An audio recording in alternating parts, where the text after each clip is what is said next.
Bismillah ar-Rahman ar-Rahim. Assalamu alaikum wa rahmatullahi wa barakatuh. Introduction to the legal process.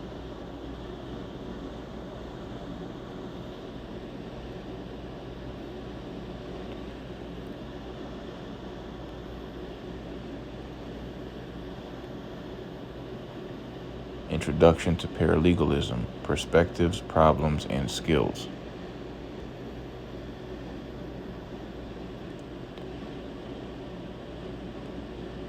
Chapter 4, narrated by Omar Mohsen Ibrahim Fouad.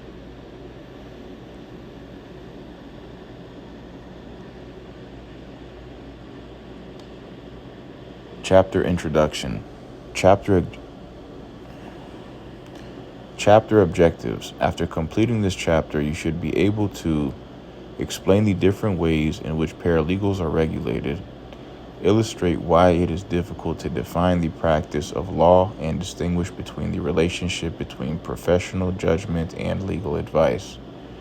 List the tests that courts use as a guide to determine what is the practice of law. Identify when document service providers, DSPs, engage in the unauthorized practice of law, UPL. List examples of when non-attorneys are allowed to provide representation in court and in administrative proceedings. Summarize the reforms designed to help close the justice gap. Distinguish between licensing and certification and identify the major national and state certification programs. Explain when paralegals are and are not entitled to overtime compensation. What if Sam Endicott Talud has spent the last 10 years building their career in a jurisdiction that permits paralegals to represent clients on a limited basis, hours and hours of study toward meeting the credentialing requirement, including a master's degree in family counseling, along with the paralegal certification in family practice. Sam enjoys the independence of being the boss and currently employs a staff of 5 and 2 paralegal interns. Recently, there have been rumors that the new legislature wants to revisit the law which permits paralegals limited representation of clients, completely repealing the law in favor of the past practice of attorneys only being permitted to represent clients in any legal setting. Baffled by the potential change in the law, Sam carefully watches the progress of the legislation, but believes that the repeal is just a bunch of posturing. Sam continues to practice as usual and forgets about the legislation. One day, a college calls Sam and says that a vote of the legislature is scheduled today to repeal the law, authorizing paralegals limited legal practice. Sam makes calls and sends emails to some legislators who have been proponents of the law. Hours later, a vote is called in the lower house of the state's legislature, and the repeal is passed. The state's Senate passes the bill, as well as with a certain outcome that the state's governor will sign the repeal. Now, Sam's dreams are dashed. Sitting in the office overlooking the bay, Sam wonders what is next. How can Sam take the lemons that they have been dealt and turn them into lemonade? Paralegal regulation and the limits of practice are the subject of this chapter. Our focus will be on who can practice and under what circumstances. Many states have and continue to examine the extent to which paralegals should be able to practice in some areas of the law, especially in areas where individuals are underrepresented and indigent. There are no easy answers to the questions, and the debate continues. Reconciling the views and the direction of paralegal practice and regulation is the subject of this chapter. 4-1 Kinds of regulation. The activities of paralegals could be directly or indirectly regulated in 6 important ways: laws on the unauthorized practice of law, licensing, certification, Fair Labor Standards Act, FLSA, tort law, ethical rules. The first 5 of these methods of regulation are covered in this chapter.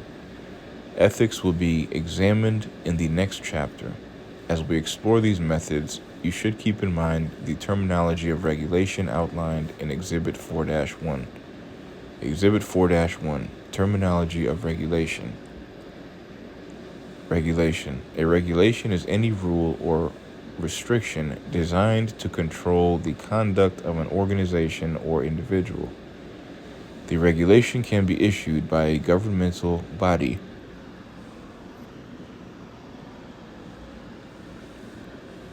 for example, an administrative agency, or by a non-governmental body, for example, an association or club.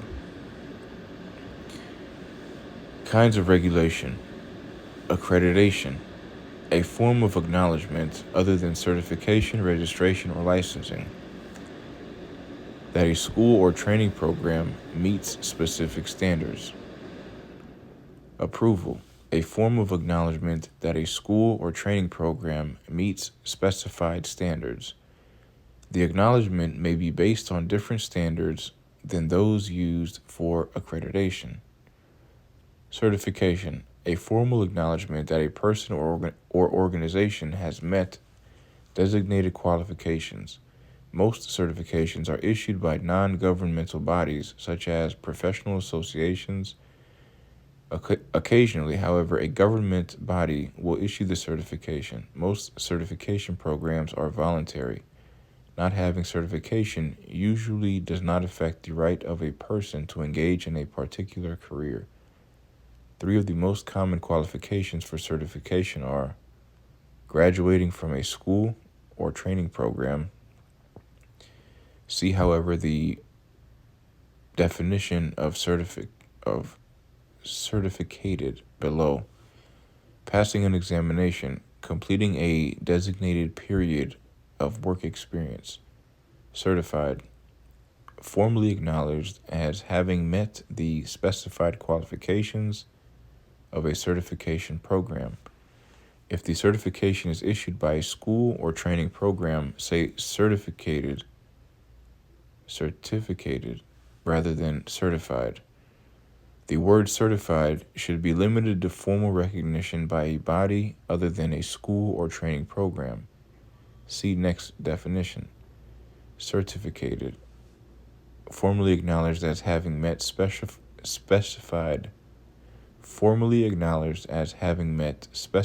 qualifications of a school or training program.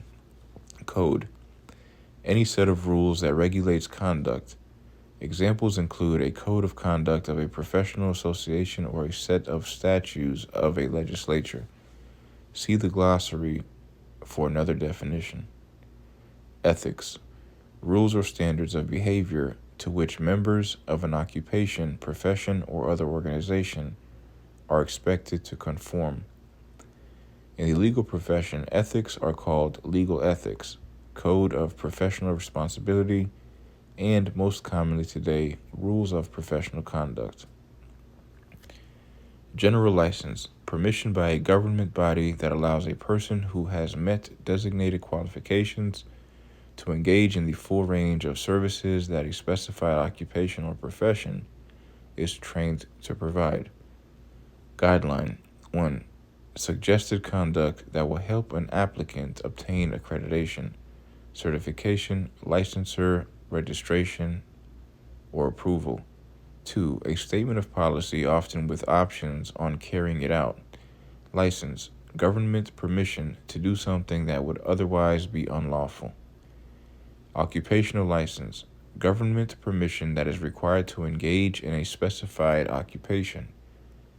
Licensing, also called licensure, the granting of a license.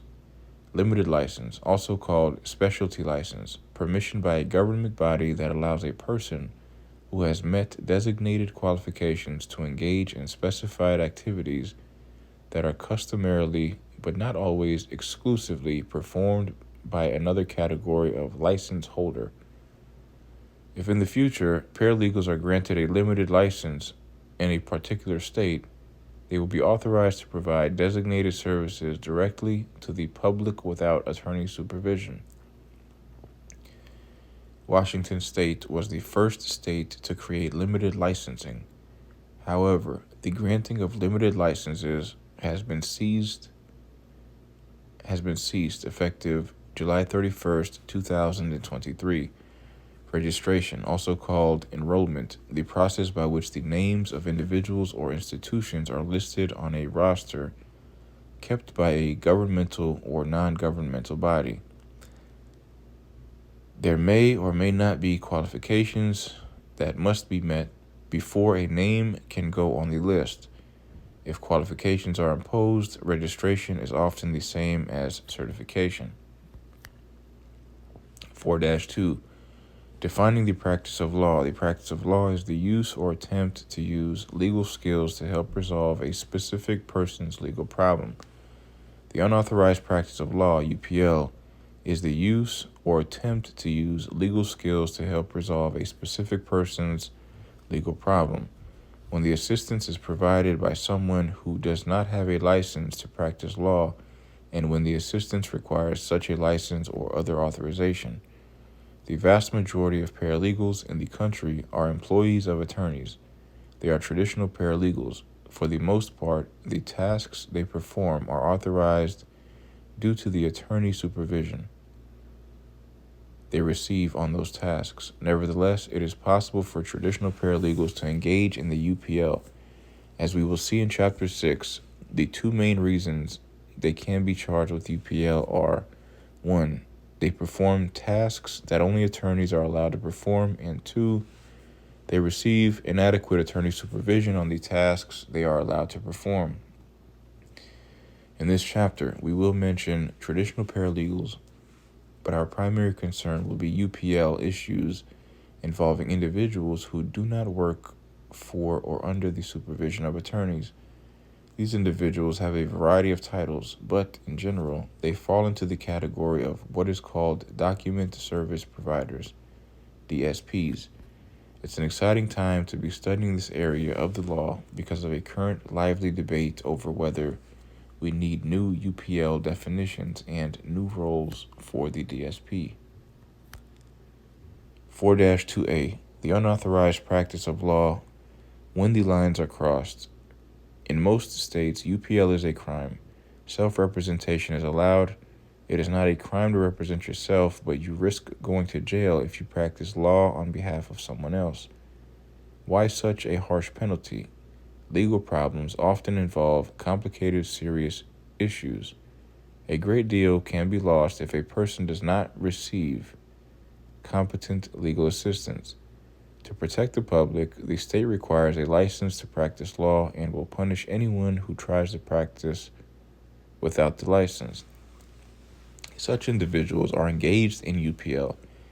As we will see in the Maryland opinion of the Attorney General, the prohibition against unauthorized practice undoubtedly furthers an important goal: to protect the public from being preyed upon by incompetent, unethical, or irresponsible representation. 4-2B, ambiguity in the definition.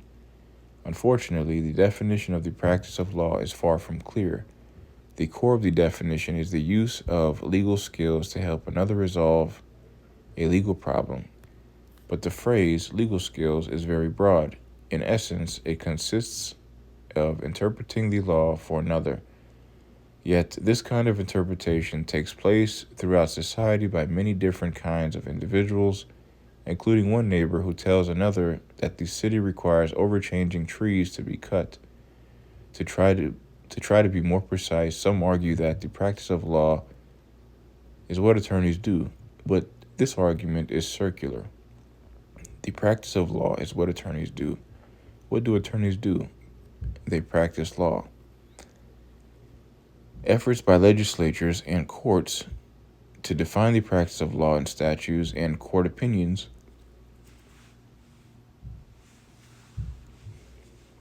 have not always been successful. The Supreme Court of Texas is quite candid about the weakness of any definition. Neither statutory nor judicial definitions offer clear guidelines as to what constitutes the practice of law or the unauthorized practice of law. All too frequently, the definitions are so broad as to be meaningless and amount to little more than the statement that the practice of law is merely whatever lawyers do or are traditionally understood to do. 4-2C. Tests to help identify the practice of law.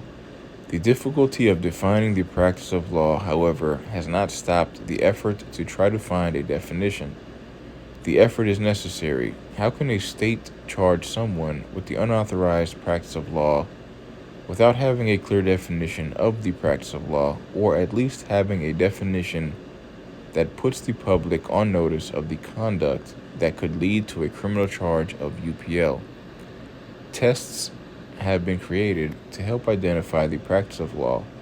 Not all states, however, use the same test. The test most widely used is professional judgment, which is applying the law or legal principles to a specific person's legal problem. When communicated to this person, the conclusion is called legal advice. Professional judgment. In 1969, the American Bar Association, ABA, said it was hopeless to try to formulate an all-encompassing definition of the practice of law that will cover every case. In effect, there was no bright line that separated the practice of law and the UPL. Instead, the ABA endorsed two of the tests outlined in Exhibit 4-2, the professional judgment test and the closely related general public and personal relationship test. It is neither necessary nor desirable to attempt the formulation of a single, specific definition of what constitutes the practice of law. Functionally, the practice of law relates to the rendition of services for others that call for the professional judgment of a lawyer. The essence of the professional judgment of the lawyer is his educated ability to relate to general body and philosophy of law to a specific legal problem of a client, and thus the public interest will be better served if only lawyers are permitted to act in matters involving professional judgment. Where this professional judgment is not involved, non-lawyers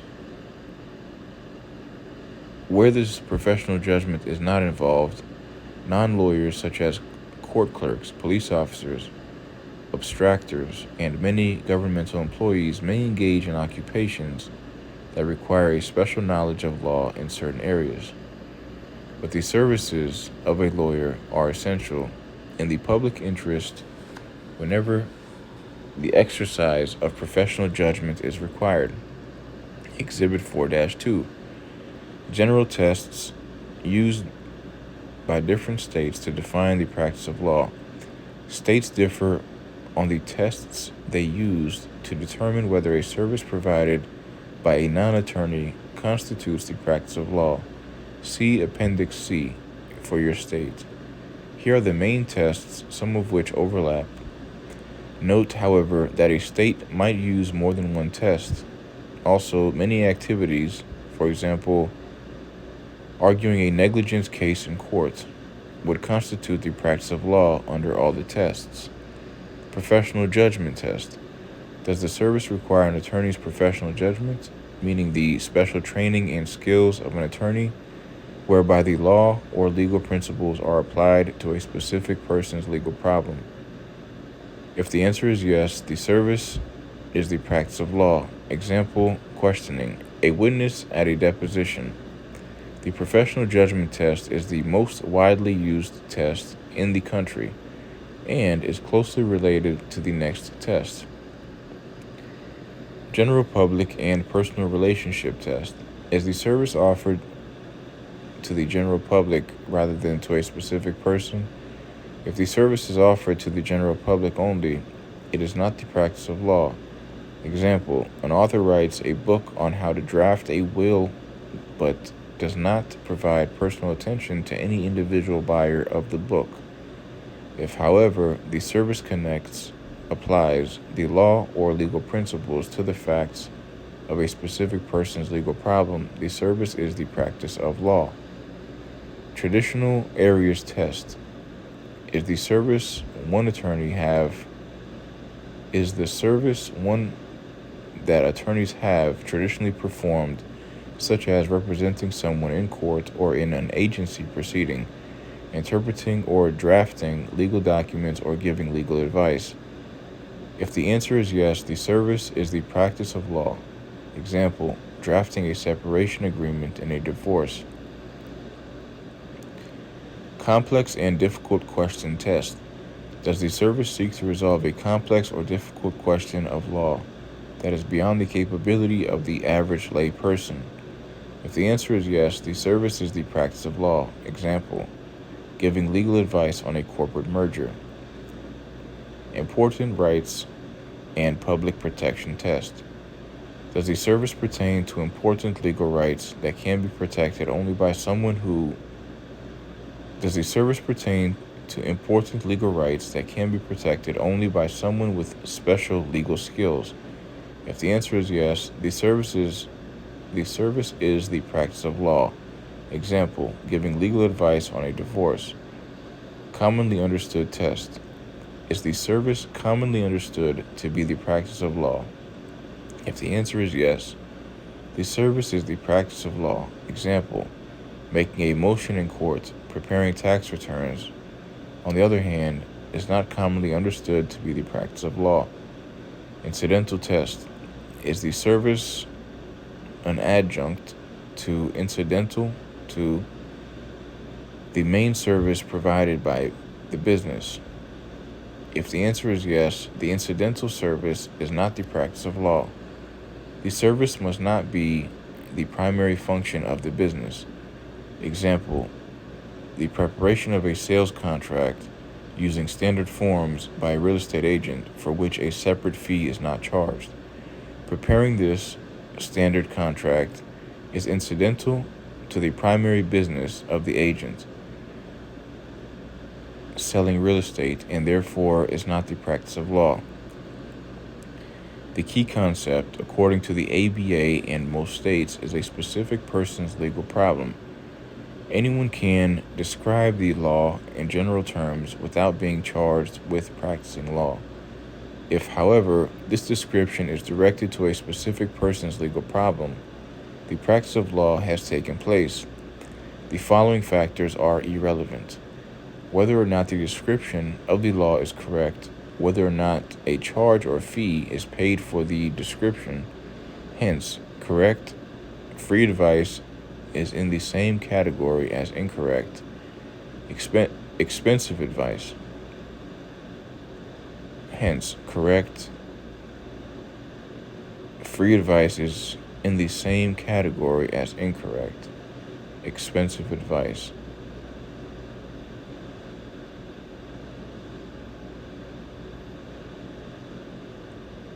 Both are the practice of law if they are directed to a specific person's legal problem. The starting point of the analysis is to determine whether a service is the practice of law. A separate question is whether the service is the unauthorized practice of law. We will see that the law authorizes some individuals to perform certain tasks that would otherwise be restricted to attorneys only. Traditional areas test: representation, documents, and advice.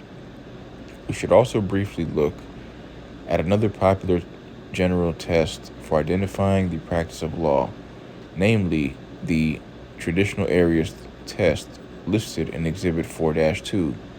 A typical law practice often involves three main traditional areas of service: representation, documents, and advice.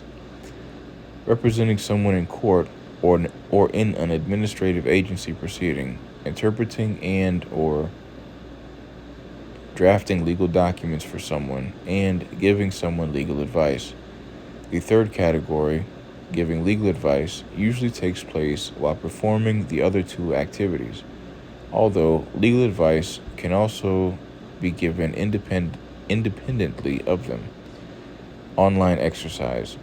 Research your state or territory's definition of the unauthorized practice of law. Is the definition by statute or case law? Save the definition and place in your portfolio binder.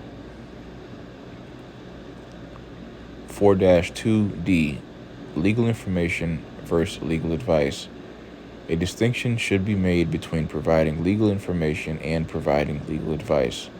Legal information, a statement about the law that is not directed at the facts of a specific person's legal problem. General observations or conclusions about the law. Legal advice, a statement or conclusion that applies the law or legal principles to the facts of a specific person's legal problem. Examples of legal information include the definition of manslaughter, what court hears divorce cases, and how many days a defendant has to answer a complaint. This information does not become legal advice unless it is directed at helping to resolve a specific person's legal problem. According to the American Bar Association, although the line between legal information and legal advice is blurry, there are important differences between the two. Anyone can sell or give you legal information. On the other hand, only a licensed attorney can give you legal advice. Legal information is supposed to be general and not based on a specific set of facts. Legal advice is provided by a trained lawyer who uses his or her knowledge of the law to tell you how the law applies to your specific circumstances. When you get legal advice from a lawyer, you also enter into an attorney-client relationship with the lawyer. This gives you certain legal protections. For example, the lawyer cannot tell someone else what you said without your permission. The attorney-client privilege prevents this. Your lawyer can't advise or represent someone whose position or interests will conflict with yours. This would be a conflict of interest. You do not have these protections when you get legal information from someone. The following opinion of the Attorney General in Maryland explores the distinction between legal information and legal advice in greater depth. You will note that this option allows a paralegal, called a lay advocate, to provide some minimal assistance in filling out court forms, pointing out where on the form particular information is to be set out. The reason given is that such assistance does not require much legal skill or knowledge of the law. The opinion is using the complex and difficult question test outlined earlier in Exhibit 4-2.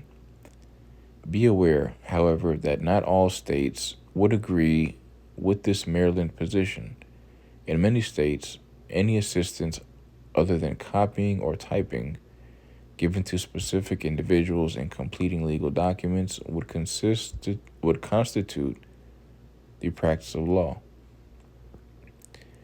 Attorney General Opinion. Opinion of the Attorney General, number 95-056, State of Maryland. 80 opinions of the Attorney General, 138. December 19th, 1995, www.oag.state.md.us/opinions/1995/95I 95index.htm. See 80 OAG 138. You have requested our opinion whether lay advocates who provide certain services to victims of domestic violence engage in the unauthorized practice of law. As you point out, lay advocates often provide important information about medical or social services available outside the court system to victims of domestic violence. Activities of this kind raise no significant issue of unauthorized practice of law. Your concern is with activities that relate to the legal system. Specifically, you ask whether lay advocates may I. Provide information to domestic violence victims about legal options and remedies available to them. I. Provide information to victims about court proceedings, including the role of witnesses. I. Provide assistance to victims in preparing form pleadings, either using their own language or that of the victim. IV. Provide non-legal assistance to victims during judicial proceedings. V. Sit at trial table with victims. And VI. Engage in advocacy on behalf of victims' rights before states, attorneys, and other public officials. 1. Scope of the practice of law. In general, a person may practice law in Maryland only if admitted to the bar by the Court of Appeals, Statute 10-206 and 10-601 of the Business Occupations and Professions, BOP, Article Maryland Code. The unauthorized practice of law is a misdemeanor and is also subject to injunction. BOP Statute 10-606A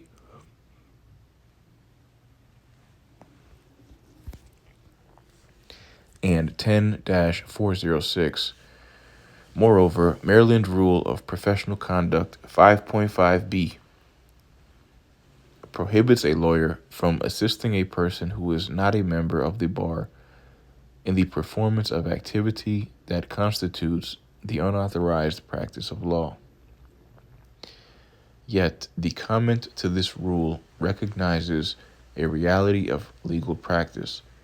Paragraph B does not prohibit a lawyer from employing the services of paraprofessionals and delegating functions to them, so long as the lawyer supervises the delegated work and retains responsibility for their work.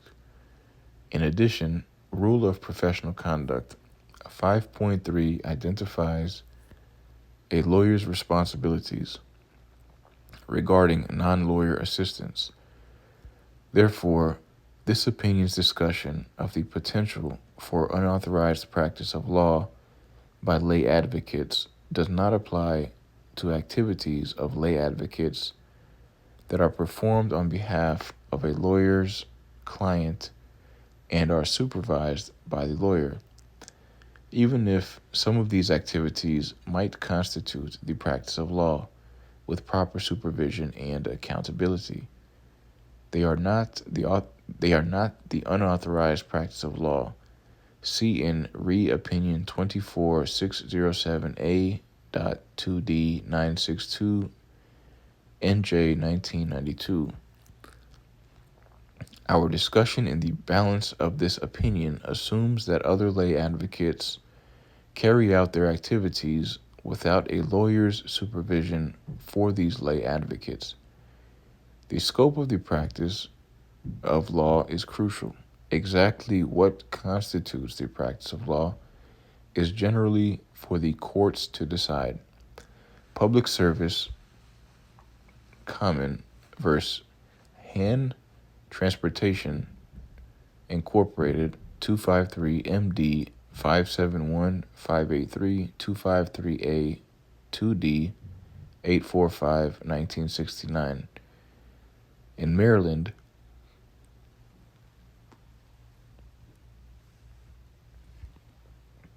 as elsewhere, however, the legislative and judicial branches, the legislative and judicial branches have shared this responsibility, reaching a comfortable accommodation, ID. Under the General Assembly's definition of practice of law, the term encompasses giving legal advice, representing another person before a court or other governmental unit, and preparing or assisting in the preparation of a form or document to be filed in courts. BOP Statute 10-101H.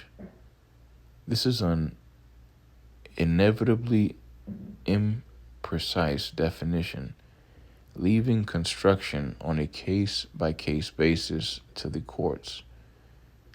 Han 253 MD at 583. See also Unauthorized Practice Committee v. Cortez 692 SW2D 4751. Text 1985. Courts have inherent power and duty to determine what constitutes the practice of law in any given case. The Court of Appeals has construed the statute to preclude a layperson from preparing and filing pleadings in a contested case or appearing and engaging in representation at trial on behalf of another. Han 253 MD at 580-581.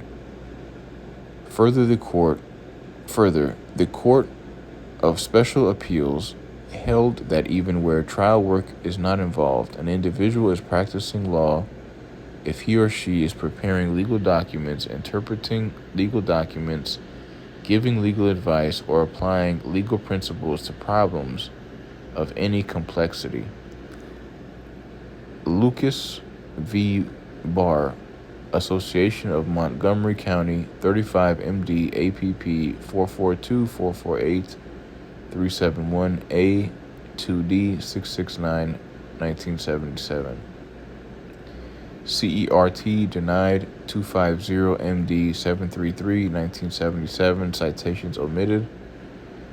The test, stated generally, is whether the activity requires more than the most elementary knowledge of law, or more than that which a layperson may be deemed to possess. ID, citation omitted.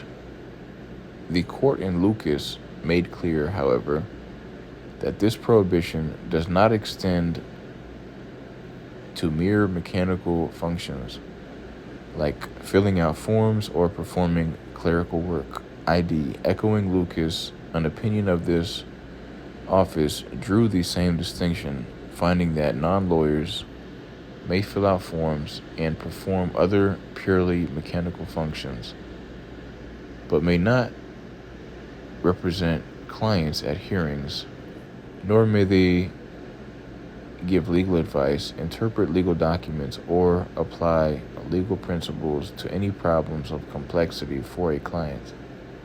65 Opinions of the Attorney General, 28, 1980. We have also concluded that the simple act of providing information about legal rights has opposed to offering advice about such rights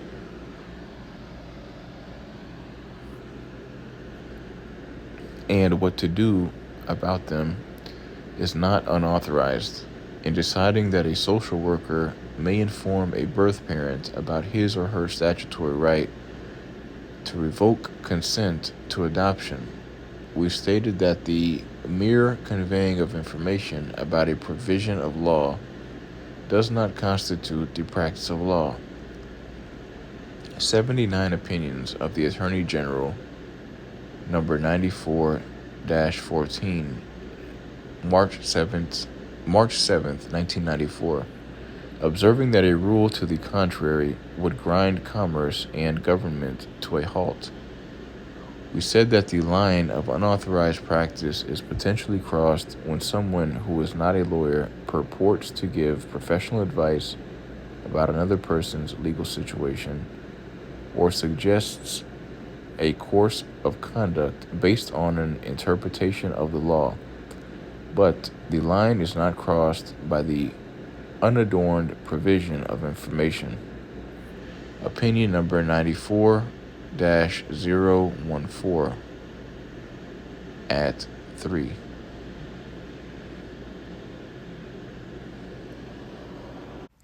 2. Prohibited and permissible services. Under these principles, some of the services that lay advocates provide victims of domestic violence constitute the unauthorized practice of law. Others do not. A. General information. Lay advocates may provide information to victims about their potential legal rights and remedies. In doing so, however, they must be careful to limit their activity to the unadorned conveyance of information about what rights and remedies exist. They may not help victims decide, based upon the victim's particular circumstances, whether to invoke any of their rights or pursue any of their potential remedies. Providing this latter assistance would be improperly suggesting a course of conduct. Opinion number 94-014 at 3. See also Cortez 692 SW2D at 50, advising clients as to whether they qualified to file various petitions and whether they should file various immigration forms, required legal skill, and was thus unauthorized practice of law. B. Information about court proceedings. Lay advocates may inform victims about purely non-legal basic matters such as appropriate attire, where to sit, and so forth. They may also provide a general orientation or overview about the kind of proceeding involved. This kind of information is not legal advice. Providing any more particular or individualized information about judicial proceedings, such as how to present a case, call witnesses, cross-examine witnesses, introduce documents, and the like, requires a specialized knowledge ordinarily beyond the purview of a lay person. See Lucas 35 MD APP at 448-49. See also Matter of Bright 171 BR 799 BANKR ED MICH 1994. Paralegal engaged in unauthorized practice where she advised clients regarding proper testimony and provided them with basic information about local bankruptcy court procedures and requirements. A lay advocate who advised a victim on how her case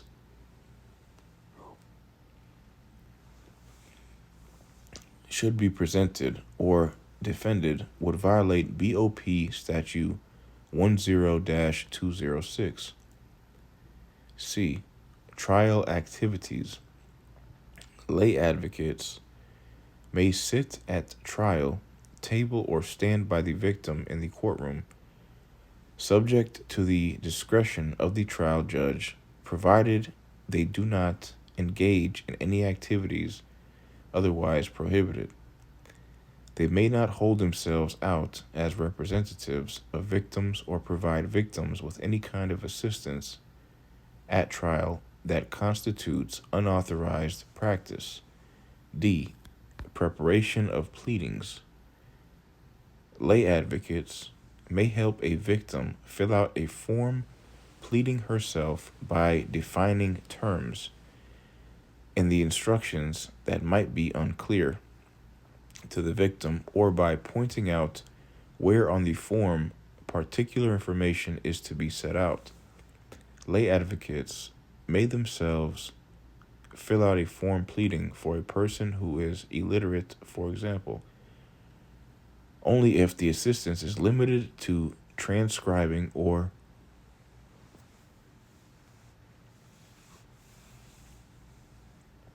recording verbatim the victim's own language. The typing or other transcription of a victim's own words constitutes a purely mechanical function permitted by BOP Statute 10-206. See e.g. 6.5 Opinions of the Attorney General at 2.8. See also Brammer v. Taylor 338 SE2D 207 212 WVA 1985. Merely typing a legal instrument drafted by another person, or merely reducing words of another person to writing, does not constitute the unauthorized preparation of a legal document. On the other hand, lay advocates may not assist in filling out forms or form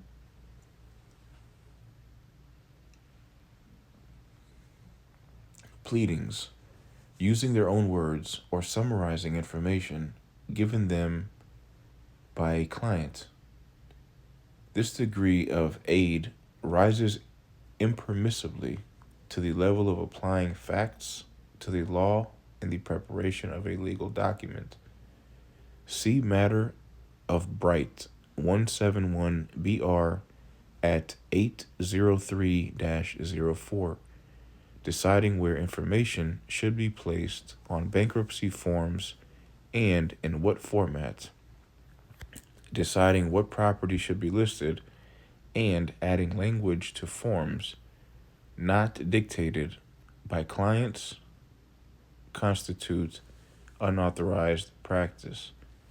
Akron Bar Association v. Singleton 573 NE2D 1249 1250. Ohio BD Unauth PRAC 1990. Selling of dissolution kits is unauthorized practice of law when layperson prepared dissolution of marriage form pleadings based on information sheet completed by clients. State v. Hunt 880 P2D 96100. Wash APP 1994. Preparation of legal forms constitutes unauthorized practice. E. Government advocacy. Lay advocates may not urge assistant states' attorneys, prosecutors, or other government employees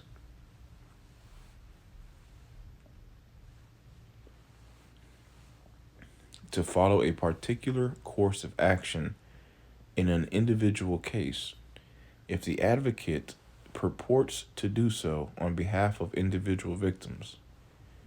This type of advocacy would be representing a client before a governmental unit. See BOP Statute 10-101 H1II. See also in RE Disciplinary Action against Ray 452 NW2D 689693 MINN 1990. Advising clients in legal matter and attempting to negotiate a settlement constitutes unauthorized practice. However, advocates could speak with governmental representatives on behalf of victims' rights generally, without reference to any particular case or individual.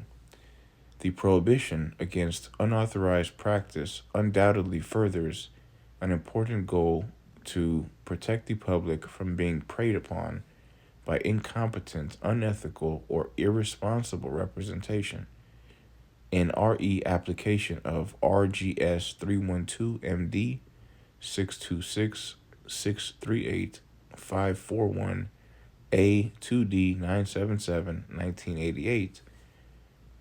However, this concern would hardly seem to paramount.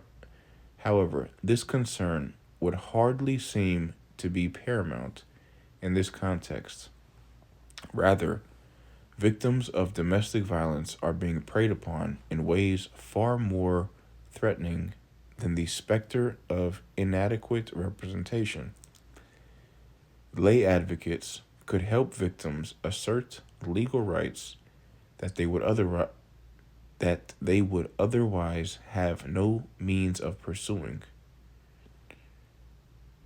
Lay advocates could help victims assert legal rights that they would otherwise have no means of pursuing.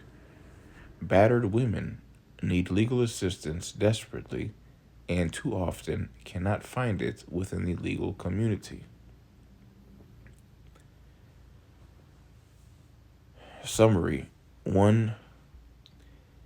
A lay advocate may provide victims with basic information about the existence of legal rights and remedies. Provide victims with basic information about the manner in which judicial proceedings are conducted. Assist a victim to prepare legal pleading or other legal document on her own behalf by defining unfamiliar terms on a form, explaining where on a form the victim is to provide certain information, and, if necessary, transcribing or otherwise recording the victim's own words verbatim. Sit with a victim at trial table, if permitted by the court, and engage in the general advocacy of the rights of battered women as a group. 2. Except under the supervision of an attorney, a lay advocate may not provide any advice relating to a victim's rights or remedies, including whether a victim's particular circumstances suggest that she should pursue a particular remedy. Provide information about the legal aspects of judicial proceedings, such as how to present a case, call witnesses, introduce evidence, and the like. Use the advocate's own language in preparing or filling out pleadings or other legal documents. Or engage in advocacy before any governmental representative on behalf of an individual victim.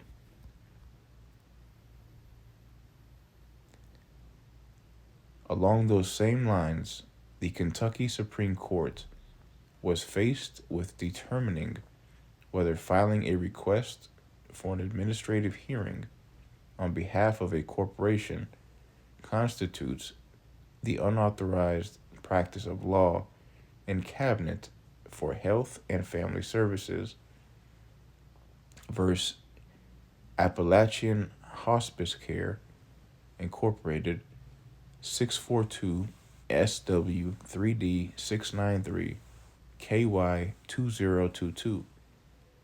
That case is the focus of our case study. Order of the Court, a case study.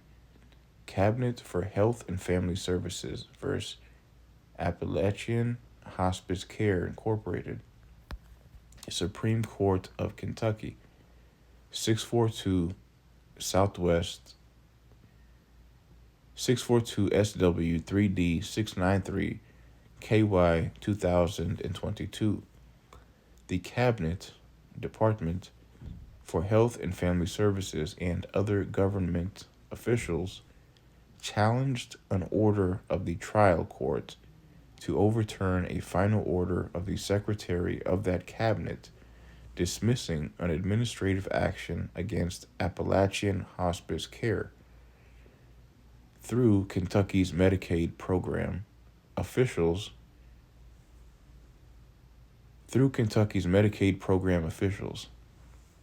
Appalachian Hospice was notified of overpayments to providers. The overpayment alleged was $176,807.14.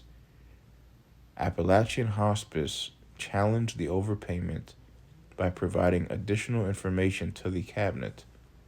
The amount challenged was reduced to $106,985.82 and advised that an administrative appeal could be requested if Appalachian did not agree with the final decision. Appalachian CEO filed a 2-sentence letter to the Cabinet requesting a hearing. A pre-hearing conference was scheduled where an order was issued setting a hearing and advising Appalachian that since it was a corporation, it needed to have an attorney represent its interest before the administrative tribunal.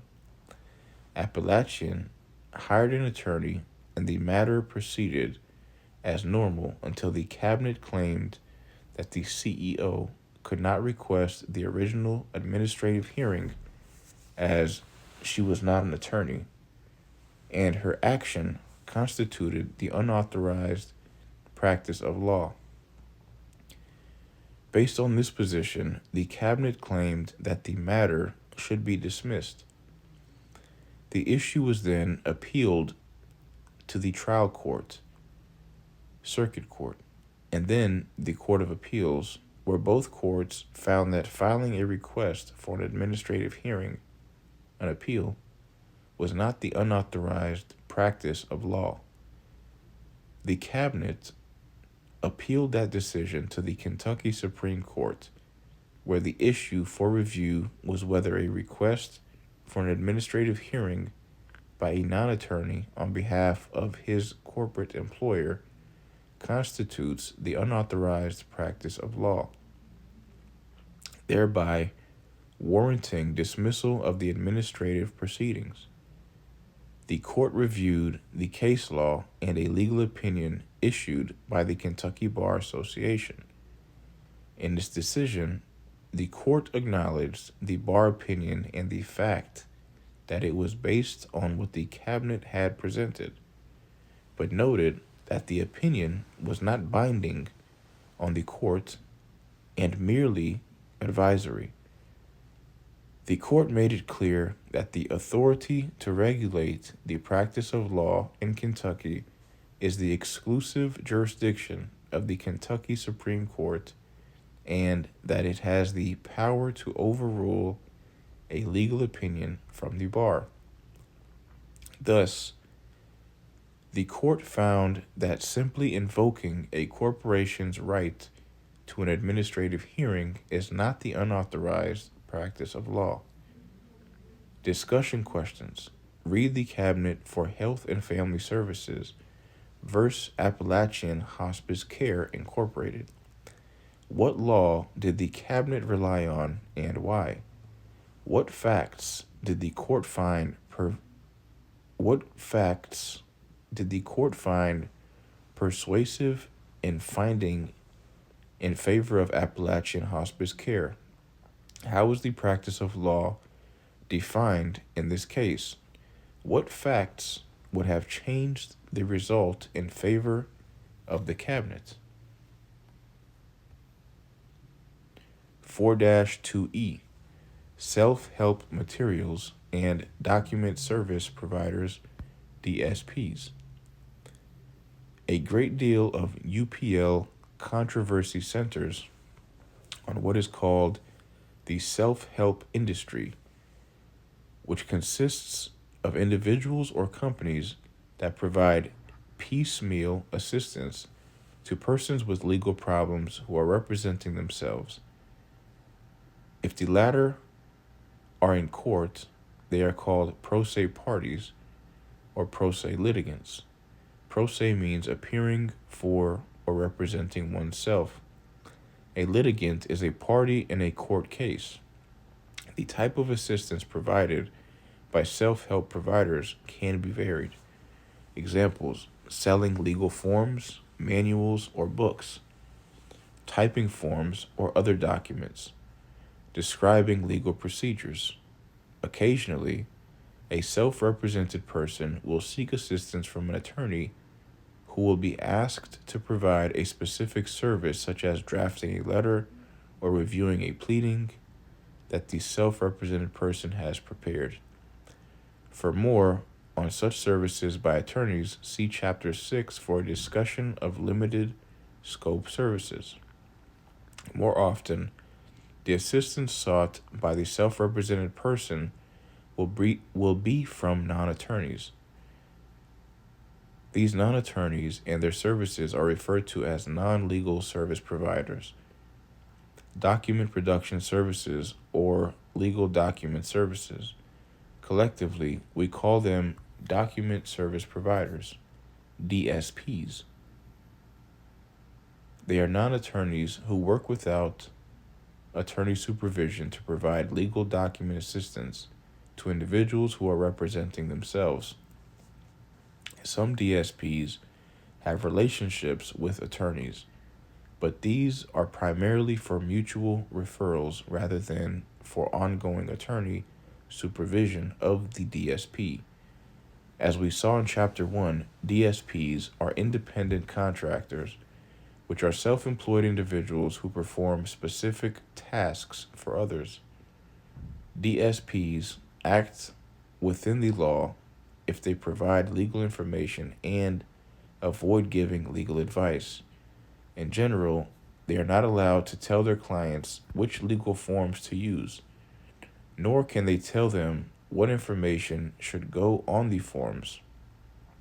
Selecting legal forms to meet the needs of a specific person and guiding someone in filling out those forms is giving legal advice and hence is the practice of law. Note, however, that the Maryland opinion appears to follow a minority view that explaining where on a form a person is to provide certain information is not legal advice.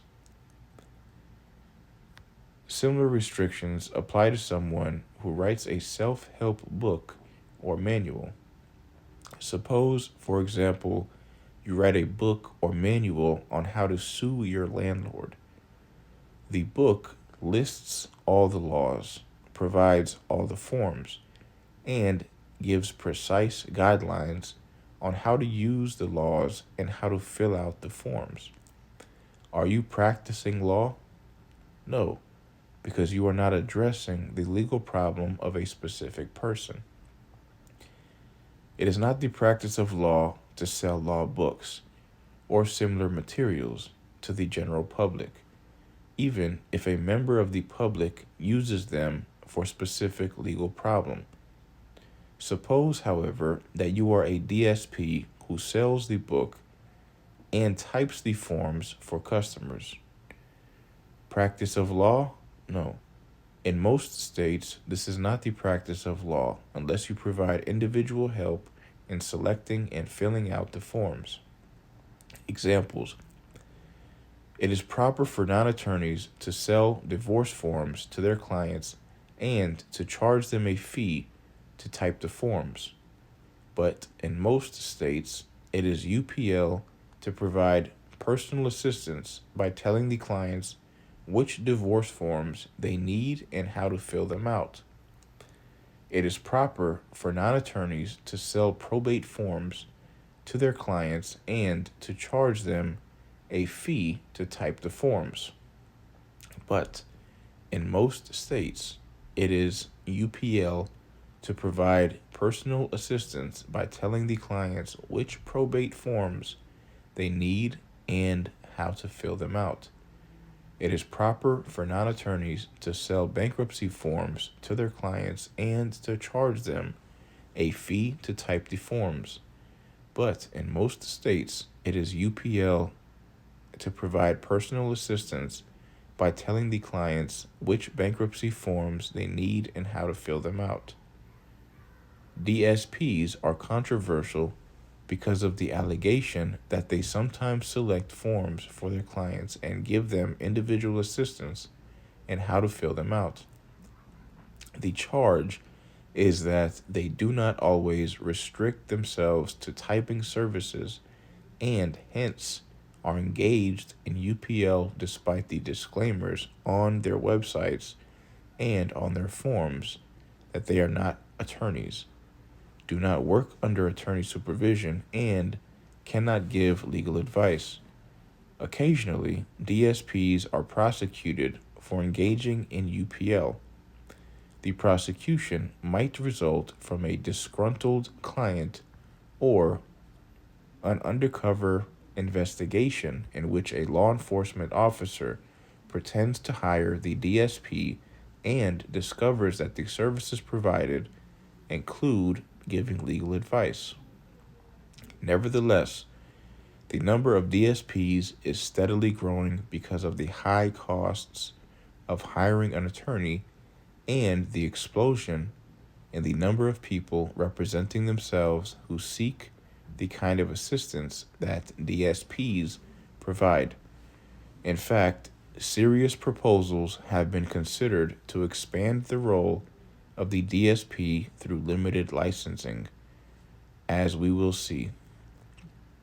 Some DSPs have been given specific titles. Examples: bankruptcy petition preparers, BPPs, in all states, legal document assistants, LDAs in California, unlawful detainer assistants, UDAs in California, certified legal document preparers, LDPs in Arizona, licensed paralegal practitioners, LPPs in Utah, licensed legal paraprofessionals, LLPs in Minnesota for the limited purpose of representing clients in the family law and certain housing areas pilot program, licensed paralegals, LPs in Oregon for the limited purpose of representing family law and landlord and tenant matters pilot program, limited licensed legal technicians, LLLTs in Washington State, changed effective June 4th, 2020, with final LLLTs to be licensed July 31st, 2023. In many states, DSPs can call themselves paralegals or independent paralegals, although in some states, for example, California, Florida, South Dakota, and Maine, the title paralegal or legal assistant can be used only by persons acting with attorney supervision.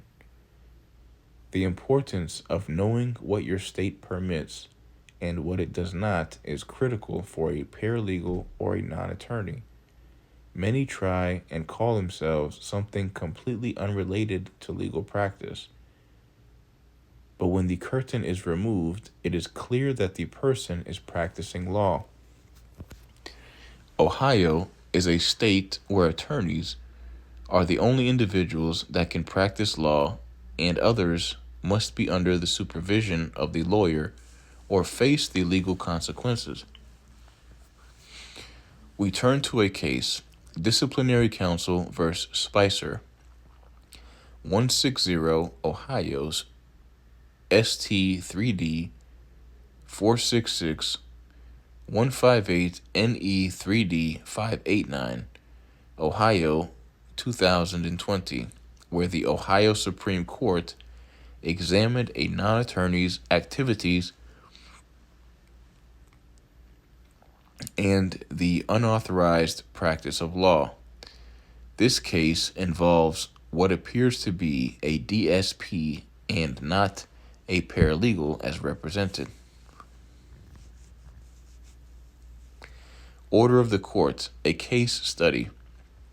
Disciplinary Counsel versus Spicer, Supreme Court of Ohio, 160 Ohio Street, 3D,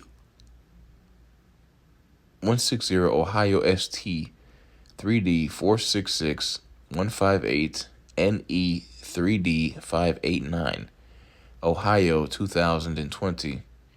A complaint was filed against Scott Spicer by Alicia Krause, who hired him to assist with the preparation of documents for her new pet food business. Spicer held himself out to be the owner of SPI Legal Services, LLC, and his title was Senior Paralegal. Miss Krause paid Spicer a $2,100 retainer and prepared several corporate documents for her. Spicer told Krause that he would be the primary representative, but that a law firm that he was associated with would be her attorneys. Spicer also prepared a confidentiality agreement that indicated Krause's company employed Spicer as a paralegal. A few months later, Krause asked Spicer to prepare estate planning documents for an additional $1,000. Spicer did not prepare the documents and stopped communication with Krause, after which he was reported to the police.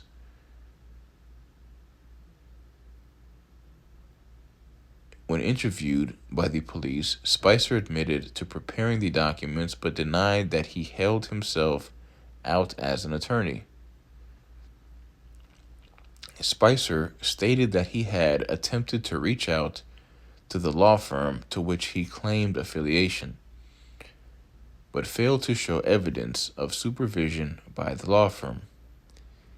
The matter was turned over to the courts in Ohio, who determined that he engaged in the unauthorized practice of law.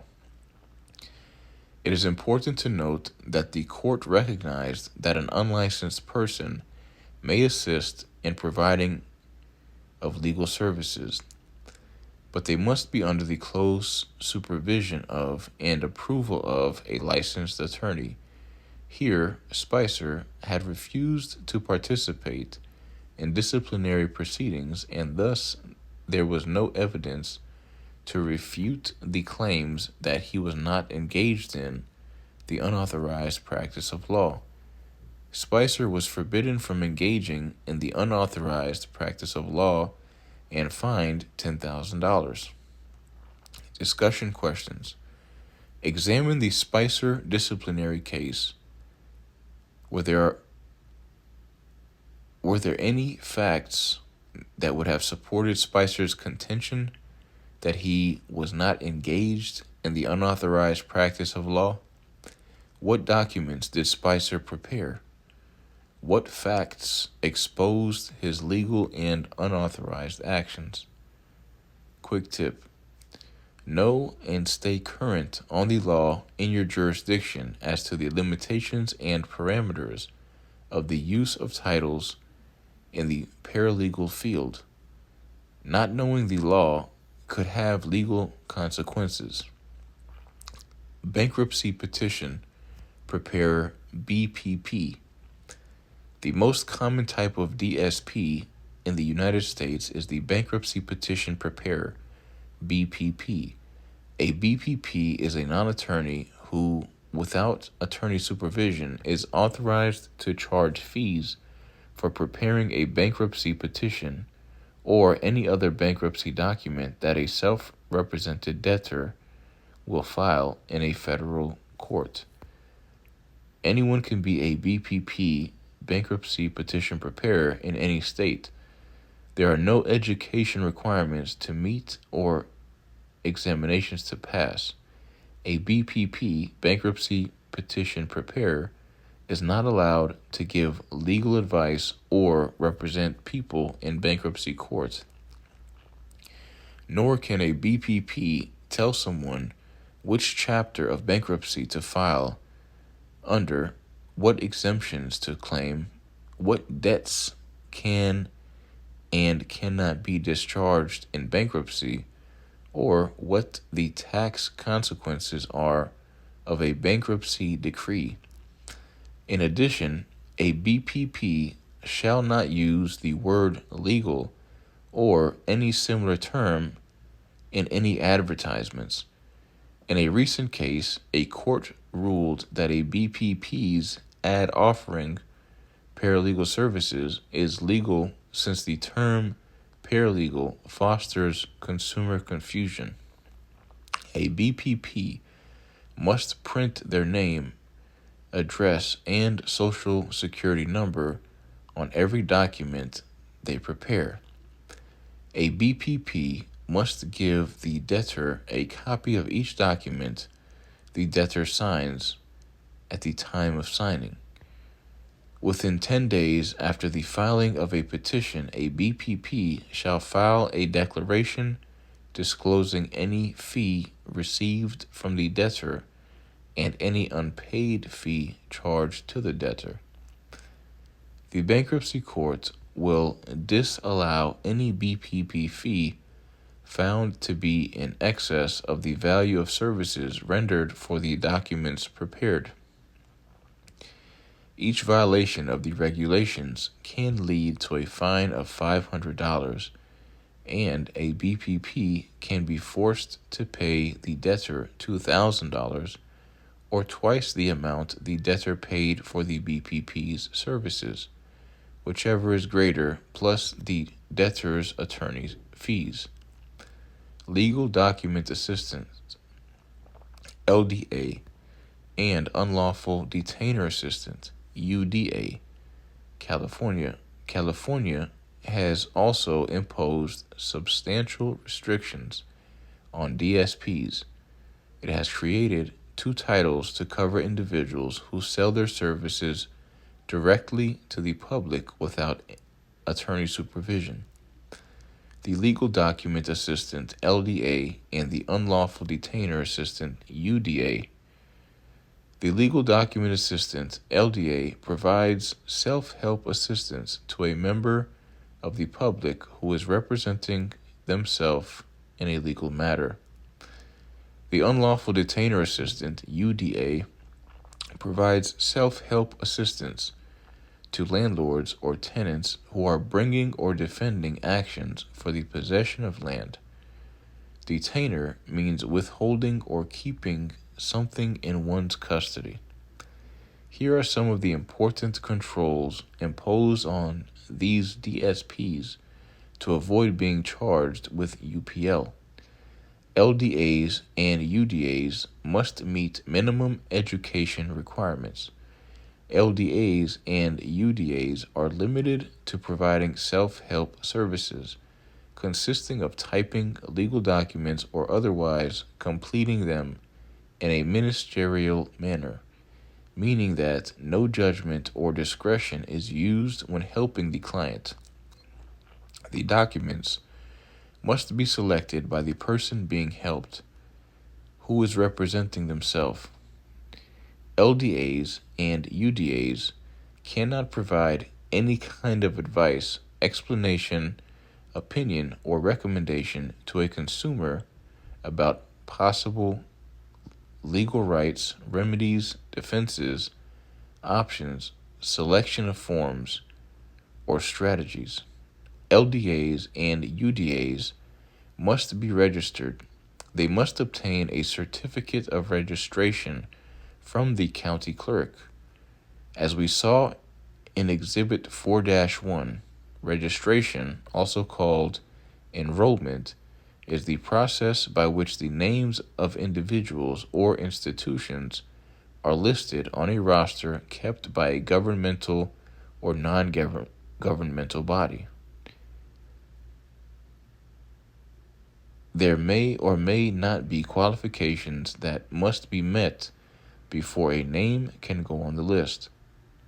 For the LDA and UDA, there are governmental requirements, like, for example, minimum education requirements and posting a bond. See below.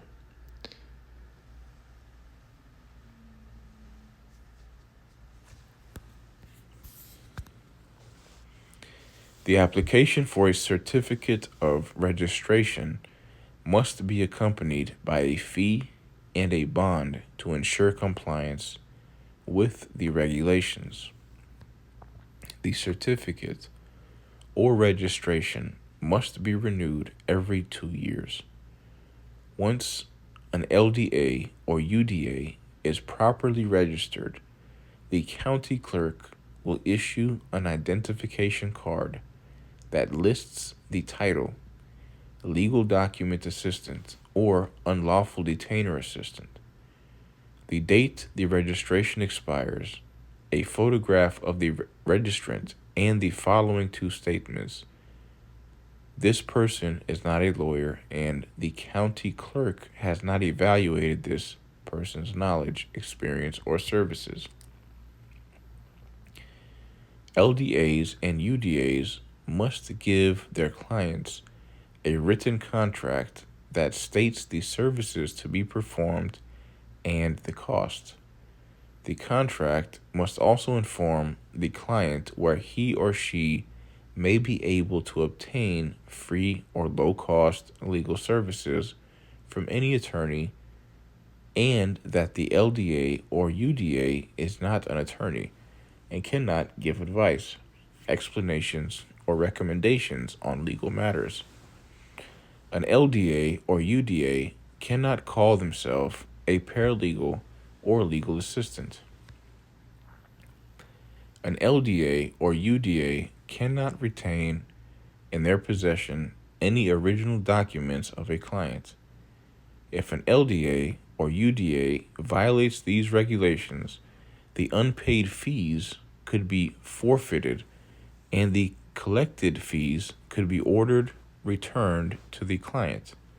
In addition, the LDA or UDA could be fined up to $2,000 and imprisoned for up to a year. Suspended or disbarred attorneys cannot register as LDAs or UDAs. Certified Legal Document Preparer, CLDP, Arizona. Arizona has also created a DSP position. A Certified Legal Document Preparer, CLDP, in Arizona is a person who has been certified to prepare or provide documents without attorney supervision for citizens engaged in self-representation in any legal matter. More formally, they are known as an Arizona Certified Legal Document Preparer, AZCLDP. Like the LDA, Legal Document Assistant, in California, Arizona CLDPs are subject to significant restrictions on the services they can provide. They can give general legal information, but may not give legal advice. A CLDP must tell their clients that they are not attorneys. To be certified, CLDPs must be at least 18 years old and be of good moral character. In addition, they must meet minimum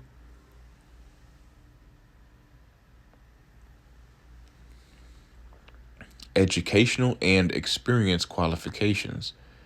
Examples of the latter include graduation from paralegal school, law school, or high school, plus 2 years of legal experience under the supervision of an attorney or another certified CLDP. Applicants must pass an examination on subjects related to the preparation of legal documents. Once certified, they must complete 10 hours of continuing legal education, CLE, every year. The program was created by the Arizona Supreme Court and is administered by a board of legal document preparers, which consists of 11 members, 5 of whom must have experience as CLDPs. Licensed Paralegal Practitioner, LPP, in Utah. the state of Utah has established a program to license paralegals who are called licensed paralegal practitioners, LPPs. LPPs are licensed through the state bar, which began in late 2019. They provide limited legal services in the areas of family law, debt collection, and landlord and tenant evictions law. LPPs are permitted to enter into contractual relationship to represent a client individual, not a corporation. LPPs can interview clients to determine their need. LPPs can assist the client in obtaining documents to support the preparation and completion of forms. LPPs cannot appear on behalf of a client in court. No contingent fee arrangements are permitted. LPPs must establish their educational and training requirements pursuant to the rules governing their practice. Licensed Legal Paraprofessional, LLP, Minnesota. Minnesota started its pilot program in March 2021 for the limited purpose of representing clients in the family law and certain housing areas.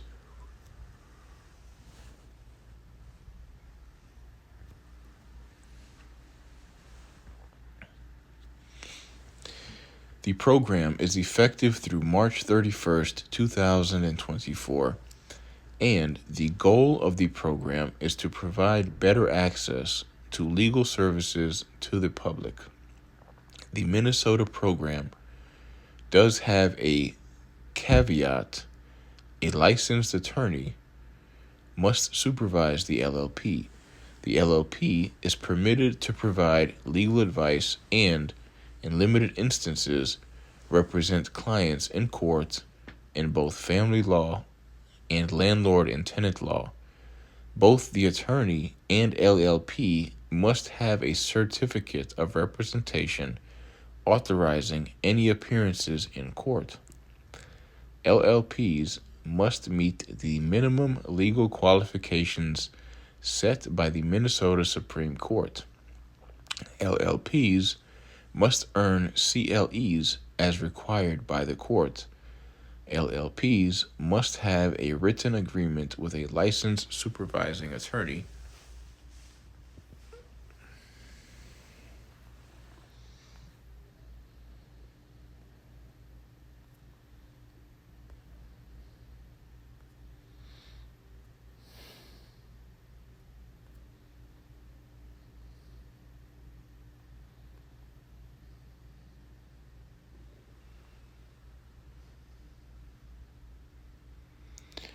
LLPs must have a written agreement with a licensed supervising attorney from Minnesota, with the agreement setting forth the parameters of the scope and type of work permitted.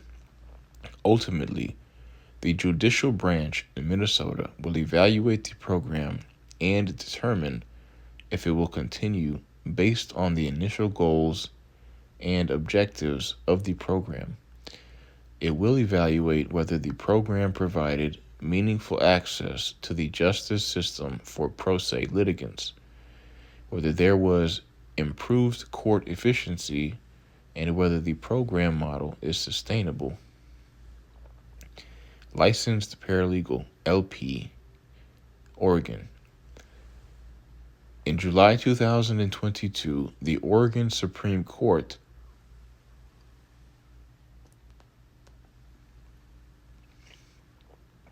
approved, for the limited purpose of representing family law and landlord and tenant matters, a pilot program for licensed paralegals, LP.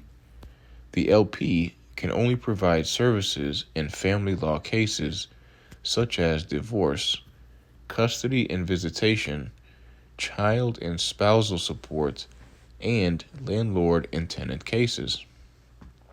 LPs can enter into a contractual relationship to represent a client, meet with clients, and provide legal advice, draft and file documents, and can attend depositions and court appearance only, not take or defend. The LP have specific education and experience requirements, including similar regulatory requirements as lawyers. The LP has CLE requirements. Limited License Legal Technician, LLLT. Washington State. What was the most promising DSP in the country? The Limited License Legal Technician, LLLT. And Washington State is being discontinued.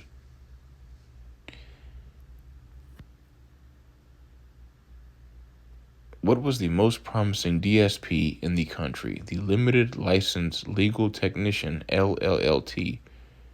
In Washington State is being discontinued. In Washington State, it is being discontinued. A majority of the Washington Supreme Court voted to sunset the law and thus the program due to its high cost and lack of interest in the state. Those currently licensed as a LLLT may continue to provide services pursuant to the Washington State Court rules. The last LLLTs to be newly licensed must have completed the admission requirements by July 31st, 2023, after which no new LLTs will be licensed. The Washington program was unique in that it was designed to expand the scope of the services that a non-attorney can provide the public without attorney supervision. Online exercise. Washington sunset the law permitting LLLTs. Determine what the term sunset means and what effect it has on a law. Rosemary Furman.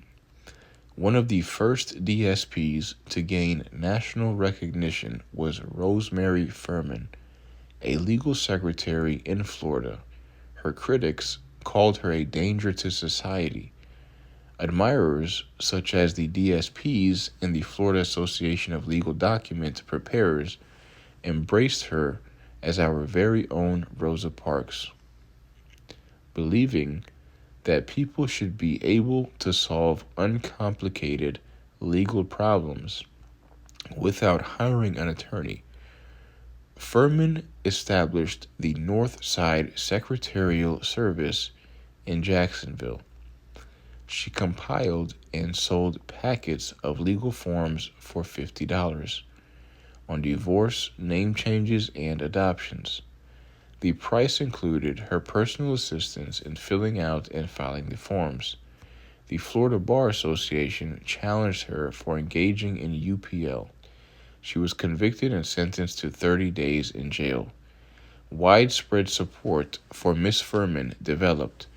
Her case soon became a cause célèbre for those seeking increased access to the legal system for the poor and the middle class. Many were outraged at the legal profession and the judiciary for their treatment of Miss Furman. The CBS program 60 Minutes did a story that was favorable to her cause. Other national media, including Newsweek, covered the case. Warner Brothers considered doing a docudrama on the story. Rosemary Furman struck a responsive chord when she claimed that every $50 she earned, an attorney lost $500. An editorial in the Gainesville Sun said, "Throw Rosemary Furman in jail." Surely, Not after the woman forced the Florida bar and the judiciary to confront its responsibility to the poor, anything less than a thank you note would indeed show genuine vindictiveness on the part of the legal profession. There were, however, other views. An editorial in USA Today said that what she was doing was illegal. If she can give legal advice, so can charlatans, frauds, and rip-off artists. Here is an overview of the main events in the Furman case. 1978 and 1979, the Florida Bar Association takes Rosemary Furman to court, alleging that she is practicing law without a license. 1979, the Florida Supreme Court rules against her. She is enjoined from continuing the UPL. 1982, the Florida Bar Association again brings a complaint against her business, alleging that she was continuing the UPL. 1983, a county circuit judge finds her in contempt of court for her violating the 1979 order. The judge makes this decision in a non-jury hearing. She is then ordered to serve 30 days in jail. In 1984, the U.S. Supreme Court refuses to hear the case. This has the effect of allowing the state jail sentence to stand.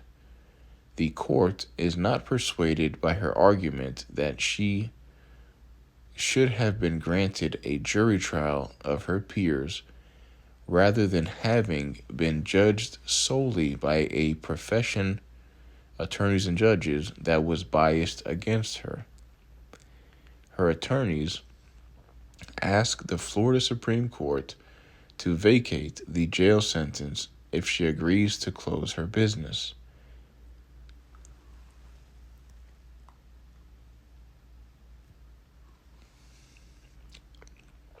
The Florida Bar Association tells the Florida Supreme Court that the jail term is a fitting punishment and should be served.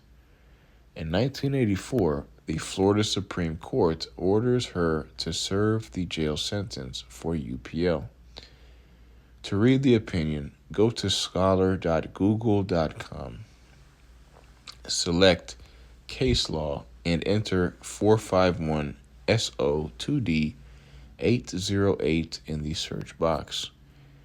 1984, Rosemary Furman is granted clemency from the 30-day jail term by the Florida governor and his clemency board. She does not have to go to jail. Furman and her attorneys announce that they will work on a constitutional amendment defining the practice of law to make it easier for people obtain help without attorneys in uncomplicated civil cases.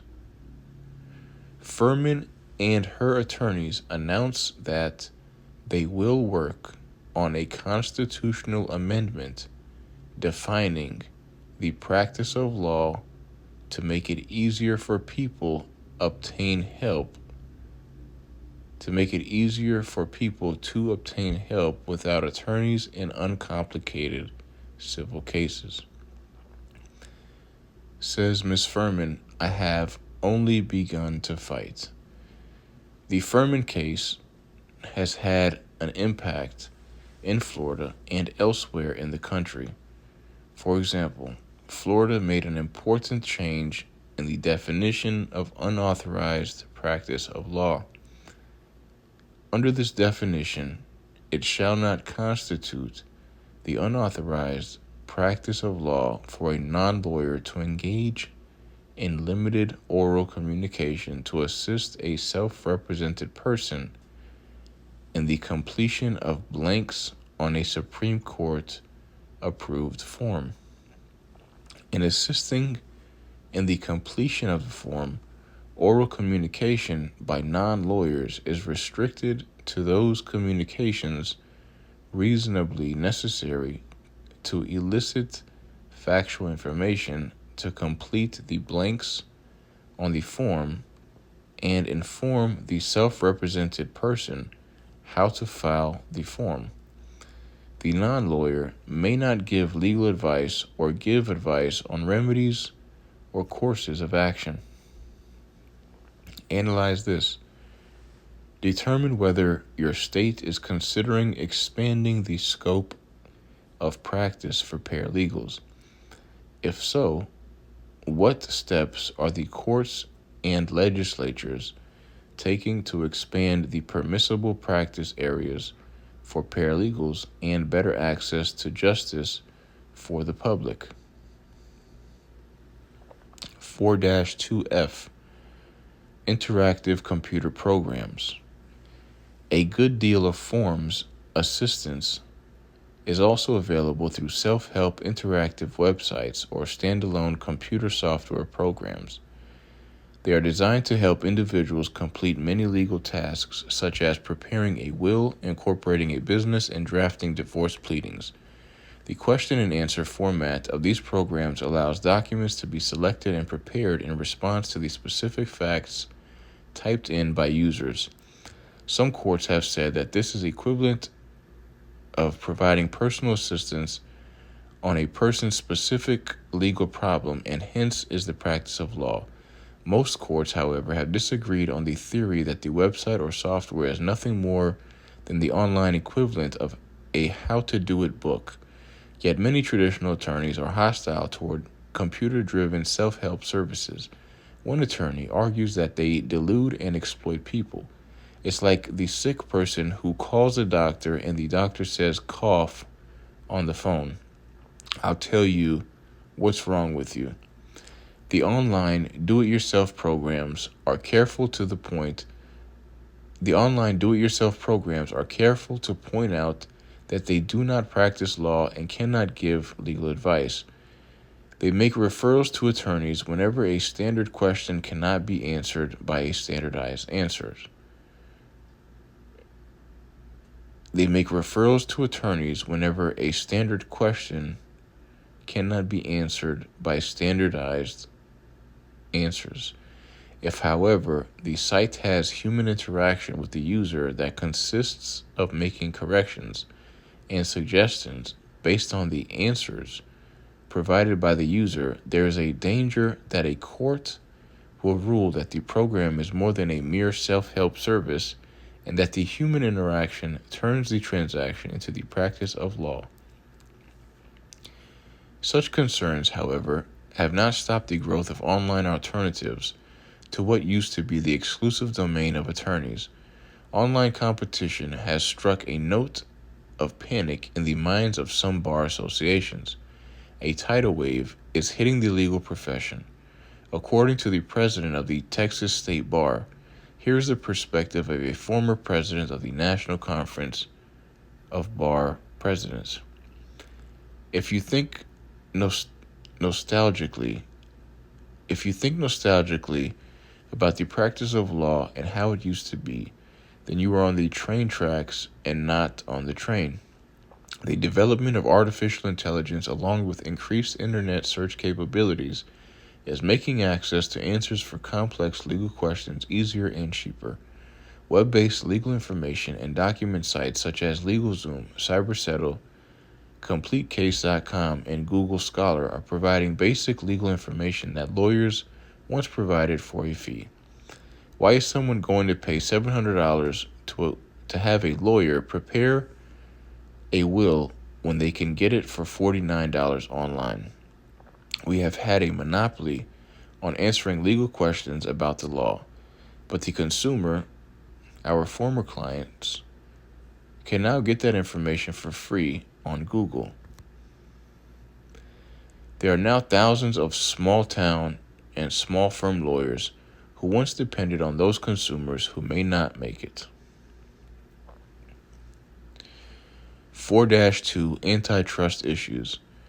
To combat the problem of competition from law-related occupations, bar associations have launched two major strategies. 1. Adopting statements of principles for law-related industries, and 2. Creating a model definition of the practice of law. Both of these strategies have failed largely because of antitrust law, which is the law governing unlawful interference with competition, such as through price fixing, monopolies, and other restraints of trade. Some occupations regularly engage in law-related activities. Such occupations include accountants, claims adjusters, real estate agents, life insurance agents, and officers of trust departments of banks. Some of these law-related occupations have gone directly to the legislature to seek enactment of statutes that authorize what would otherwise be the unauthorized practice of law. In many instances, they have been successful. Examples of such authorization: Code of Georgia, Statute 15-19-52. A title insurance company may prepare such papers as it thinks proper or necessary in connection with a title which it proposes to insure, in order, in its opinion, for it to be willing to insure the title, where no charge is made by it for the papers. Utah Code and Statute 61-2F-3061. A principal broker may fill out any documents associated with the closing of a real estate transaction. The effect of such statutes is to allow members of designated occupations to perform certain legal tasks that are intimately related to their work without having to hire attorneys or without forcing their clients to hire them. 4-3 Roles for paralegals in court proceedings. We turn now to the extent to which non-attorneys can represent clients in courts.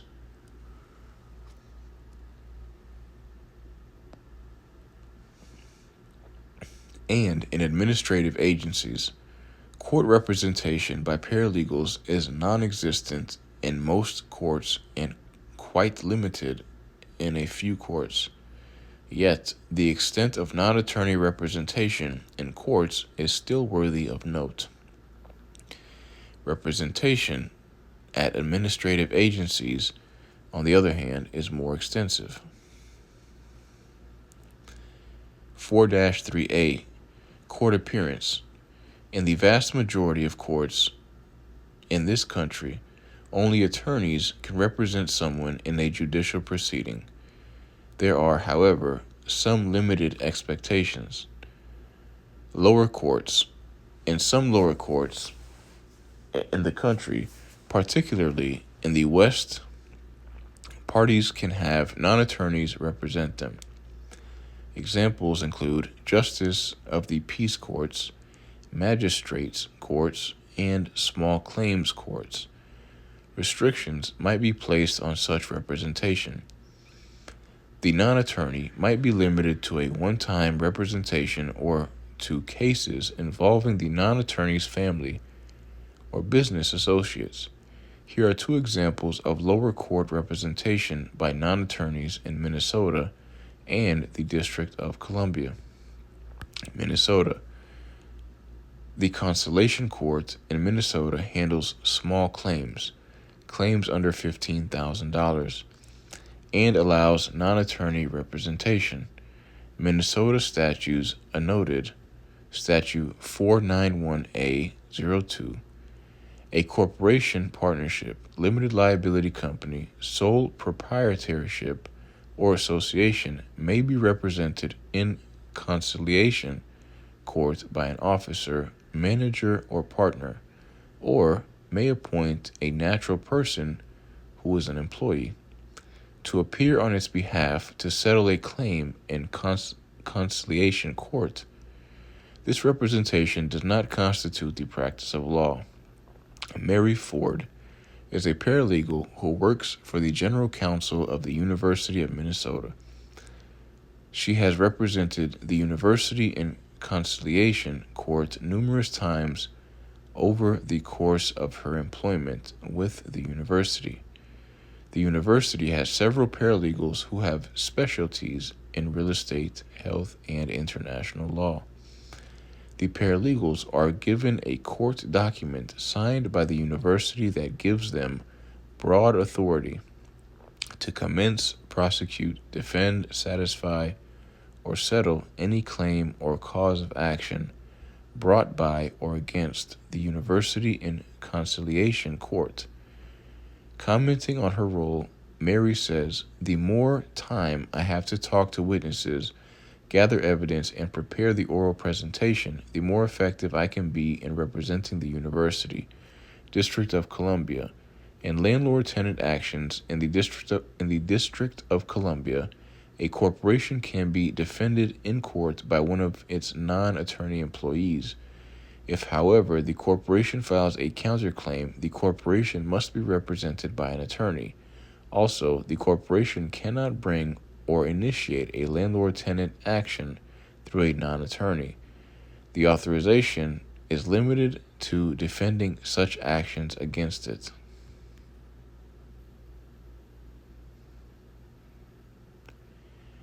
Online exercise. Determine whether non-attorneys can practice in your jurisdiction's small claims court or equivalent.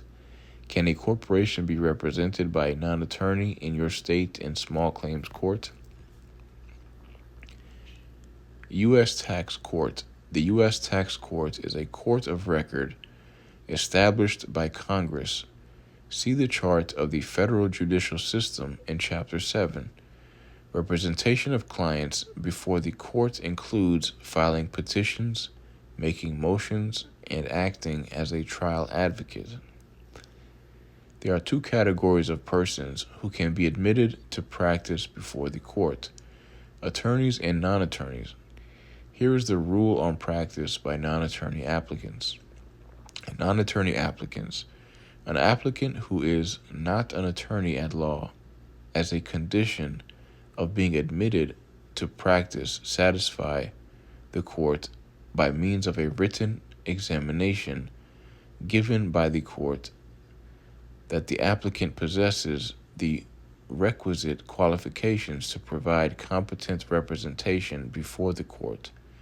Written examinations for applicants who are not attorneys at law will be held no less often than every 2 years. Native American courts. Tribunal courts on Indian reservations have jurisdiction over designated civil and criminal matters involving Native Americans. In many of these courts, both parties are represented by non-attorney advocates. See Native American law in Exhibit 2-4 in Chapter 2. Examples. In Arizona, non-attorneys can be licensed as tribunal advocates to represent clients before the Salt River Pima Maricopa Tribal Court. In Utah, a party in the tribal court of the UTE Indian Tribe of Utah has the right to be represented by an attorney or by a lay counselor. Any person appearing as a lay counselor shall be subject to the same ethical obligations of honesty and confidentiality towards his client as would be a professional attorney, and the attorney-client testimonial privilege shall apply. In Montana, the Assiniboine and Sioux tribes, Fort Peck tribal non-attorney lay counselors must pass a bar examination administered by the tribe. In Nebraska, a non-attorney who has successfully completed a certified paralegal training program is eligible for admission to practice before the courts of the Winnebago tribe. Non-attorney government agency representatives in court.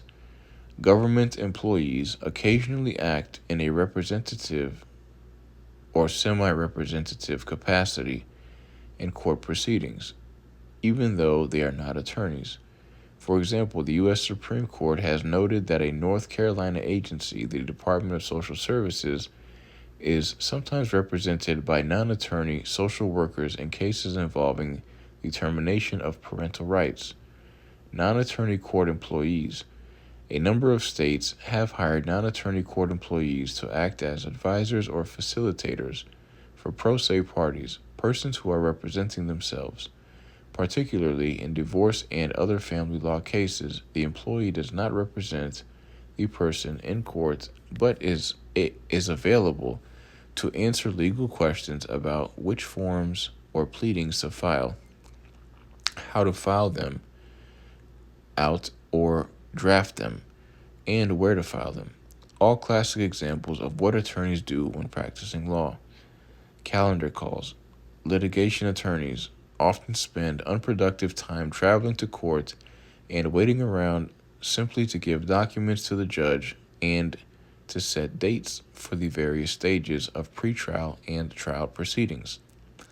Another problem is that an attorney may have to be in two different courtrooms at the same time. For example, an early morning hearing may be unexpectedly extended, preventing the attorney from appearing at a previously scheduled mid-morning proceeding in another courtroom on a different case. In such situations, wouldn't it be helpful if the attorney's paralegal could appear in court during calendar call for the limited purpose of delivering papers to the judge, asking for a new date that the attorney instructs the paralegal to request, or presenting some other message? In most states, such activity is strictly prohibited. Court appearances are attorney-only functions. A Kentucky paralegal learned about this prohibition in a dramatic way. Her attorney was involved in a trial at the Jefferson Circuit Court. He asked the paralegal to go to another courtroom during motion hour, where attorneys make motions and schedule future proceedings on a case. He told her to ask for a hearing date on another case that he had pending. She did so.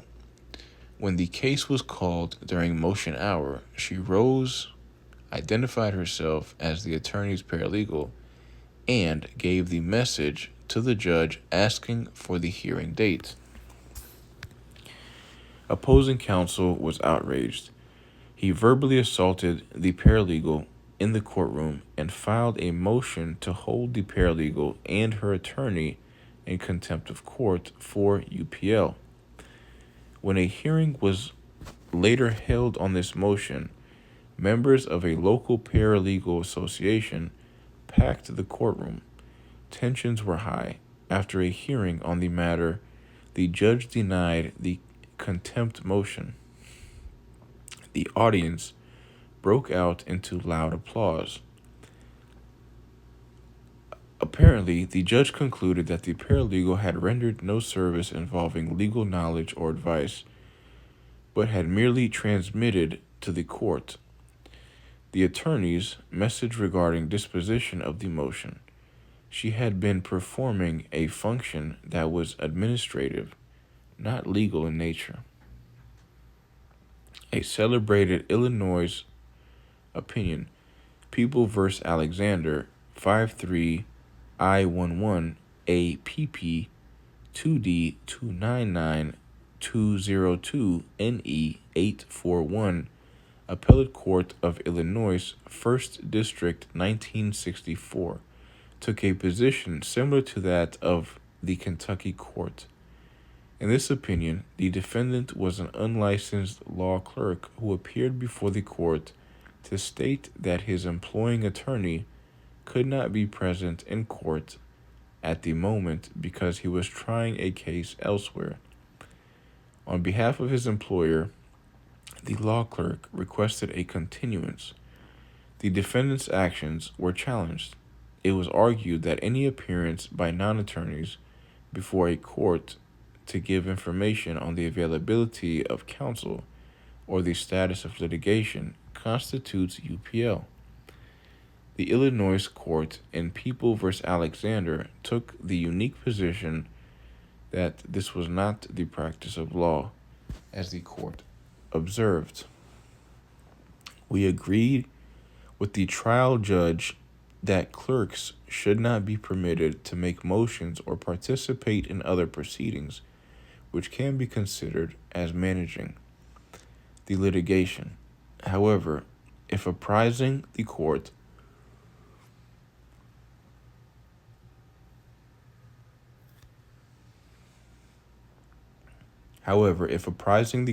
of an employer's engagement or inability to be present constitutes the making of a motion, we must hold that clerks may make such motions for continuances without being guilty of the unauthorized practice of law.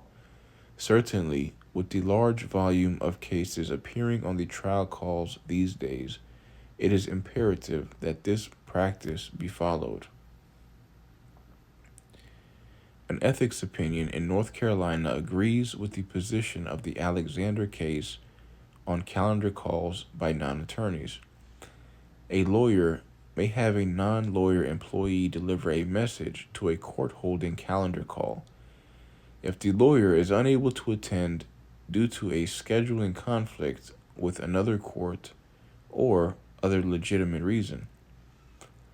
In a few courts, formalized roles for paralegals have been established.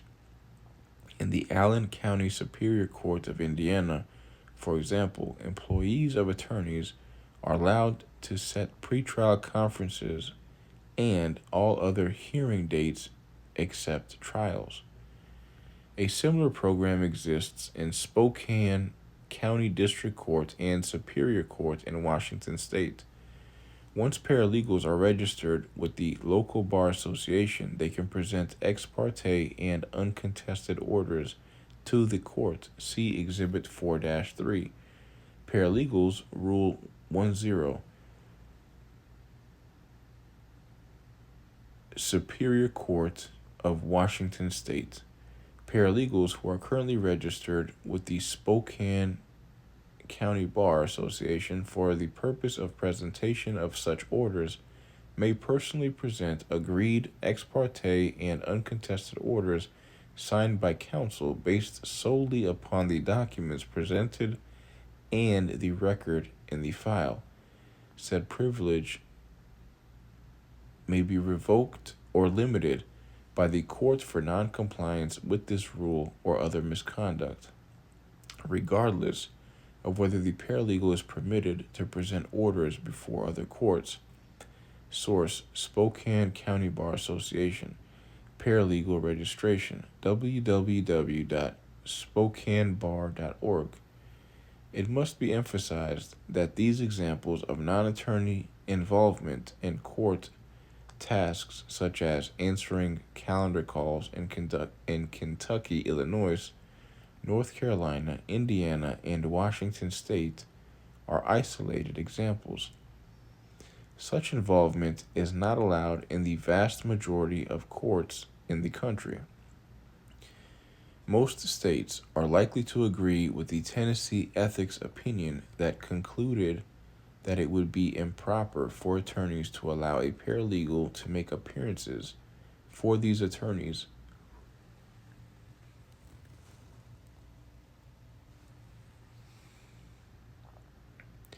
at docket soundings held in open court for the purpose of scheduling cases. Indeed, the opinion said that an attorney who allowed such appearances would be subject to discipline for assisting a non-attorney in UPL.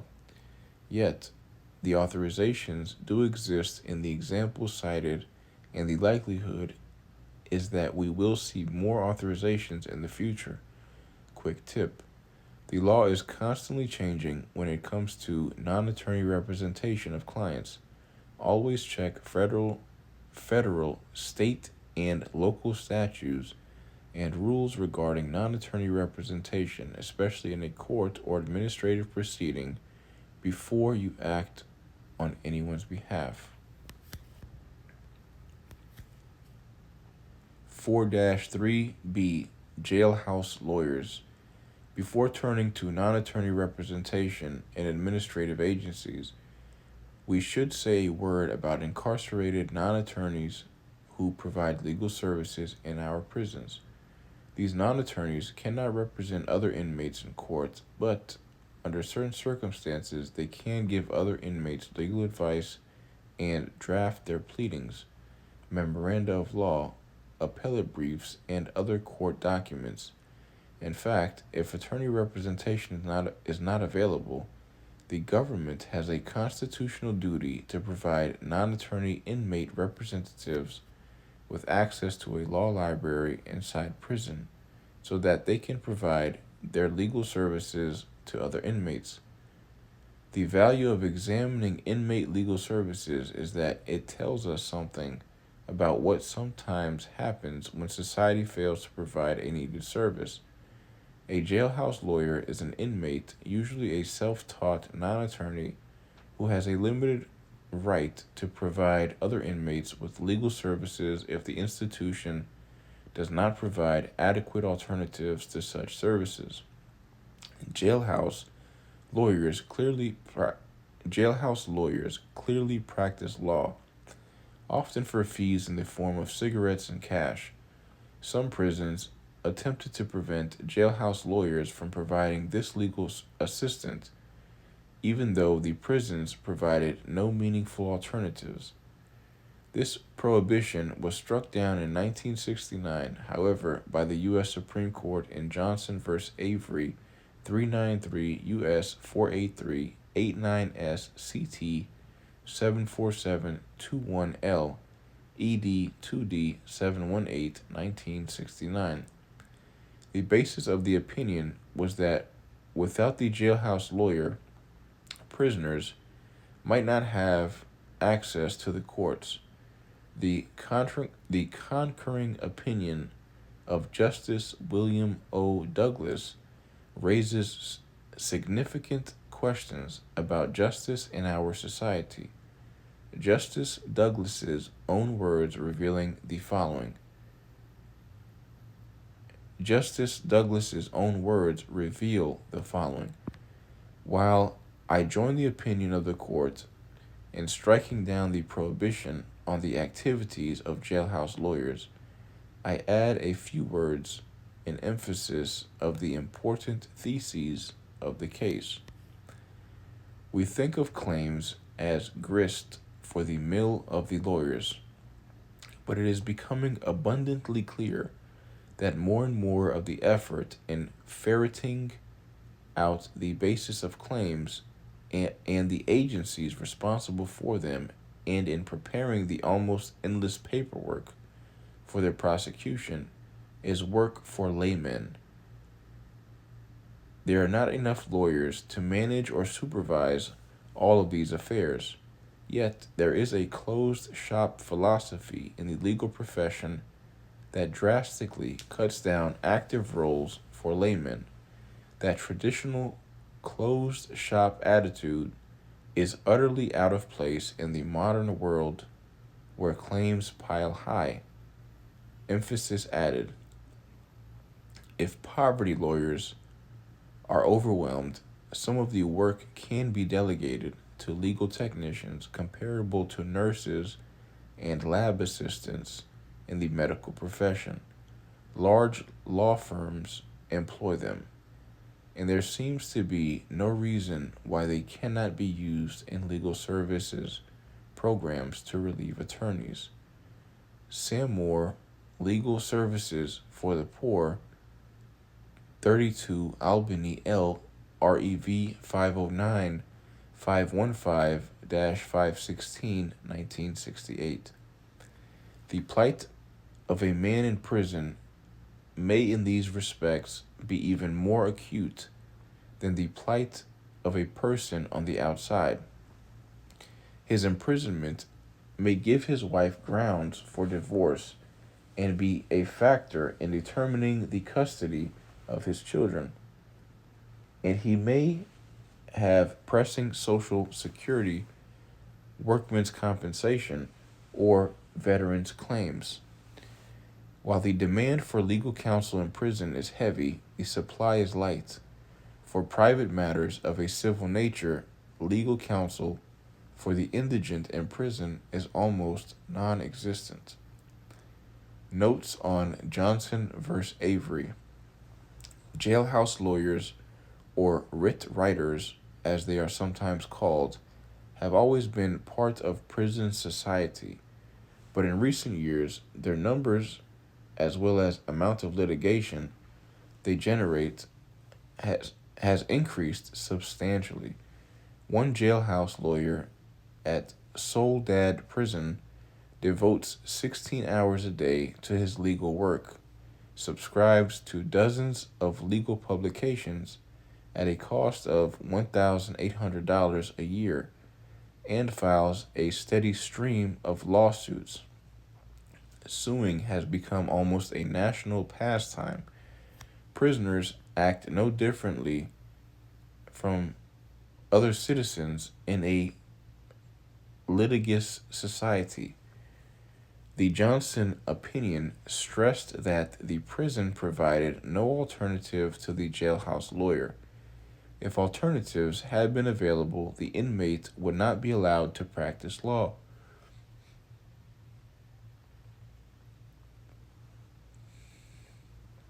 The presence of law students in the prison could be an alternative, but only if it were demonstrated that the students were meeting the need for inmate legal services. If inmates had to wait a considerable period of time, for example, before they could be interviewed by the law students, then no adequate alternative would exist, and the jailhouse lawyer could not be prevented from helping other inmates. States must either satisfy the legal needs of their prisoners or expand the prison law library to include a more comprehensive collection of law books. The larger and more problematic issue is when individuals prey on those incarcerated for their own gain. This was the case in California. Anthony David Urbano, a recently released parolee, represented countless inmates. He worked under the name Jailhouse Lawyer 360 and had an extensive client base until an unsatisfied client filed a complaint with the bar. Urbano justified his representation by stating that since he was a parolee, he had the right to represent incarcerated individuals under California law. The problem was that the California law permitted other inmates to help other incarcerated persons fill out habeas corpus petitions and other legal documents. The key was that the person must be currently in person, which Urbano was not. One of the superior courts in Sacramento issued an order permitting the bar to seize Urbano's practice and effectively shut him down. This is an ongoing problem, and California, like other states, is trying to encourage people to report these activities to the bar associations for investigation and action when necessary. Analyze this. Determine your state's policy on jailhouse lawyers and under what circumstances it is the unauthorized practice of law when aiding an inmate. Can a parolee aid an inmate in a legal matter? A family member? A paralegal? 4-4 Roles for paralegals in administrative proceedings. Some agencies allow representation by non-attorneys, These individuals are usually called agents, practitioners, or representatives. They engage in both informal advocacy, for example, phoning agency officials on behalf of a client, and formal advocacy, for example, representing a client at an adversarial administrative hearing within the agency. A proceeding is adversarial if it involves conflict and an adversary, whether or not the other side is represented. In general, attorneys have not been happy with such non-attorney representation. For years, many associations argued that administrative agencies should be treated like courts. Only attorneys should be allowed to provide representation before the agencies.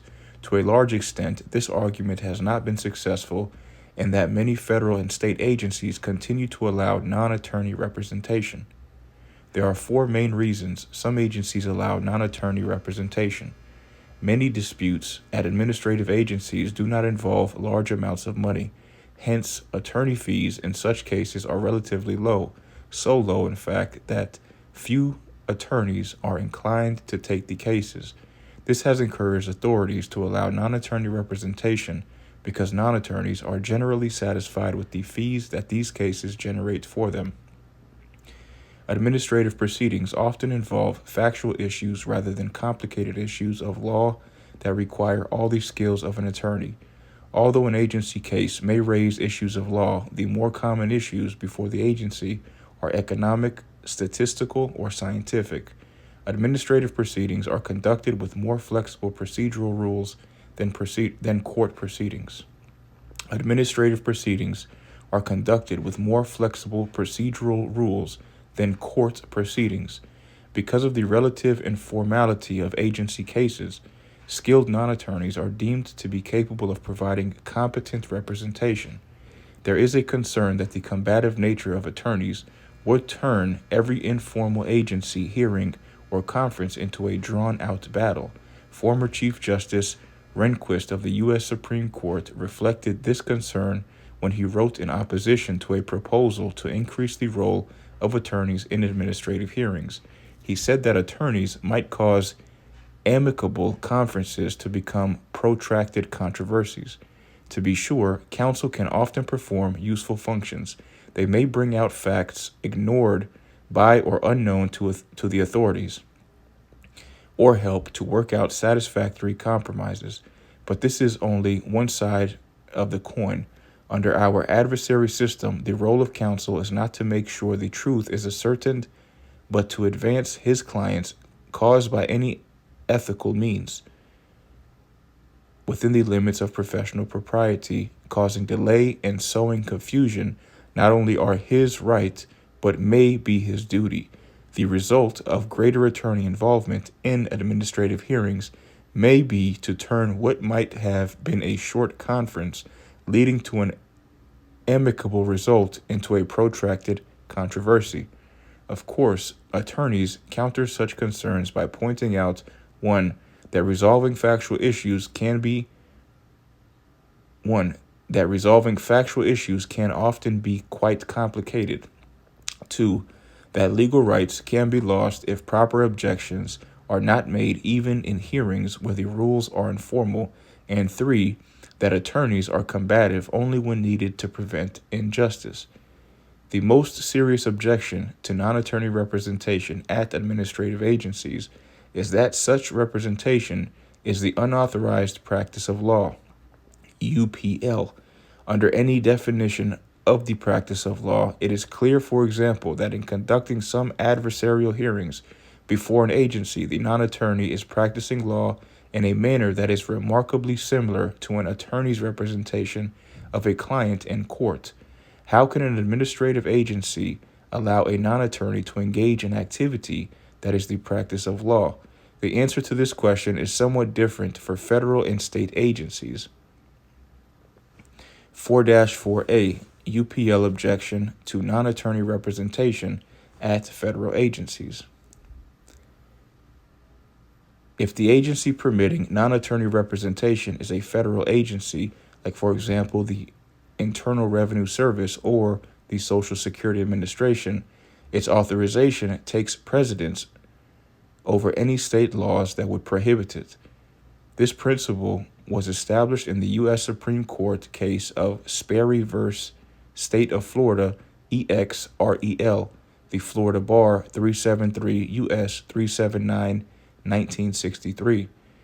The case involved a non-attorney who was authorized to represent clients before the U.S. Patent Office, now the U.S. Patent and Trademark Office. The Florida Bar claimed that the non-attorney was engaged in UPL in violation of the state practice of law statute. The Supreme Court ruled that the supremacy clause of the U.S. Constitution gives federal laws supremacy over conflicting state laws. The court also said examination of the development of practice before the Patent Office and its governmental regulation reveals that 1. Non-lawyers have practiced before the office from its inception with the express approval of the Patent Office and to the knowledge of Congress. 2. During prolonged congressional study of unethical practices before the Patent Office, the right of non-lawyer agents to practice before the office went unquestioned, and there was no suggestion that abuses might be curbed by state regulation. 3. Despite protests of the bar, Congress, in enacting the Administrative Procedure Act, APA refused to limit the right to practice before the administrative agencies to lawyers. And 4. The Patent Office has defended the value of non-lawyer practitioners while taking steps to protect the interests which a state has in prohibiting unauthorized practice of law. We find implicit in this history, congressional and administrative, recognition that registration in the Patent Office confers a right to practice before the office without regard to whether the state within which the practice is conducted would otherwise prohibit such conduct. Moreover, the extent to which specialized lay practitioners should be allowed to practice before some 40-odd federal administrative agencies, including the Patent Office, received continuing attention both in and out of Congress during the period prior to 1952. The Attorney General's Committee on Administrative Procedure, which in 1941 studied the need for procedural reform in the administrative agencies, reported that especially among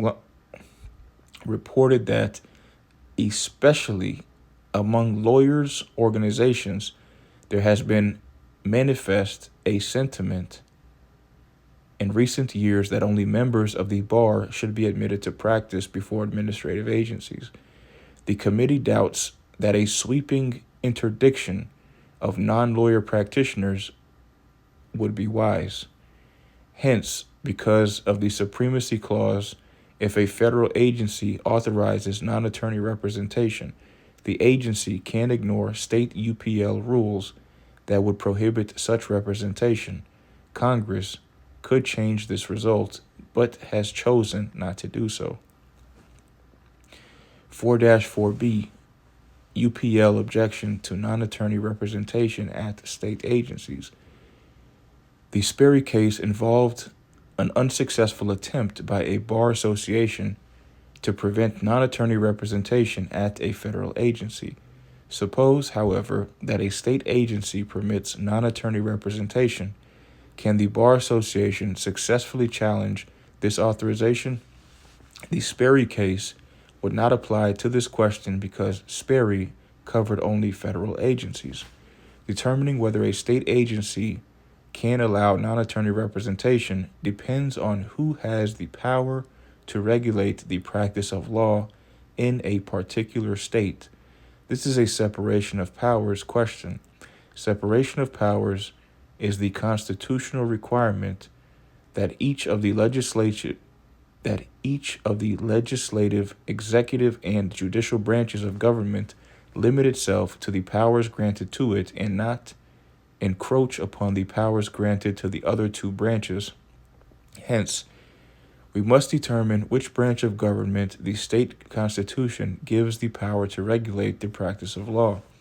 Assume, for example, that the state legislature passes a statute that authorizes non-attorneys to represent workers' compensation clients before the state workers' compensation agency, and that the State Bar Association challenges this authorization on the ground that such representation by a non-attorney is the UPL. How is this issue resolved? The answer depends, as indicated, on who has the power in the state to regulate the practice of law.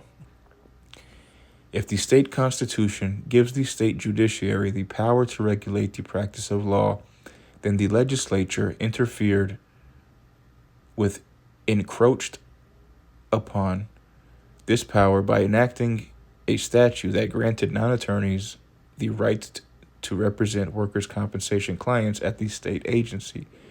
Only the courts can decide if non-attorneys can provide this representation.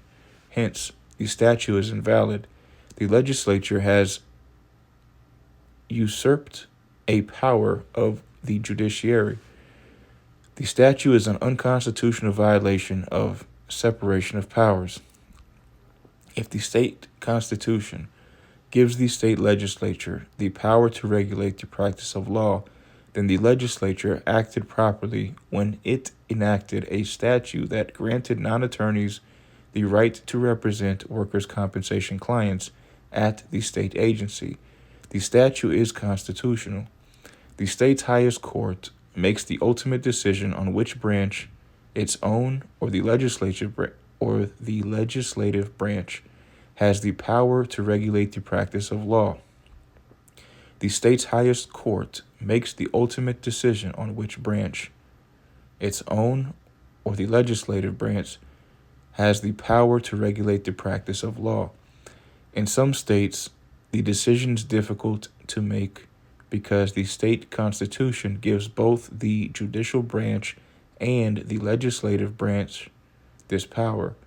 If the workers' compensation statute, in our example, was enacted in a state where the power to regulate the practice of law is shared by both branches, the highest court must decide if the statute encroaches on the judiciary's share of this power.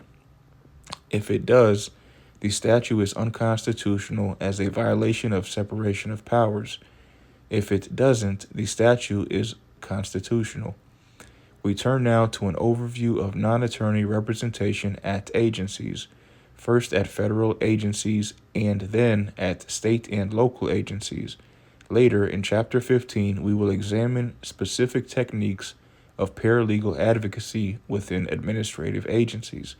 Here, our concern is the extent of the authorization that exists to provide this representation.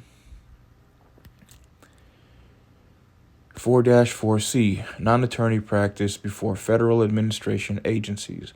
Congress has passed a statute, the Administrative Procedure Act, APA, that governs procedures before federal administrative agencies such as the Social Security Administration, SSA, and the Federal Trade Commission, FTC. The act gives each federal agency the power to decide for itself whether only attorneys can represent clients before it. Administrative Procedure Act, 5 U.S.C. Statute 555B, 2001. A person compelled to appear in person before an agency is entitled to be accompanied, represented, and advised by counsel, or, if permitted by the agency, by other qualified representative. When a federal agency decides to use this power to permit non-attorney representation, it can allow anyone to act as the agent or representative of another before the agency, or it can establish qualifications or standards of admission to practice before it. If the agency takes the latter course, there are a number of qualifications or standards it could impose, such as passing a specialized test to demonstrate competency in the subject matter regulated by the agency, minimum education or experience, registration or enrollment on the agency's approved roster of representatives, an agreement to abide by designated ethical rules of practice, a violation of which could result in suspension and disbarment. Let's look at some examples of federal agencies that allow non-attorney representation. U.S. Patent and Trademark Office, USPTO. The U.S. Patent and Trademark Office, USPTO, has established criteria for individuals to practice before the USPTO as non-attorney patent agents. Their service, including drafting applications for patents, filing them with the USPTO, and searching legal opinions on patentability.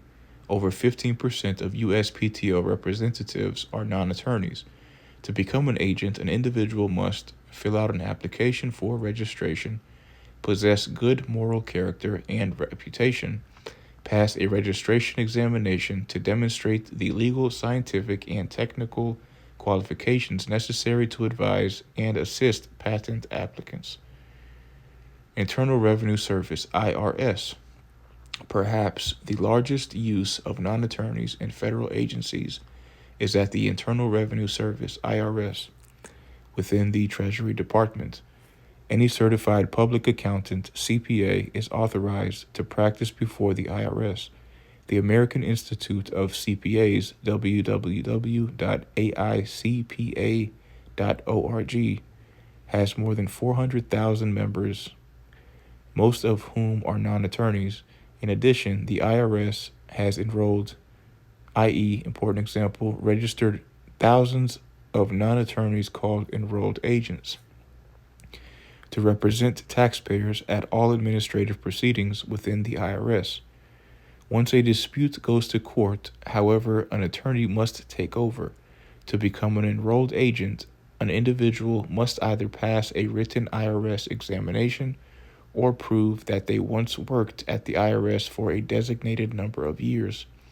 In most states, there are associations of enrolled agents. The major national organization is the National Association of Enrolled Agents, www.naea.org. Exhibit 4-4 contains the form that taxpayers must use to appoint representatives. Exhibit 4-4, Appointment of Internal Revenue Service Representative.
Immigration Court.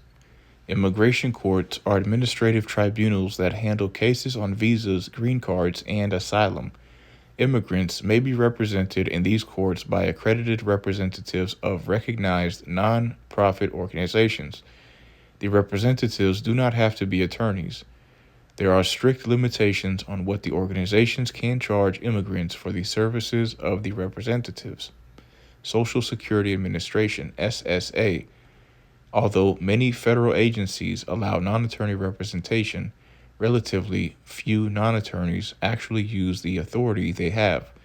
A study by the American Bar Association of 33 federal administrative agencies reached the following conclusion. we found that the overwhelming majority of agencies studied permit non-lawyer representation in both adversarial and non-adversarial proceedings. However, most of them seem to encounter lay practice very infrequently in less than 5% of adjudications, while only a few encounter lay practice as often as lawyer practice. Thus, although universally permitted, lay practice before federal agencies rarely occurs. One agency where non-attorney representation is fairly high, about 15%, is the Social Security Administration, SSA. Paralegals are frequently appointed by clients to represent them before the state. Paralegals are frequently appointed by clients to represent them before the agency. Social Security representatives have formed the National Organization of Social Security Claimants. Representatives, NOSSCR, consisting of attorneys and other advocates, www.nosscr.org. See Chapter 15 on paralegal advocacy on behalf of Social Security claimants. Attorneys and paralegals can charge fees for their services in representing clients before the SSA, but the agency must specifically approve the fee. This is not to say, however, that attorneys and paralegals are treated alike. If an attorney successfully represents a claimant, the agency will deduct up to 25% of the claimant's award, which will be paid directly to the attorney to cover fees. This is called direct payment. In contrast, if a paralegal successfully represents a claimant, the traditional rule has been that the paralegal must collect the fee from the client. The SSA would not deduct anything from the award in such cases. If, however, the paralegal meets the following conditions, the fee up to 25% can be paid directly to the paralegal. Has a bachelor's degree or equivalent qualifications derived from training and work experience, passes a written examination administered by SSA on the Social Security Act and the most recent agency and court decisions on the Act, secures professional liability insurance to protect claimants from malpractice, undergoes a criminal background check to ensure fitness to practice, and completes continuing education courses on Social Security law, including ethics. Paralegals who do not meet these qualifications must collect their fees from their clients. See Exhibit 4-5 for examples of federal agencies that permit non-attorney representatives. Exhibit 4-5.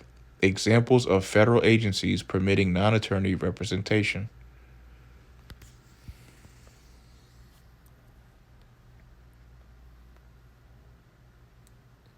U.S. Patent and Trademark Office, USPTO, Internal Revenue Service, IRS, Immigration Court, Social Security Administration.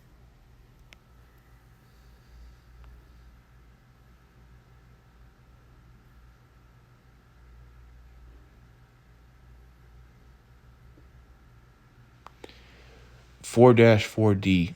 Non-attorney practice before state administration agencies. Thus far, our focus has been non-attorney practice before federal administrative agencies.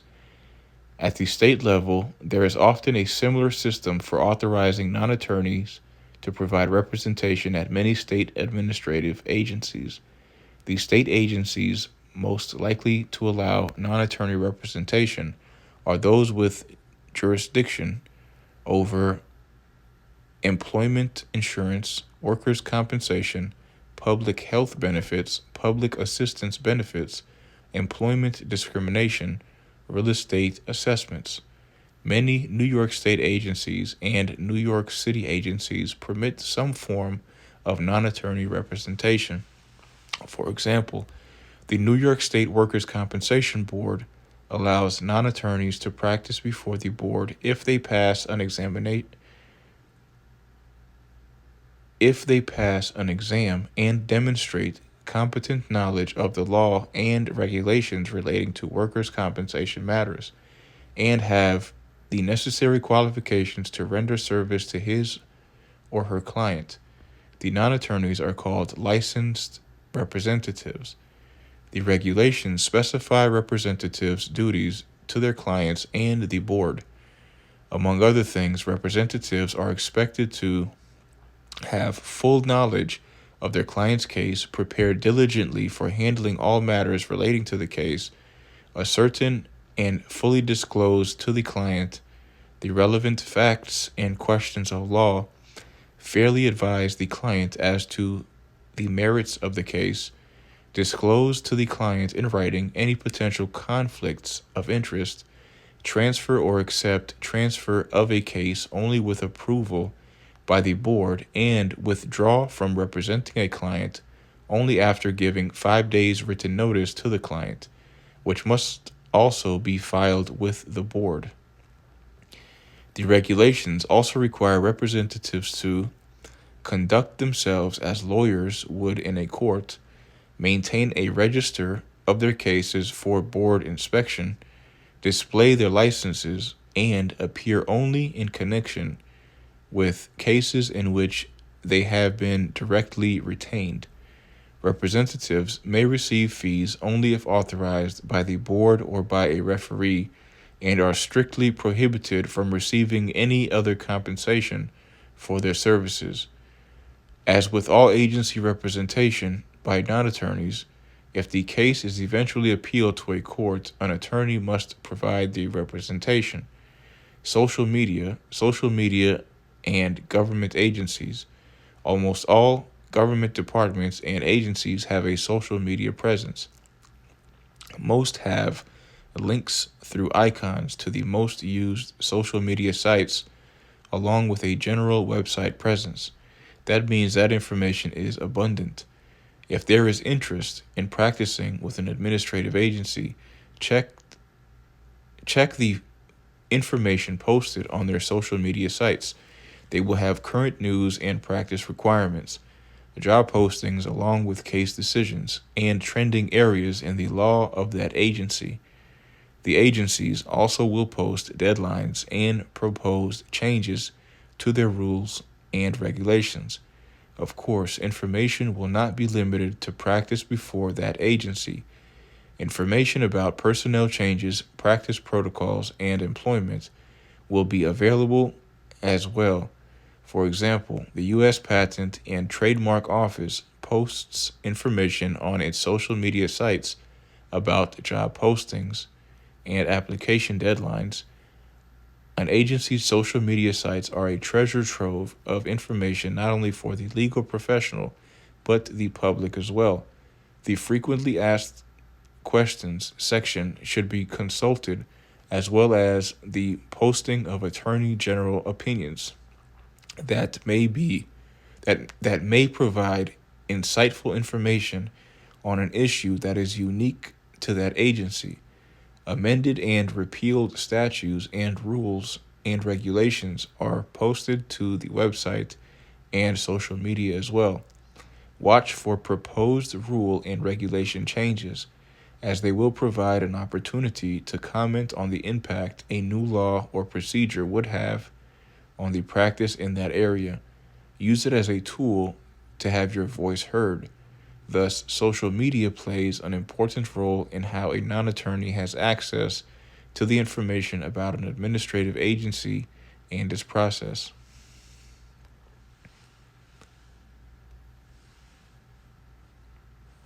4-5 Licensing. A license is government permission to do something that would otherwise be unlawful. Occupational licensing is government permission that is required to engage in a specified occupation. Occupational licensing and certification are significantly different. Occupational licensing is a government program that is required for individuals wishing to practice a certain occupation. Certification is a voluntary program run by a non-governmental organization, NGO, to recognize individuals meeting the qualifications of the organization. Although exceptions exist to this distinction, It covers most licensing and certification programs. In 1950, most Americans had jobs that did not require licenses.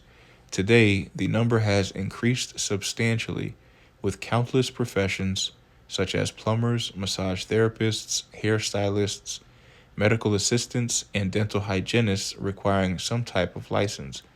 There are two main reasons an occupation may want to be licensed by the government: to protect the public, to enhance the occupation's own image. Licensed occupations such as electricians, brokers, and nurses offer services that require knowledge and skills that most citizens do not have. A license serves as a measure of assurance, although not a guarantee, that license holders are competent to perform their specialized and often technical services. In addition to a desire to protect the public, an occupation may want licensing as a way to enhance its self-image in terms of credibility and professionalism. Toward this end, the occupation often views licensing as a way to prevent less educated and less skilled individuals from working in the field. No state requires paralegals to be licensed, although there has been considerable discussion and controversy over the future of non-attorney licensing. To examine this area, we need to consider traditional paralegals and the document service providers, DSPs. 4-5A, traditional paralegals. Traditional paralegals work for and under the supervision of an attorney. For this group, licensing is not a major issue, although many traditional paralegals favor rules that would restrict the use of the paralegal title to people who work under attorney supervision and meet other designated qualifications. Only a few states, like for example California, Florida, South Dakota, and Maine, have such title restrictive rules. The main reason no one is seriously considering the licensing of traditional paralegals is that licensing is not needed to protect the public. Attorneys have an ethical duty to supervise their paralegals. See Chapter 6. The public is adequately protected by this supervision. Why add a vast bureaucratic licensing mechanism that would not increase the protection the public already receives through the attorney's ethical obligation to supervise all law office employees? Many bar associations would agree with the following point of view on paralegal licensing expressed by the North Carolina Bar Association. Several states have considered the possibility of adopting a licensing statute for paralegals, but none has done so. Licensing itself is subject to great public and legislative concern at present, so long as the work accomplished by non-lawyers for lawyers is properly supervised and reviewed by a licensed and responsible attorney. There would seem to be no need for a further echelon of licensing for the public's protection. Furthermore, licensing might be more dangerous than helpful to the public. The apparent stamp of approval of a license possibly could give the impression to the public that a person having such a license is qualified to deal directly with and give legal advice to the public. New Jersey. In 1999, New Jersey almost enacted licensing that would cover traditional paralegals.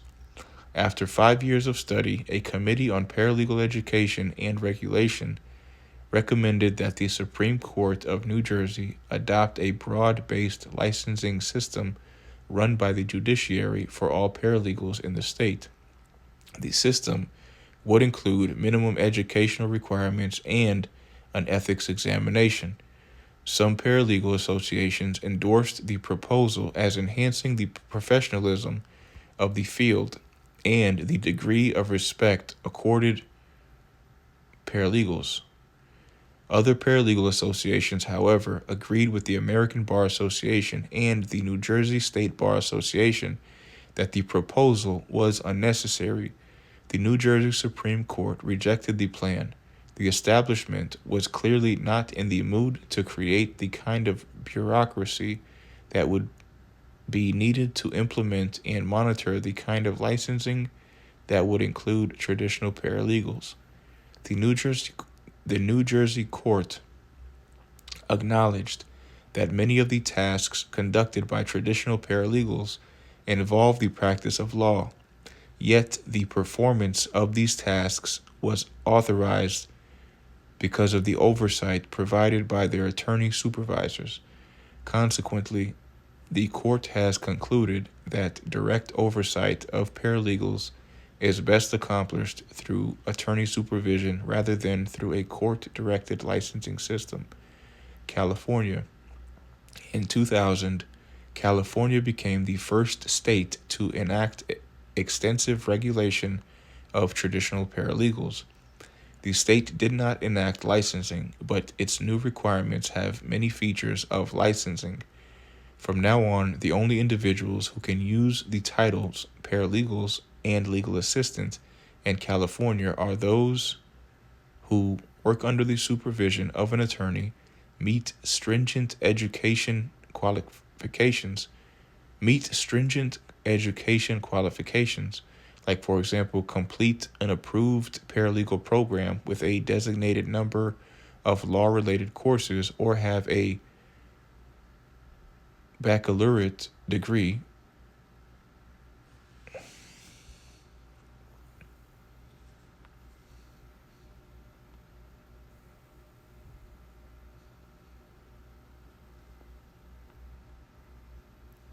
Baccalaureate.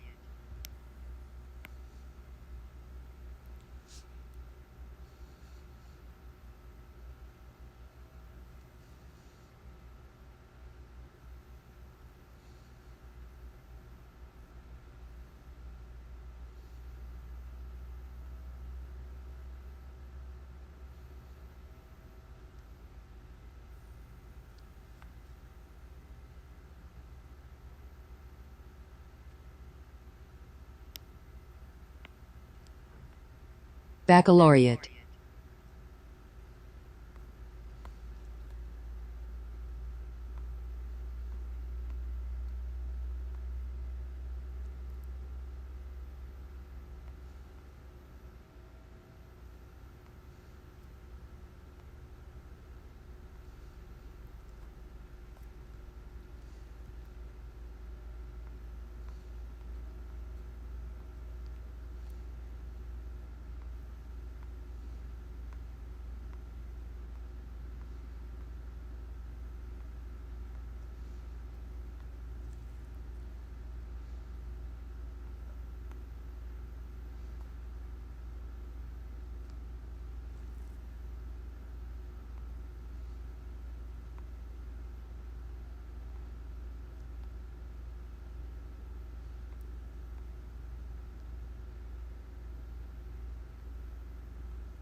Meet stringent education qualifications, like, for example, complete an approved paralegal program with a designated number of law-related courses, or have a baccalaureate degree and 1 year of law-related experience under the supervision of a California attorney, and attend mandatory continuing legal education (CLE) for hours of ethics training every 2 years, and 4 hours in general law or the law of a specialty every 2 years. If you do not work under attorney supervision, you cannot call yourself a paralegal or legal assistant in California. If paralegals sell their services directly to the public, they can no longer call themselves paralegals. This part of the legislation is not new. As we have seen, there are several states, like, for example, Maine and Florida, where the titles paralegal and legal assistant are limited to those who work for attorneys. What was dramatically new about the California legislation was the imposition of education qualifications, mandatory CLE, and a government-backed enforcement mechanism to punish violators. Anyone who violates the requirements of California's new law can be fined for the first offense and be imprisoned for subsequent offenses. Violation constitutes a misdemeanor. It is significant to point out what the California legislation did not do. It did not expand the scope of what a paralegal is able to do. The legislation specified what tasks paralegals and legal assistants are able to perform, like, for example, case management, interviewing, fact gathering, and drafting legal documents. These tasks, however, are not role expansions. The tasks listed in the legislation are the same tasks that could be performed in California or in any other state before the legislation was enacted. It did not require paralegals or legal assistants to pass an examination. To be a paralegal or legal assistant in California, you must meet education or experience qualifications, work under attorney supervision, and attend mandatory CLE, but you do not have to take an examination. It did not set up a judicial or administrative bureaucracy to administer and enforce the program. There is no central office, agency, or board in the state that administers or enforces any aspect of the regulation governing traditional paralegals. The program does not require registration with anyone. There is no license to obtain. The program is enforced in the following formal and informal ways. The threat of criminal prosecution. The legislation creates a new crime, illegal use of the titles paralegal or legal assistant, punishable by fine or imprisonment. The threat of a civil suit. Any consumer injured by a violation of this chapter may file a complaint and seek redress in any municipal or superior court for injunctive relief, restitution, and damages. Self-policing. CLE enforcement. Paralegals and legal assistants must keep their own records of CLE attendance. They must demonstrate, i.e., important example, certify to their supervising attorney that CLE obligations have been met. No one else keeps track of CLE hours of attendance. If, however, a criminal charge or civil lawsuit is brought, the paralegal and legal assistant must be prepared to present proof of compliance. Paralegal fees. In statutory fee cases, a judge can order the losing party to pay the attorney fees of the winning party. Attorney fees can include paralegal fees for paralegal tasks performed by a paralegal on the case. This creates an incentive for attorneys to make sure their paralegals comply with California law on the requirements for using the paralegal title. Although the California legislation did not establish a formal licensing system for traditional paralegals, it did use the force of law to determine who is in and who is out of the paralegal and legal assistant field. That's what licensing does. It is true that most licensing laws prohibit the performance of designated tasks by persons who do not obtain the license. For example, only licensed electricians can wire a house. California did not take this route. A California attorney can ask a secretary or anyone else in the office to perform any paralegal task, like, for example, digest a deposition, interview a client, or perform factual research. But such individuals cannot be called paralegals or legal assistants unless they meet the requirements of the law. This, however, does not lessen the dramatic impact of what has occurred in California. Here are some examples of attorneys and paralegals who have probably violated the California law. Charles Kiley, Esquire, is a sole practitioner in California. He hires Sally Belmont to be his paralegal. Sally recently graduated from a community college that does not have a paralegal program. Sally has never been formally trained as a paralegal. Kiley wants to train her himself. He does so. Since the day he hired her, Kiley has been very satisfied with the quality of her paralegal work. Smith & Smith, a California law firm, promotes one of its veteran secretaries, Mary Adams, to be a paralegal. This secretary has been with the firm for 15 years and knows more about her specialty than most new attorneys. She does not have a degree and has never attended a paralegal program. King, Swenson, and Carter, a California law firm, hires Tom Harris to be a paralegal. Tom was a paralegal for 10 years in New York before moving to California. The firm where he worked says that he is the finest paralegal the firm has ever had. Tom has a paralegal certificate from a paralegal program in New York, but this program did not have the designated number of law-related courses required for a California paralegal. Sally Belmont, Mary Adams, and Tom Harris are illegal paralegals. They have not met the requirements of California law, no matter how competent their employers think they are. Sally, Mary, and Tom run the risk of going to jail. Their employers must stop calling them paralegals.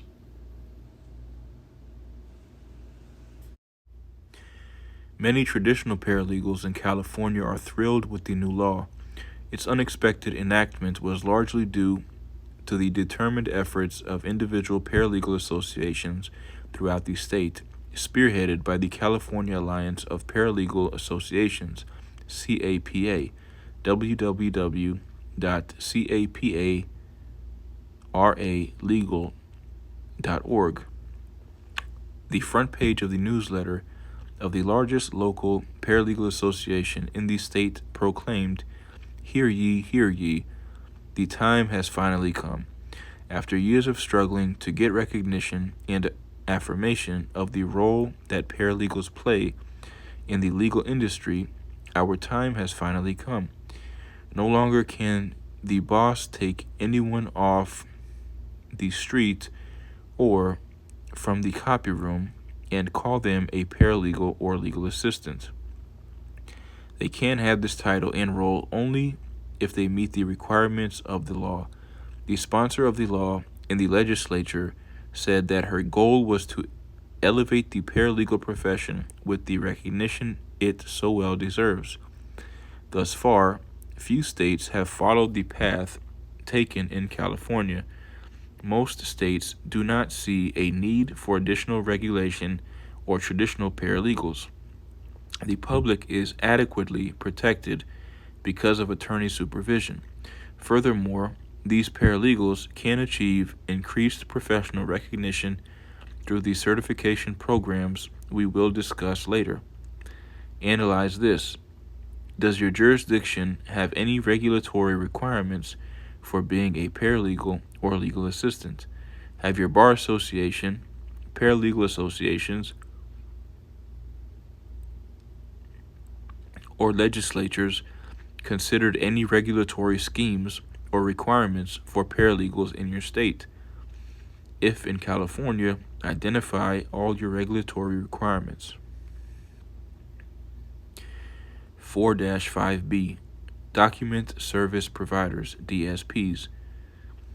Document service providers, however, are in a different category. As we have seen, there are self-employed individuals, independent contractors who offer law-related services to the public without attorney supervision. Because the assistance they provide to self-represented persons is in large measure related to legal documents, they are collectively called Document Service Providers, DSPs. Proponents for expanding the role of DSPs often point to the diversification of personnel in the medical profession.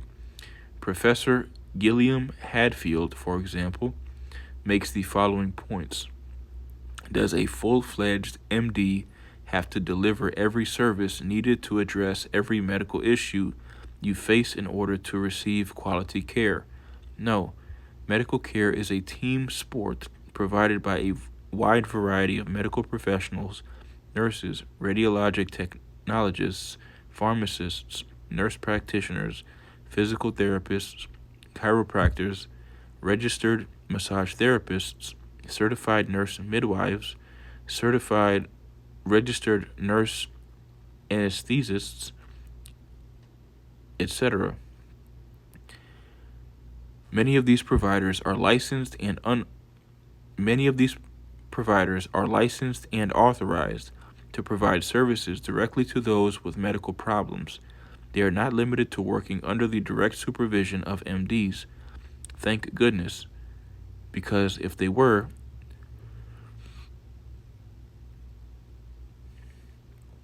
we'd be paying MD rates for every sore throat and backache. Professor Hadfield believes that some measure of this diversity is also needed in the delivery of legal services. Indeed, responsible proposals have been put forward to recognize the valuable services DSPs can provide and to give them the formal recognition of a limited license. As we saw in Exhibit 4-1, a limited license, also called a specialty license, is permission by a government body that allows a person who has met designated qualifications to engage in specified activities that are customarily, but not always exclusively, performed by another category of license holder. As we saw earlier, the rules governing DSPs that currently exist, such as the Bankruptcy Petition Preparer, BPP, in all states, and the Legal Document Assistant, LDA, in California, are restrictive in the sense that they do not expand the role of the non-attorney. Limited licensing would be substantially different. It can shift the boundary lines of what is the practice of law and create new roles for DSPs. There is, however, a segment of the organized bar that does not relish the prospect of granting limited licenses to non-attorneys. In fact, there is overt hostility toward the idea.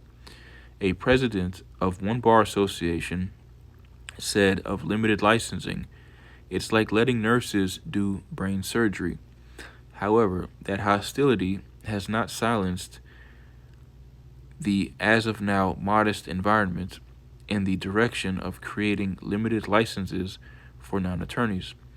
We turn now to an overview of this movement, starting with unexpected support found in position papers of the American Bar Association. Position papers of the American Bar Association. The ABA has not formally endorsed limited licensing. Over the years, however, various commissions of the ABA has taken positions in favor of such licensing. Starting as far back as 1986, the ABA issued a report and endorsed limited licensing of paralegals to perform limited legal functions, such as real estate closings, drafting simple wills, and performing certain tax work. The main reasons behind the support of limited licenses were to help reduce the cost of legal services. The endorsement was not supported by the general bar. In 1995, the ABA issued another report not only supporting limited licensing, but also endorsing that states should determine their own needs. The main contribution of the ABA report was to suggest guidelines or criteria that a state should use in deciding whether the state's current regulation of non-attorney activity was sufficient and, if not, what further regulation was needed, including the option of allowing limited licensing of non-attorneys. In 2013, the ABA issued another report that supported breathtaking changes. The report suggested that the licensing of non-attorney providers of legal services, such as for DSPs, should be licensed to deliver designated legal services without attorney supervision. This would be a major change in the overall delivery of legal services to the public. How likely is it that the recommendation will be implemented? It's difficult to say. Each state would have to decide on its own whether to make the change, a decision that could take years of debate, further study, and experimentation. The ABA cannot force any changes on its own. States individually decide what the practice of law is and who is authorized to practice. The work of the Commission is significant.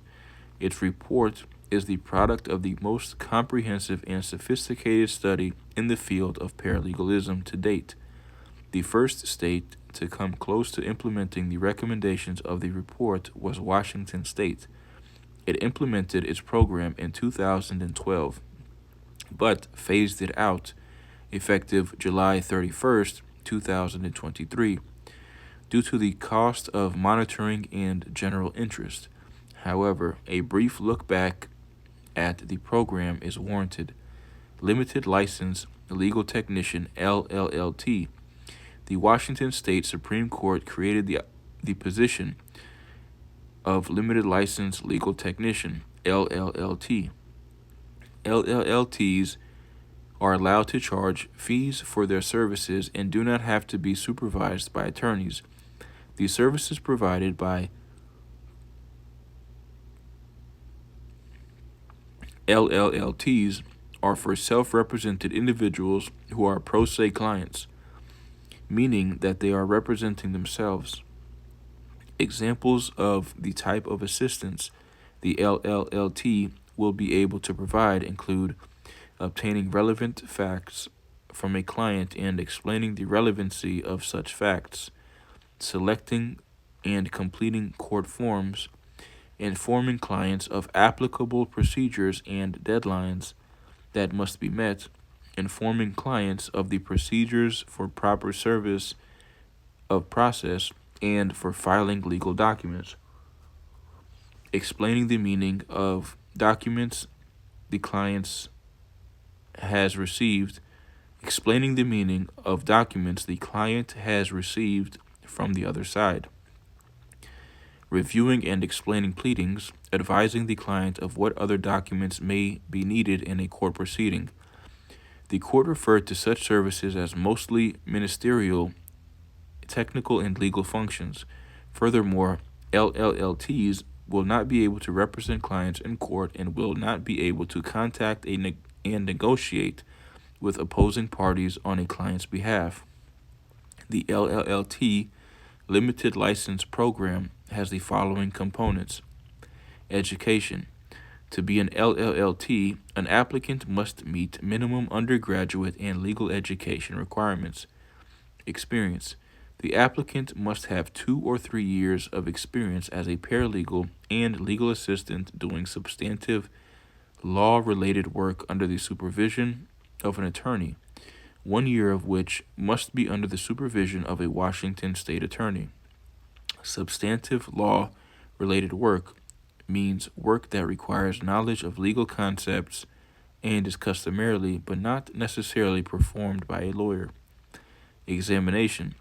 The applicant must pass an examination that will cover rules of professional conduct applicable to LLLTs and rules on privileges, procedural rules, and substantive law issues related to one or more approved practice areas. Continuing legal education, CLE. There shall be an annual CLE requirement. The board will establish rules on ways for a LLLT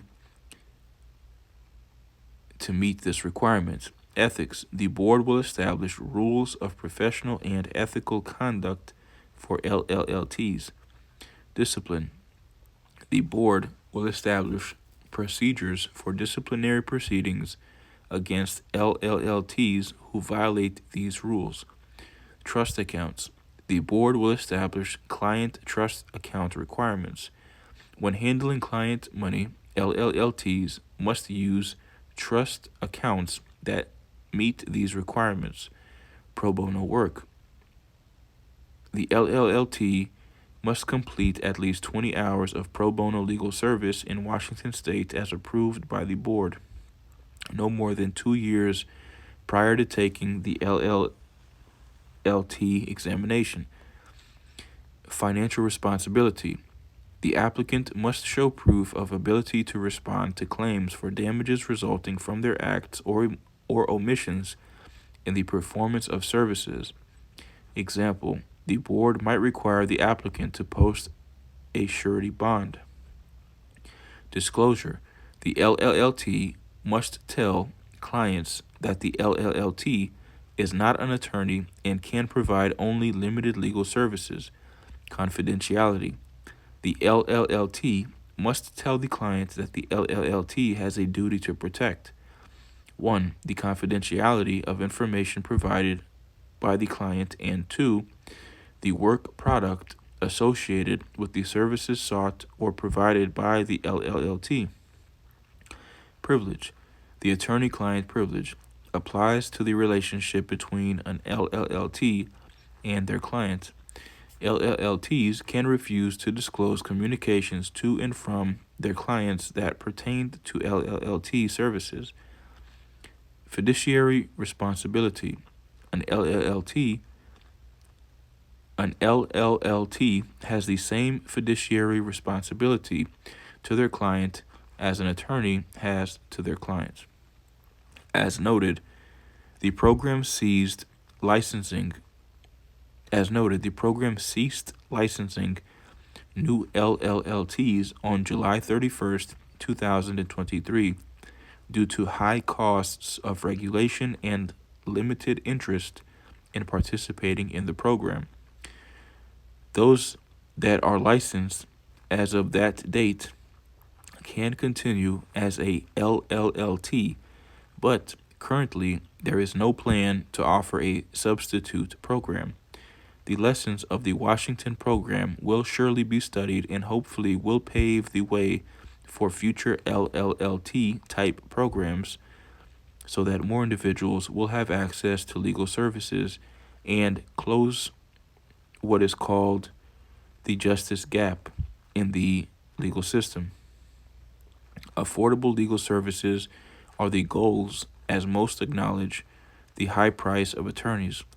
To bridge this gap, some reforms they have been instituted include pro bono work. Many law firms and corporations give their attorneys time off to provide pro bono legal services to the poor. Some offices do the same for their paralegals. The ethics codes of all bar associations suggest, and a few require non-attorneys perform a designated number of pro bono hours per year. Pro bono means for free or sometimes at a reduced rate, short for pro bono publico. Simplified forms. Many courts and bar associations have helped create legal standardized forms that are relatively easy for the public to use without attorney assistance. Quick tip: many courts post simplified forms for the public's use on their websites. These forms can be found on both federal and state court websites. Online self-help centers of courts. Many courts have created websites that provide assistance for persons with legal problems who are representing themselves. Commercial document preparation sites online. Many pay sites online to allow users to obtain legal documents after providing data in a question and answer format, like, for example, www.legalzoom.com. Smartphone technology. There are apps for just about every area, including and especially the law. Whether an iPhone or Android, locating an app that will assist individuals with legal issues is available. Court facilitators. In some states, volunteer or paid attorneys or paralegals are available at help desks situated in the halls of courtrooms to provide general guidance, but not legal advice or representation, to parties representing themselves in court cases. Prepaid legal services. Some companies and unions have developed legal insurance plans that enable participants to pay a set amount each month for designated legal services that might be needed while the participant is in the program. They are called prepaid legal services, legal plans, or group legal services. Attorney advertising.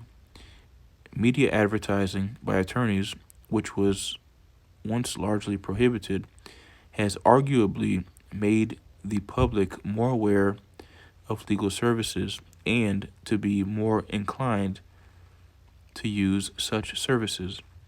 Advertising can also encourage competition among attorneys, which may allow the public to shop for lower fees among competing attorneys. Publicly funded legal services.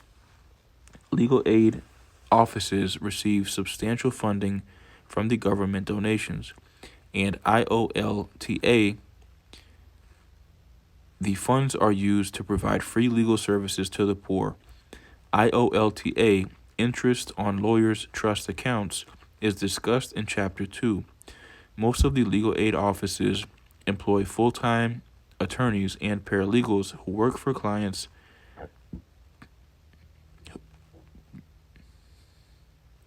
who meet the income guidelines of the programs. For a list of such programs in your state, see the Legal Services Corporation, www.lsc.gov. Social media outreach. Many organizations that provide legal services to people with low and moderate income are using Facebook, X, formerly Twitter, YouTube, and other social media sites to provide information about available legal services, including self-help instructions and guides for people representing themselves. Modest means panels. Some states have modest means panels consisting of private attorneys who are willing to provide relatively low cost, like for example $60 an hour, legal services in limited areas of law to individuals with low income who do not qualify for free legal services at legal aid offices. Traditional paralegals. The increased use of traditional paralegals by attorneys can lead to lower client costs because the billing rate for paralegal time is considerably lower than the billing rate for most attorneys. Paralegals can perform many tasks that would otherwise have to be performed by attorneys. See the discussion of law firm economics and paralegals in Chapter 1 and 5. Limited licensing. The big question in the reform movement is whether proposals for limited licensing will come to fruition and have a significant impact in helping to close the justice gap. Let's focus on our facts from the beginning of the chapter and determine some of Sam's options. It seems as though Sam's situation parallels, in some respects, the Washington situation, but we do not know where Sam is located. With current LLPs, Sam would not be affected so long as all the state requirements are met and kept up to date. If Sam is in a state that is completely discontinuing its limited licensing programs, then Sam would have to think about shifting the focus of the business to areas that permit some types of limited license practice, such as in the federal arena. Of course, Sam could shift the business plan and offer only administrative type services that are permitted in the jurisdiction of practice or a federal agency that permits non-attorney representation. That would be akin to the type of practice that has been the focus of this chapter, such as DSP and independent contractors. Other options include working under the supervision of an attorney and a drastic option of practicing in the jurisdiction that permits limited license practitioners in some form. There is no right answer for Sam, and a shift in the business model and practice may be warranted. Technology update. The blurred lines of document preparation.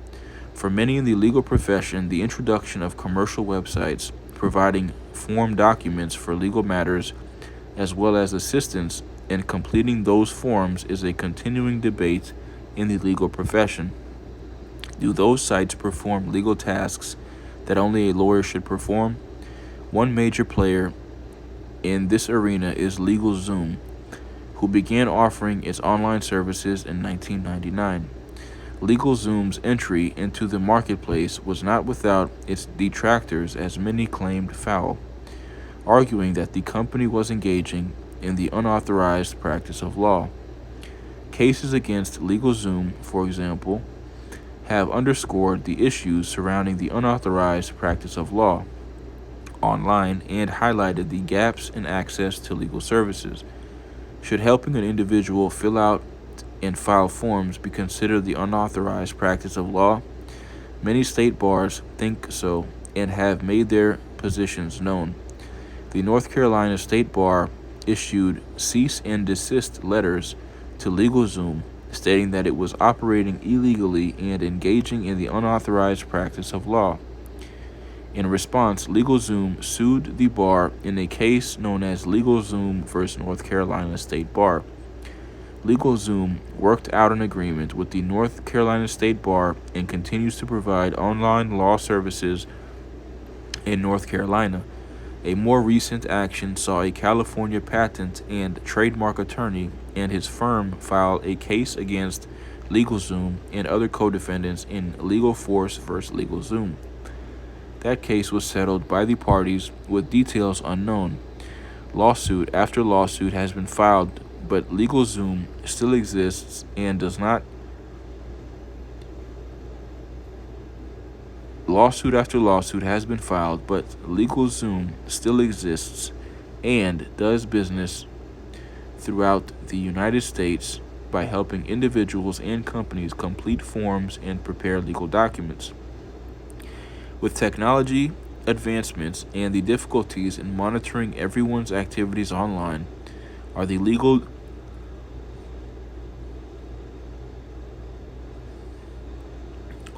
definitions of the unauthorized practice of law outdated?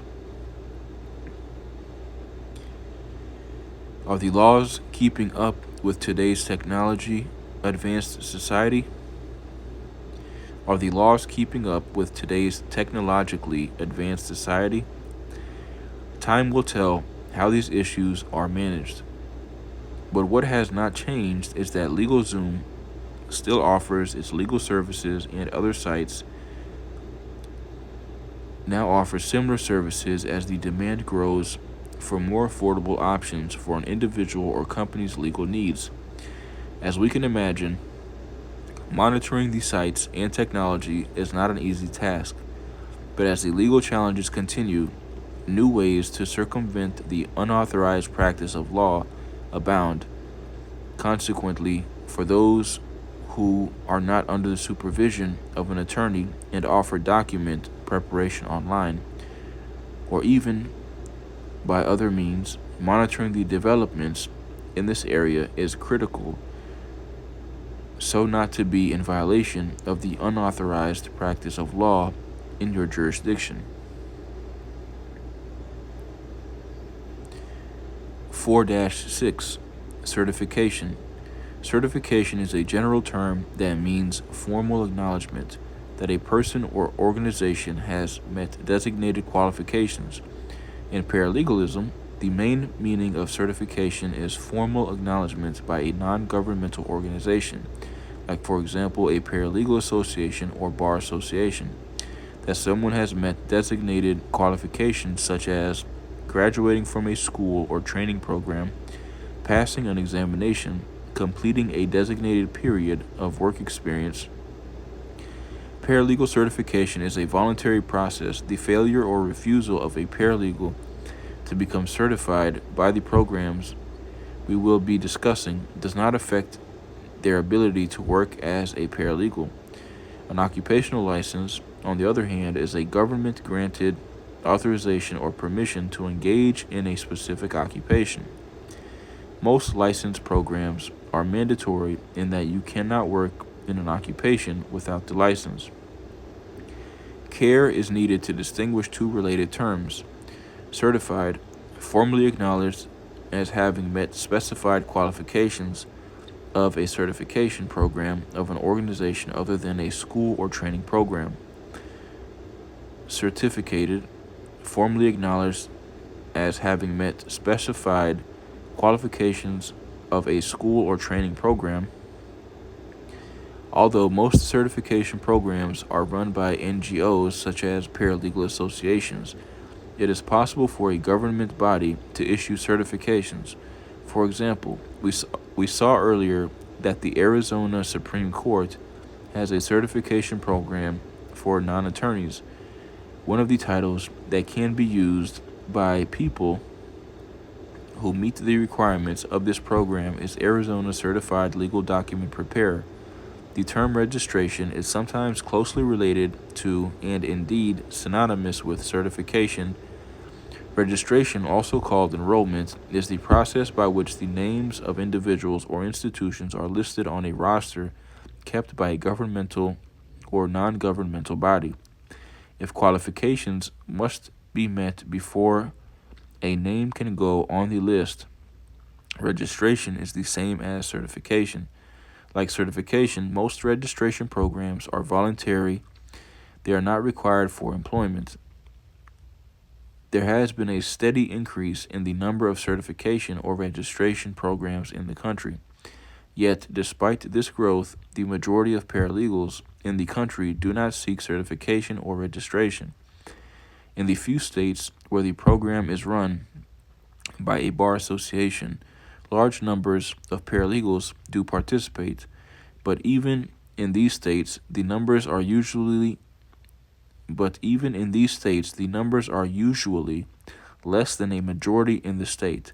Perhaps the main reason the programs are not more widely used is that most employers do not require or actively encourage their paralegals to become certified or registered, even though the employers are generally pleased when a paralegal employee acquires this credential.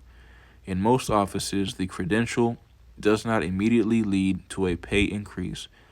Paralegals who most often seek certification or registration are those who are active in local, state, or national paralegal associations. Once certified, these paralegals eloquently promote the value of certification as a way to maintain and enhance the professionalism of the field. At one time, the ABA studied the question of certification. Some suggested that the ABA should certify individual paralegals. It declined the invitation, taking the position that certification should be undertaken by a national body that includes paralegals, attorneys, educators, and members of the general public. Furthermore, the ABA favored specialty certification, non-entry-level certification.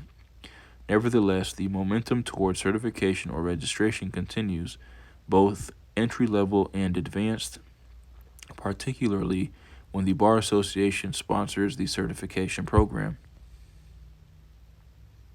4-6A, National Certification. We begin with the three major national certification programs. They have different requirements, but they all require passing an examination. Here are the credentials offered by the three national associations. National Association of Legal Assistants, NALA, has two categories of certification, entry-level and advanced, www.nala.org. Click Certification. Entry-level certification, Certified Paralegal, CP, or Certified Legal Assistant, CLA. People who meet the qualifications of the certification can select the CP or CLA credential. Advanced Certification, Advanced Certified Paralegal, ACP. The ACP credential is available to a paralegal who has already obtained the CP and CLA credential. The ACP provides certification in a specialized area of the law, such as family law, discovery, and real estate, to name a few. This credential allows a paralegal to show a heightened expertise in a particular area of the law. National Federation of Paralegal Associations, NFPA, also has two categories of certification: entry level. National Federation of Paralegal Associations, NFPA, also has two categories of certification: entry level and advanced. www.paralegals.org. Click Paralegal Certification. Basic level certification. People who meet the qualifications of this certification become Core Registered Paralegals, CRP. Core stands for competent, organized, responsible, and ethical. The example is the PCCE, which stands for Paralegal Core Competency Exam. Advanced certification. Registered Paralegal RP or PACE RP. People who meet the qualifications of the certification can select the RP or the PACE RP credential. PACE stands for Paralegal Advanced Competency Exam, PACE. National Association for Legal Support Professionals, NALS, has three major certification programs. They are called the Professional Paralegal, PP, Accredited Legal Professional, ALP, and the Certified Legal Professional, CLP, mainly for legal secretaries. Each has different requirements, with the paralegal professional designed for those who have graduated from an ABA-approved program or who have a minimum of 5 years' experience. It should be noted that prior to 2022, the CLP program also used the designation of PLE's Professional Legal Secretary. This designation was phased out, and now the certification is CLP. www.nals.org. There are some major differences among the certification programs of the three national associations. See Exhibit 4-6.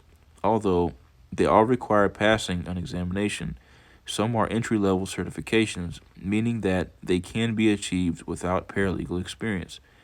Exhibit 4-6, National Certification, NALA, NFPA, and NALS.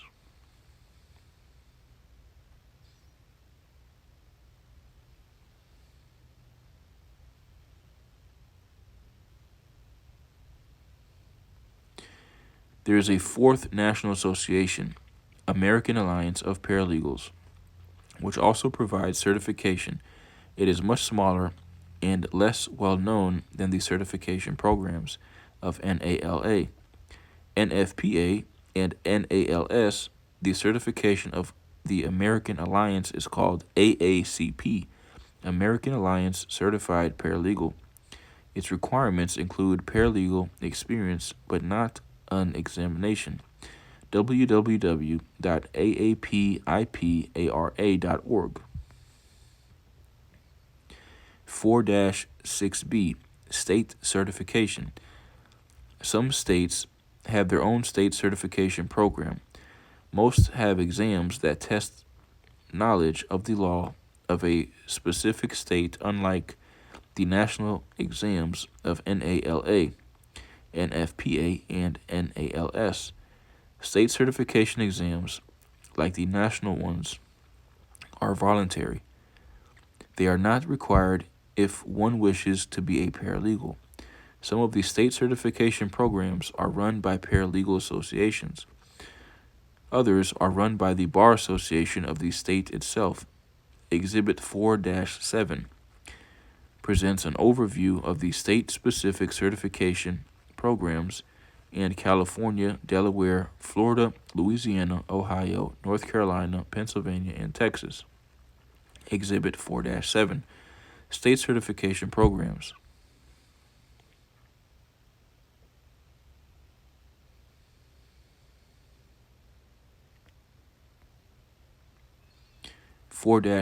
Fair Labor Standards Act, FLSA.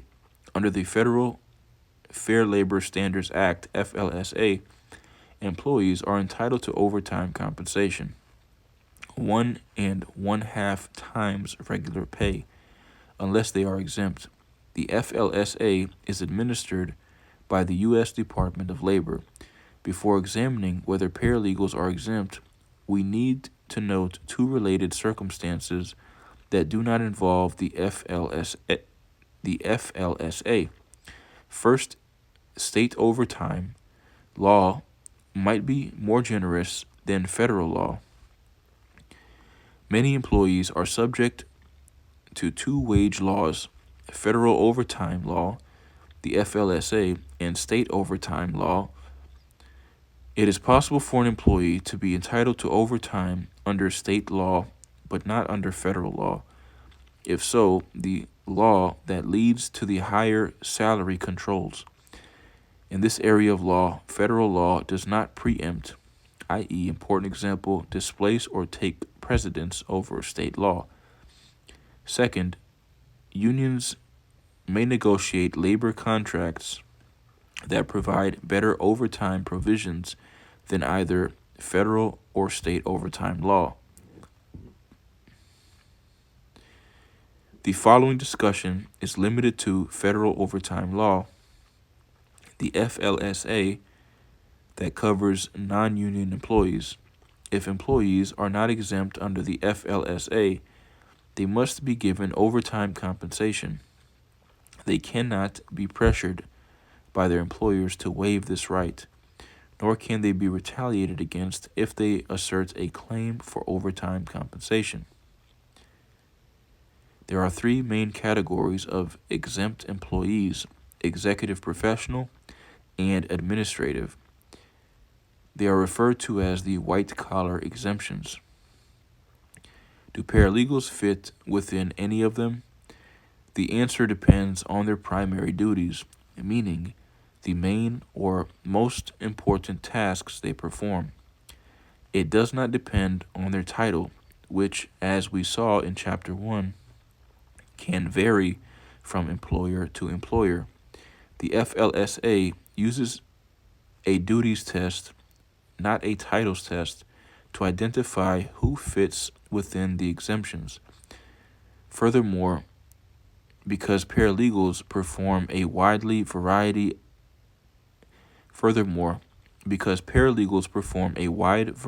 of tasks in many different settings, the question of whether they are exempt must be determined on a case-by-case basis, one paralegal at a time.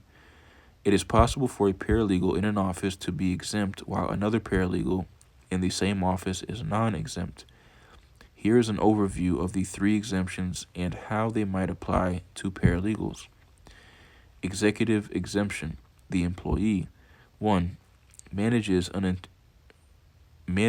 enterprise such as a department or subdivision that has a permanent status or function in the office.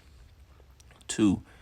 Regularly directs the work of two or more employees. And 3. Either has the authority to hire, promote, or fire other employees or can recommend such action. If so, the recommendation is given particular weight. Most paralegal supervisors meet all three tests of the executive exemption. They often manage the paralegal unit of the firm, supervise more than two employees, and have great influence on who is hired, promoted, or fired in their department. Paralegals without managerial or supervisory responsibility of this kind do not fit within the executive exemption.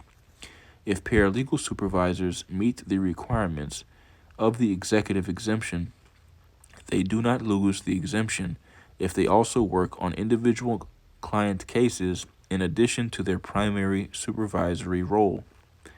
Professional exemption. The employee performs work that requires advanced knowledge that is customarily acquired by a prolonged course of specialized intellectual instruction. Advanced knowledge means work that is predominantly intellectual in character and includes work requiring the consistent exercise of discretion and judgment. There are two categories of exempt professional employees: learned professionals, whose specialized academic training is a standard prerequisite for entrance into the profession, and creative professionals, who work mainly in the creative arts. Paralegals do not fit within the professional exemption. They are not learned professionals because prolonged specialized instruction is not a standard prerequisite to entering the field. A bachelor's degree, for example, is not a prerequisite to becoming a paralegal. An example of a support occupation that would qualify as a learned profession is the registered nurse, because having a specialized advanced degree is a standard prerequisite for becoming a registered nurse. Also, paralegals are not creative professionals because law is not in the same category as music, theater, or one of the other creative arts. Administrative exemption. The employee, 1. Performs office work that is directly related to the management or general business operations of the employer or of the employer's customers, and 2. Exercises discretion and independent judgment with respect to matters of significance. The question of whether the administrative exemption applies to paralegals is less clear. Historically, the U.S. Department of Labor, DOL, has argued that this exemption does not apply to the vast majority of paralegals. The first test under the administrative exemption is that the employees perform office work that is directly related to the management or general business operations of the employer or of the employer's customers. This means assisting with the running or servicing of the business, such as working on budgets, purchasing equipment, or administering the office's computer database. Such tasks, however, are not the primary duties of most paralegals, although they may help out in these areas. As a result, paralegals spend most of their time working on individual cases and hence do not meet the first test. The second test, which also must be met for the administrative exemption to apply, is that the employees exercise discretion and independent judgment with respect to matters of significance. The phrase discretion and independent judgment involves comparing and evaluating possible courses of conduct and acting or making a decision after the various possibilities have been considered. The phrase implies that the employee has authority to make an independent choice, free from immediate direction or supervision. An employee does not exercise discretion and independent judgment if he or she merely uses skills in applying well-established techniques, procedures, or standards described in manuals or other sources. Do paralegals meet the second test of exercising discretion and independent judgment with respect to matters of significance? They certainly work on matters of significance, yet it is not clear whether they exercise discretion and independent judgment. Paralegals are often given some leeway in the performance of their work, yet if they operate within closely prescribed limits, they are not exercising discretion and independent judgment. The DOL has consistently taken the position that paralegals do not have the kind of independence this exemption requires because of the attorney supervision and approval their work must be given under the rules of ethics, as we will see in Chapter 6. If paralegals make independent choices on client matters, they run the risk of being charged with engaging in unauthorized practice of law, UPL. To summarize, paralegals who are not exempt must receive overtime compensation. Paralegals who are exempt are not entitled to overtime compensation. Most paralegals who do not supervise others are not exempt under the executive exemption. Many paralegal supervisors are exempt under the executive exemption. Most paralegals are not exempt under the professional exemption unless they have an advanced degree. Most paralegals are probably not exempt under the administrative exemption. Despite these general principles, disputes continue to arise on whether specific employees should be paid overtime. Not all law offices comply with, or in some instances understand, the overtime law.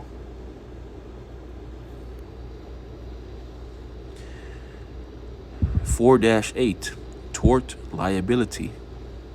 Thus far, we have discussed a number of ways that paralegal activities are or could be regulated. Criminal liability for violating the statutes on UPL, special authorization rules on practice before administrative agencies and other tribunals, licensing, certification, labor laws. Finally, we come to tort liability, which is another method by which society defines what is and is not permissible. A tort action is brought when someone has allegedly caused injury or other damage by committing a civil wrong other than a breach of contract. While a tort is different from a breach of contract and a crime, the same conduct that constitutes a breach of contract or a crime can also constitute a tort.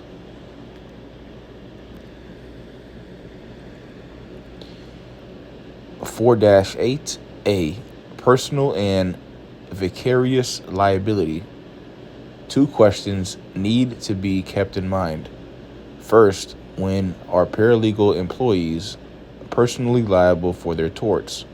Second, when are employers vicariously liable for the torts of their paralegal employees? Vicarious liability simply means one person being responsible or liable for what another person does because of the relationship that exists between them. The short answer to the first question is always. The short answer to the second question is when the wrongdoing by the paralegal was within the scope of employment. After covering both questions, we will then examine the separate question of when malpractice insurance will pay for such liability.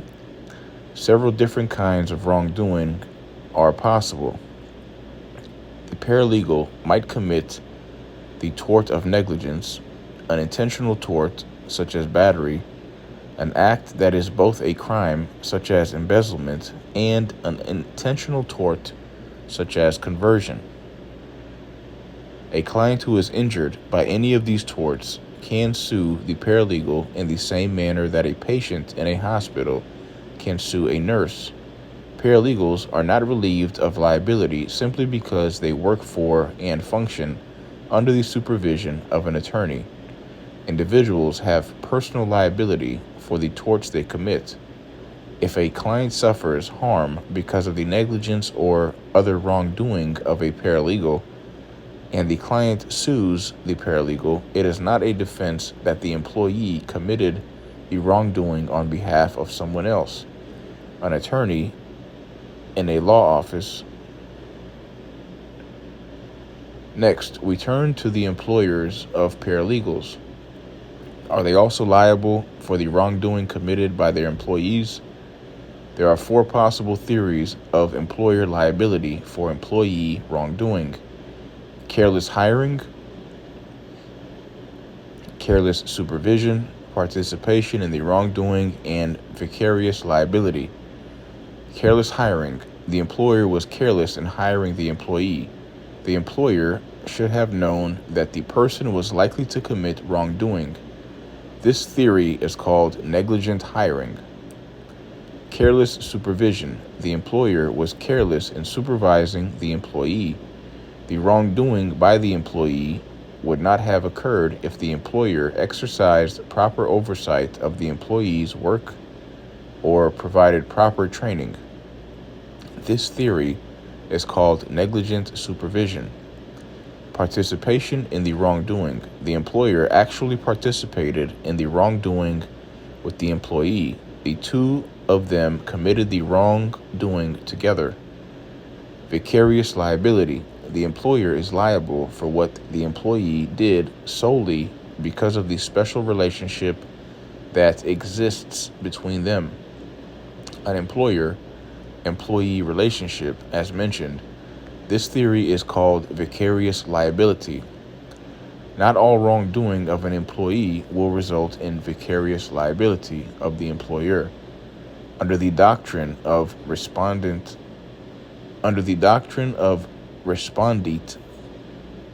superior, an employer will be liable for the wrongdoing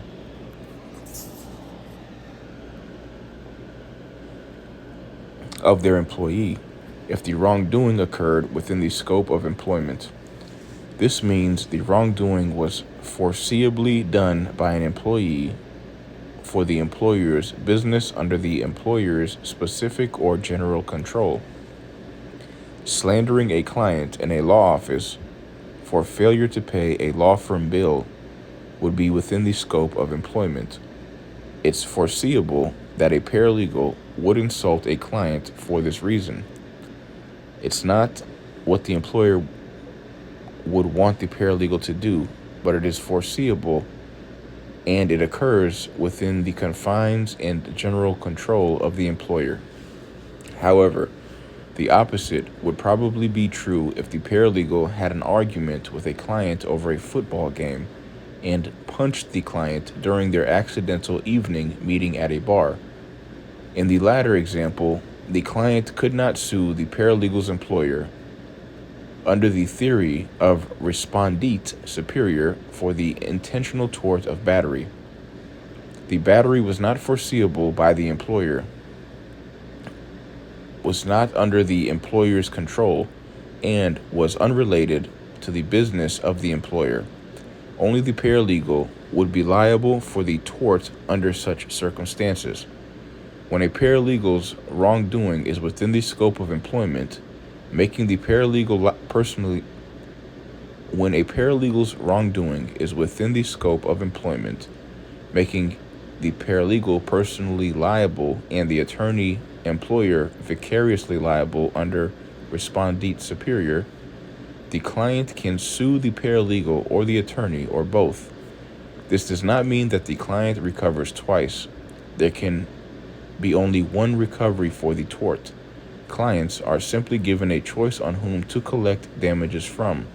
If, for example, a client is entitled to $75,000 in damages because of the tort committed by the paralegal, the client can recover the entire $75,000 from the attorney or the entire $75,000 from the paralegal, or part from each until the $75,000 is paid.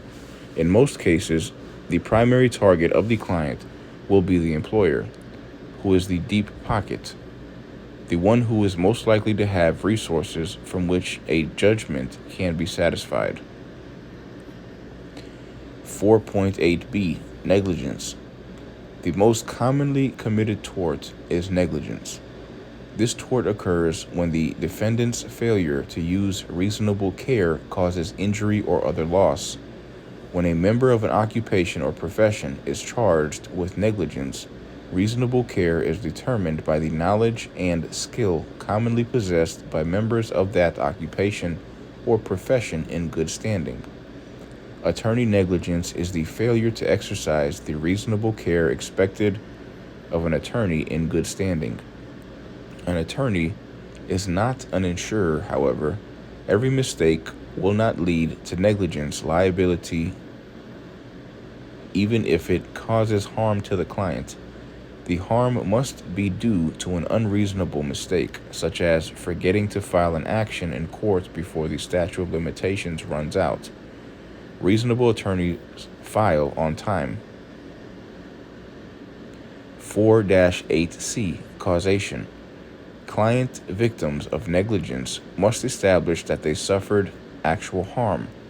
It is not enough to show that a law office failed to use reasonable care. This failure must lead to, i.e., important example, cause actual harm. Assume that an attorney represents Alfonso, who wants to sue his employer for $25,000 in back wages. The case is dismissed, however, because his attorney carelessly fails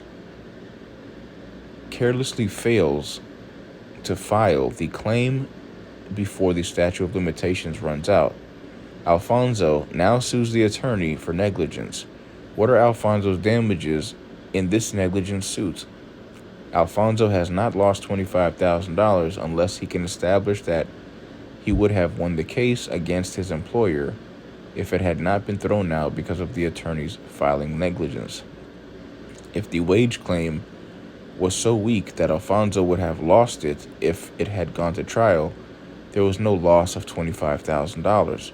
Hence, in a negligence action against an attorney, the client must show A, that the attorney's conduct fell below the standard of reasonable care expected of attorneys, and B, that the underlying claim would have been successful if the attorney had not been careless. 4-8D, Paralegals. When a traditional paralegal, one employed by an attorney, commits negligence for which the attorney becomes liable under respondit superior, the same standard applies because the work product of this paralegal blends into the work product of the supervising attorney. The attorney becomes as fully responsible for what the paralegal did as if the attorney had committed the negligence. Unreasonableness is measured by what a reasonable attorney would have done, not by what a reasonable paralegal would have done. An independent contractor or document service provider, DSP, who does not work under attorney supervision would be treated differently because DSPs do not work under attorney supervision. They will be held to the standard of a reasonable DSP. The standard would be the knowledge and skill commonly possessed by a DSP in good standing. If one is charged with negligence, they will not be held to the standard of a reasonable attorney unless the DSP led the client to believe they were an attorney or to believe that they worked under an attorney's supervision. There have not been many tort cases in which paralegals have been sued for wrongdoing in a law office. Yet, as paralegals become increasingly prominent in the practice of law, more are expected to be named as defendants. The General Counsel of the Mississippi Bar Association makes the unsettling point that the prominence of paralegalism means there will be more suits against paralegals. As paralegals become more and more professional and proficient, they will become better targets for disgruntled clients looking for someone to sue. The most common case of paralegal liability has involved false notarization. The paralegal was a notary and improperly notarized signatures under pressure from the supervising attorney. For example, the paralegal may have been asked to notarize the signature of a person the paralegal did not observe signing the document. 4-9, Malpractice Insurance. In the broadest sense, malpractice is any professional misconduct such as an ethics violation, breach of fiduciary duty, crime, tort, or other wrongdoing. More narrowly, malpractice refers to negligence committed by a professional. When the professional committing the malpractice is an attorney, the malpractice is called legal malpractice. As indicated, attorney negligence, the most common example of legal malpractice, is the failure to exercise the reasonable care expected of an attorney in good standing. Just as doctors purchase malpractice insurance against suits by their patients, so too attorneys can buy insurance to cover suits against them by their clients for alleged errors and omissions. Until the 1940s, not many attorneys bought malpractice insurance because suits by clients were relatively rare.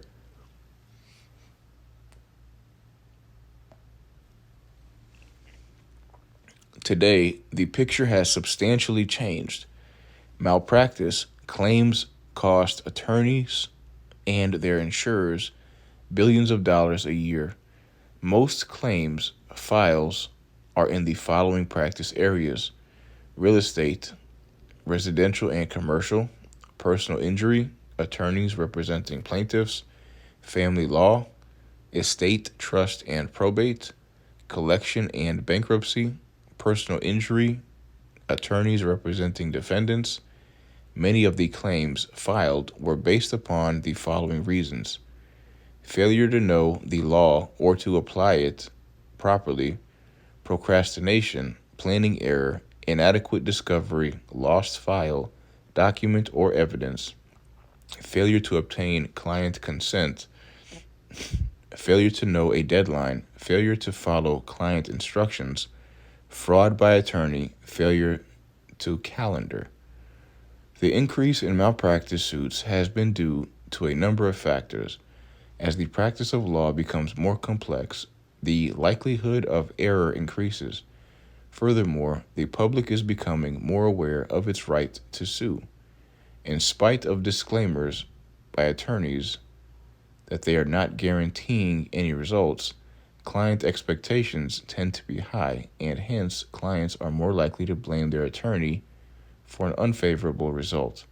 Also, attorneys are increasingly willing to sue each other.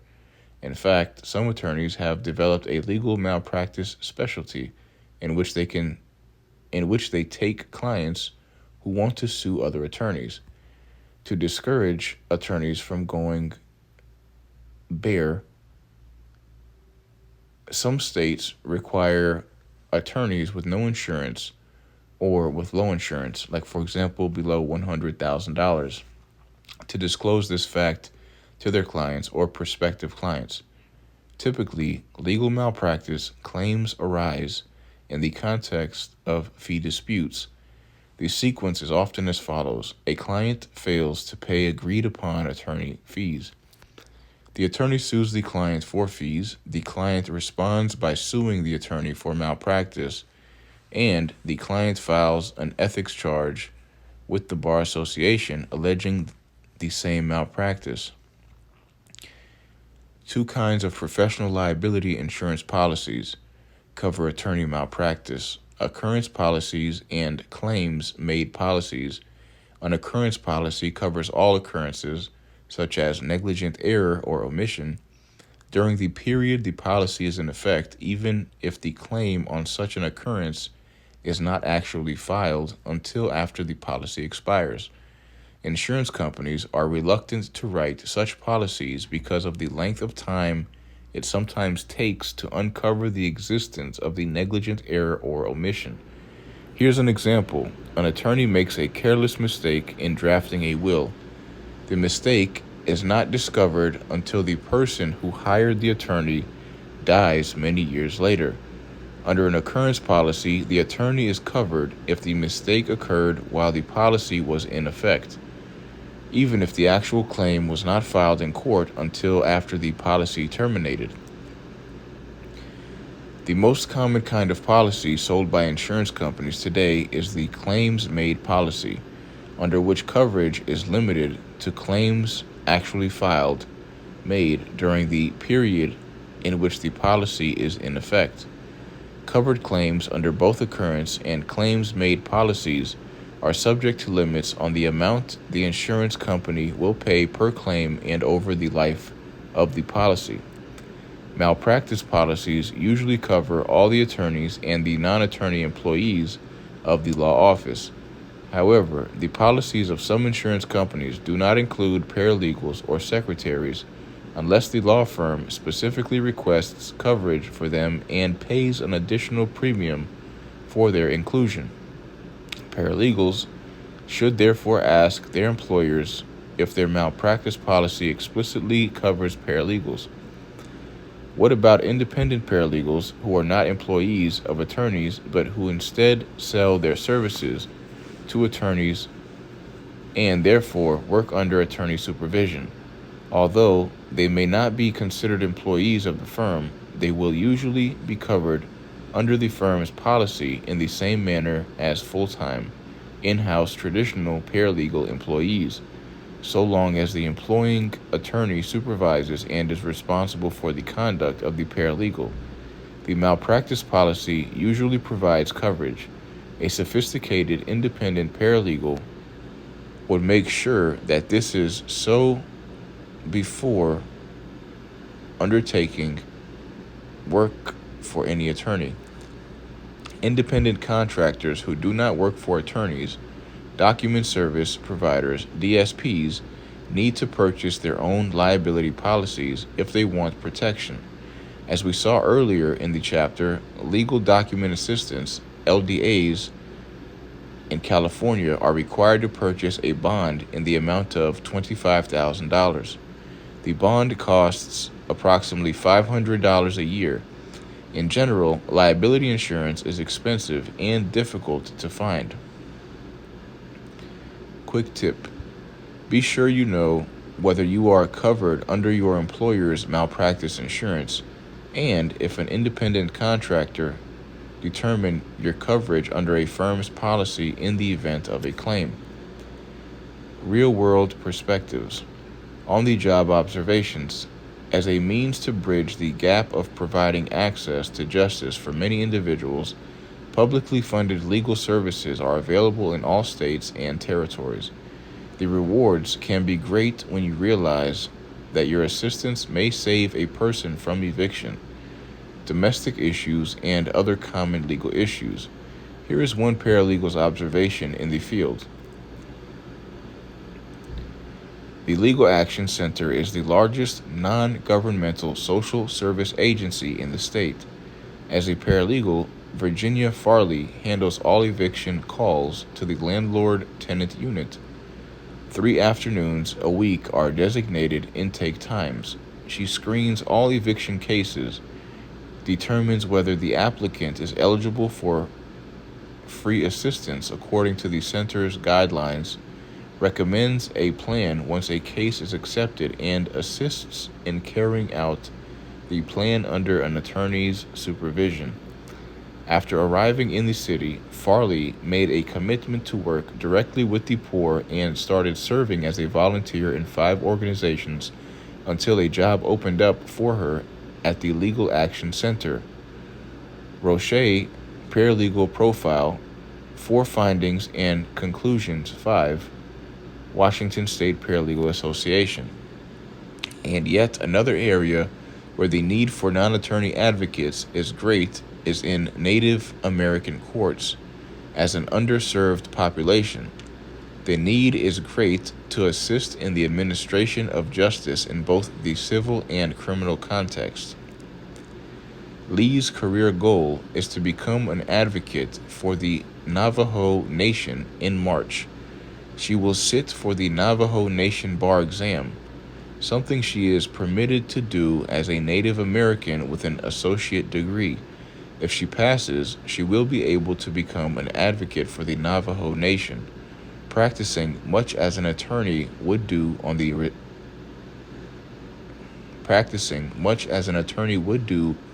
the reservation, although she would not be permitted to practice off the reservation. Her work as an advocate would involve quite a bit of dispute resolution and representing Native Americans in their own tribunal courts. J. Roberts, Unique Specialties, Tribal Law, 23 Legal Assistant, today 65. Chapter Review 4-10A. Chapter Summary: Kinds of Regulation. The major ways in which paralegals could be regulated are laws on unauthorized practice of law, UPL, licensing, certification, labor law, FLSA, tort laws, and ethical rules. Criminal prosecution may result from engaging in UPL. Defining the practice of law. 1. The practice of law is the use or attempt to use legal skills to help resolve a specific person's legal problem.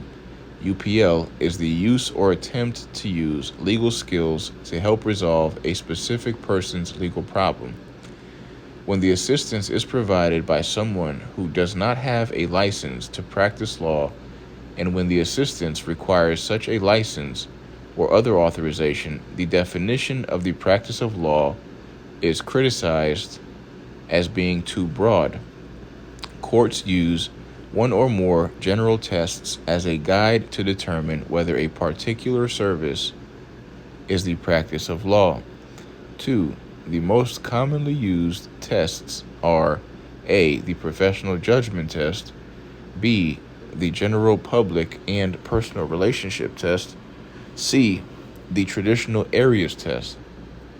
3. Legal information is any statement about the law that is not directed at the facts of a specific person's legal problem. Legal advice is a statement or conclusion that applies the law or legal principles to the facts of a specific person's legal problem. 4. Self-help is self-representation, representing oneself with or without assistance from an attorney, document service provider, DSP, online legal site, manual, or other materials. A DSP is a non-attorney who works without attorney supervision to provide legal document assistance to individuals who are representing themselves. DSPs are controversial mainly because of the allegation that they sometimes select forms for their clients and give them individual assistance in how to fill them out and hence commit UPL. B. DSPs can sell forms and other legal materials but cannot give individual help in using them. They can give and sell legal information, but they cannot give legal advice. C. Major types of DSPs include the bankruptcy petition preparer, BPP, legal document assistant, LDA, unlawful detainer assistant, UDA, and legal document preparer, LDP. D. Some states have different forms of DSPs such as Arizona, California, and until recently, Washington State. That program has been sunset and ceased licensing LLPs on July 31st, 2023. 5. Interactive computer programs must point out that they cannot give legal advice and must have no human interaction that makes corrections and suggestions based on the answers provided by the user. 6. Antitrust law governs unlawful interference with the competition, such as through price fixing, monopolies, and other restraints of trade. States have addressed the conflict between antitrust laws and issues raised by bar associations by creating statutes that permit some forms so long as there is a direct connection to the requirements of its profession, such as a broker in a real estate transaction. Roles for paralegals in court proceedings. 1. For the most part, non-attorneys are not allowed to represent others in court. There are, however, some limited expectations. 2. Courts that allow non-attorney representation include some small claims courts, the U.S. Tax Court, and some tribal courts. 3. A few courts will allow non-attorneys to make a limited purpose calendar call appearance on behalf of their supervising attorney to ask for a continuance or make some other administrative request. 4. Jailhouse lawyers are inmates that assist other inmates in filing legal documents with the courts. The U.S. Supreme Court held in the landmark case Johnson v. Avery that a prison could not bar a non-attorney from giving legal assistance to another inmate if the prison failed to provide alternative legal services that would allow the inmate to exercise their constitutional right of access to the courts. Roles for paralegals in administrative proceedings. 1. Many administrative agencies allow non-attorney representation because the fees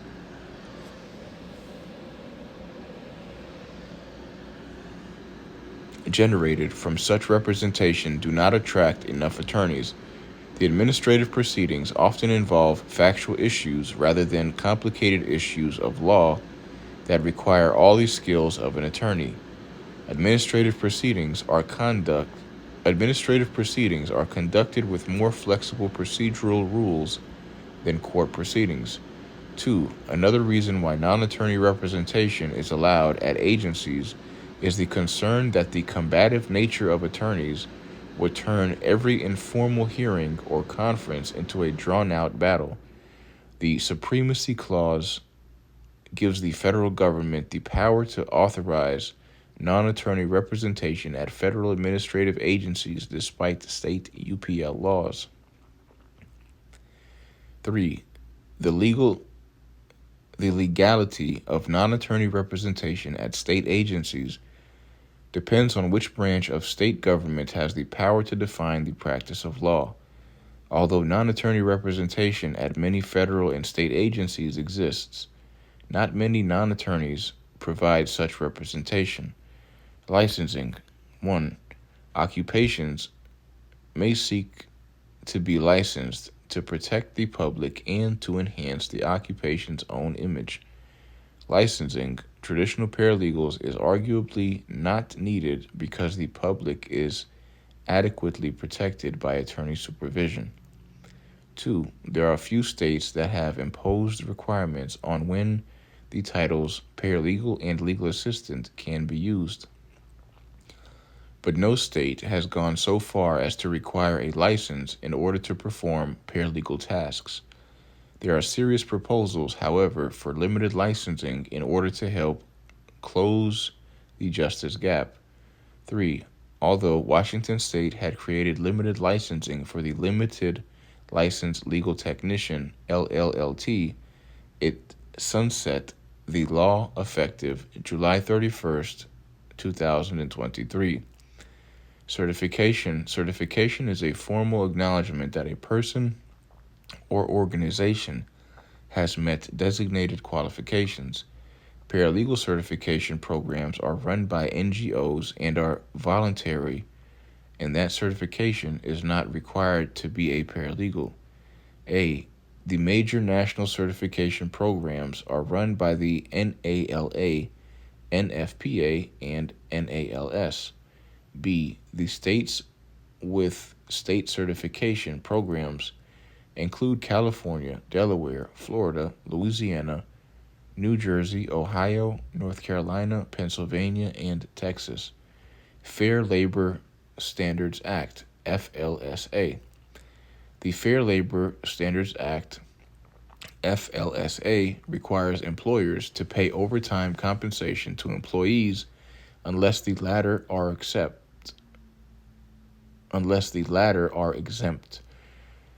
There are 3 categories of exemption: executive, professional, and administrative. Most paralegals, other than some paralegal managers, are not exempt and hence are entitled to overtime compensation. State labor laws and union contracts may provide greater overtime rights than those accorded under the federal FLSA. Tort liability. Tort liability is another method that society holds attorneys and paralegals accountable. If a paralegal commits a tort such as negligence, they are personally liable to the defendant.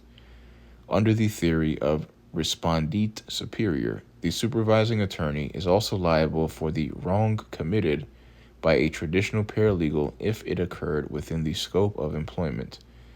Other theories of supervisor-employer liability include A. Careless hiring, B. Careless supervision, C. Participation in the wrongdoing, malpractice insurance. 1. Malpractice occurs when an attorney commits some form of misconduct or error in the practice of law. The major attorney errors and misconduct that have led to malpractice insurance claims include failure to know the law and procrastination. 2. For the malpractice insurance, an occurrence policy covers all occurrences, like, for example, A negligent error or omission. During the period the policy is in effect, even if the claim is not actually filed until after the policy expires. 3. A claims-made policy covers only claims actually filed. Important example, i.e., made during the period in which the policy is in effect. 4.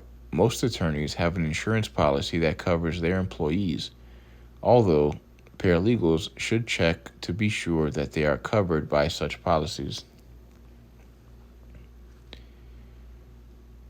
Chapter Review 4-10B Key Terms: regulation, practice of law, professional judgment, legal information, self-help, pro se, litigants, pleading, bankruptcy petition preparer, BPP, exemptions, discharged, legal document assistant, LDA, unlawful detainer assistant, certified legal document preparer, antitrust law, counterclaim, court of record, calendar call, continuance, ex parte, memoranda of law, appellate briefs, jailhouse lawyer, litigious, adversary system, supremacy clause, separation of powers, Administrative Procedure Act, APA, patent agents, enrolled agents, limited license legal technician, LLLT, surety, attorney-client privilege, fiduciary,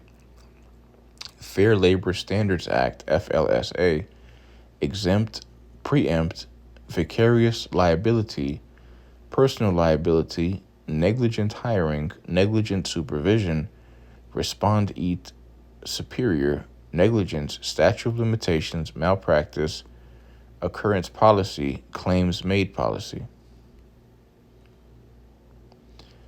Chapter Review 4-10C Review Questions. 1. In what 6 ways are paralegals regulated? 2. Define regulation, accreditation, approval, certification, certified, certificated, code, ethics, guideline, license, occupational license, licensing, general license, limited license, and registration. 3. What is the unauthorized practice of law, UPL? 4. What 2 circumstances can a traditional paralegal be charged with the unauthorized practice of law, UPL? 5. What is a document service provider, DSP? 6. What is the distinction between legal advice and legal information? 7. Describe the roles of the major DSPs, bankruptcy petition preparer, BPP, legal document assistant, LDA, unlawful detainer assistant, UDA, and certified legal document preparer, CLDP, and state how they can avoid engaging in the UPL. 8. Why was Rosemary Furman prosecuted in Florida, and what is the significance of her case? 9. What is antitrust law, and how might it apply to attempts by bar associations to define the practice of law? 10. Why do some administrative agencies allow non-attorney representation? What is the objection to non-attorney representation at both federal and state administrative agencies, and how are these objections resolved? 11. What does the Federal Administrative Procedure Act, APA, say about non-attorney representation? What is the extent of non-attorney representation at federal and state administrative agencies? 12. What is the justice gap? What are the major reforms implemented and proposed to help close the justice gap? 13. What are the most common requirements for many paralegal certification programs? What are the major national certification programs for paralegals? Which states have paralegal certification programs? 14. What are the overtime requirements of the Fair Labor Standards Act, FLSA? 15. What are the major areas of attorney errors and misconduct that have led to malpractice insurance claims? Chapter Review 4-10D Assignments Critical Analysis 4-1 The text discussed the distinction between giving legal information and legal advice. Assume that you are a paralegal talking to Zoe Lee. who is thinking about filing for divorce. Give several examples of what you might tell this person that would constitute A. Legal information about her legal rights. B. Legal advice on her legal rights. 4.2.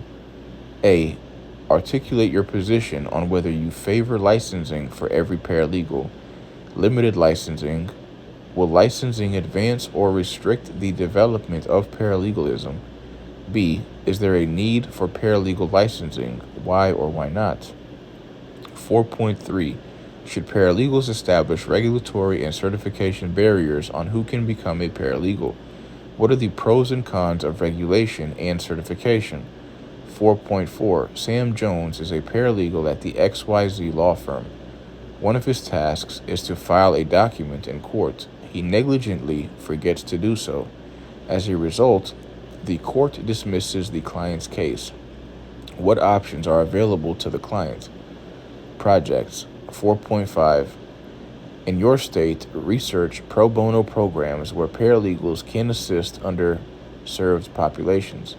List the available programs. Determine whether you can volunteer for one of the programs, and if so, keep a journal of the cases on which you worked. Add this information to your resume and portfolio binder. Chapter Review 4-10E. Core Skills Assignments. Core Skill Writing. 4.6a. Define the practice of law in your state. Quote from your state code, court rules, or other official authority that is available. See your state in Appendix C. B. Apply the practice of law rule in your state to the facts of the Rosemary Furman case presented in the chapter in order to determine whether what she did in the 1970s would be the unauthorized practice of law, UPL, in your state today. Explain whether Furman would or would not be prosecuted for UPL in your state today. If you need additional facts about what Furman did, you can make them up so long as they are reasonably consistent with the facts given to you about Furman in the chapter. If you live in Florida, do this assignment on the basis of current UPL law in Florida. As a guide for your writing, follow the structure of the Memorandum of Law in Chapter 8. Core Skill Research 4.7. Search your jurisdictions, courts, and state agencies for processes and procedures that have been created to provide easier access to either the courts or agency services through the use of paralegals. Look at the administrative agencies in your jurisdiction, such as workers' compensation, small claims, and landlord-tenant areas. Identify the criteria for using a paralegal. If your state does not permit paralegal representation in the administrative process, choose a federal agency and identify that agency's process. Core Skill Ethics 4.8.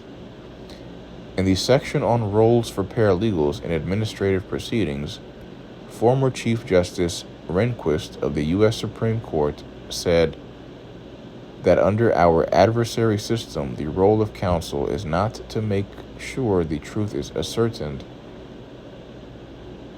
and that sowing confusion may be an ethical duty of an attorney.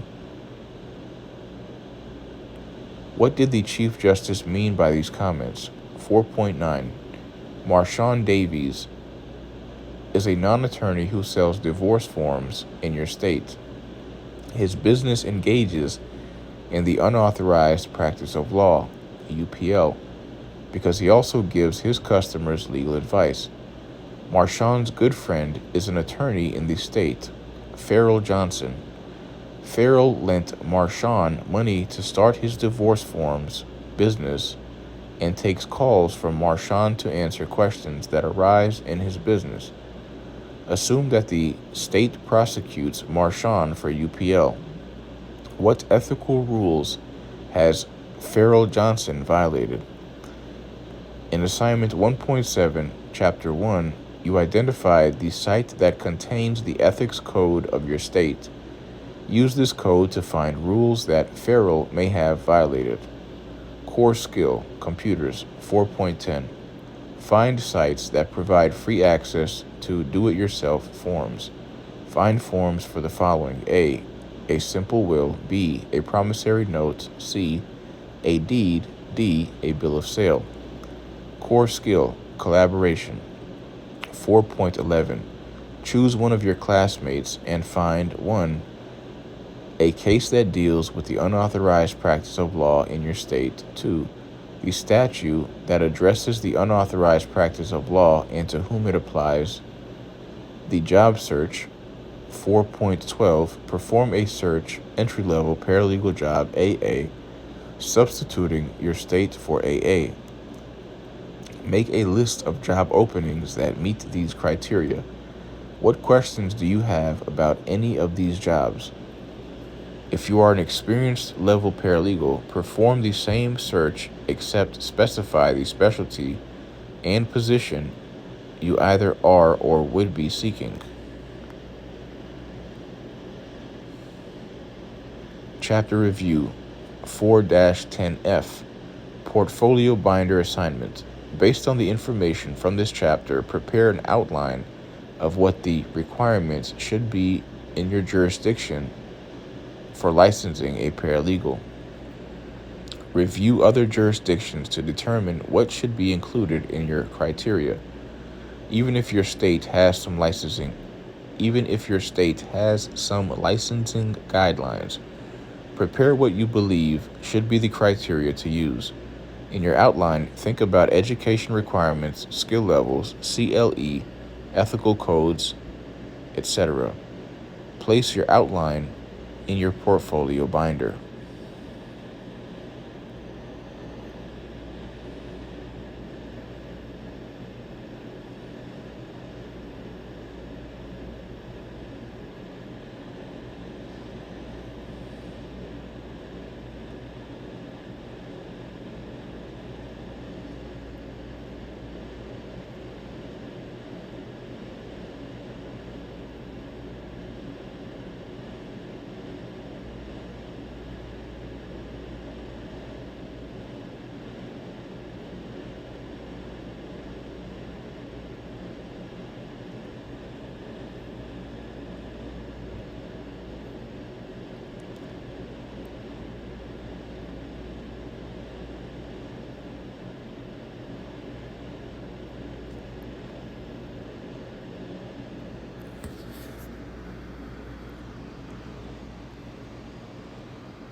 Regulation.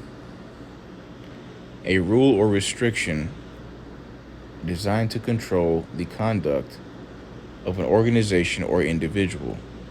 The regulation can be issued by a government body, like for example an administrative agency, or by a non-governmental body, like for example an association or club.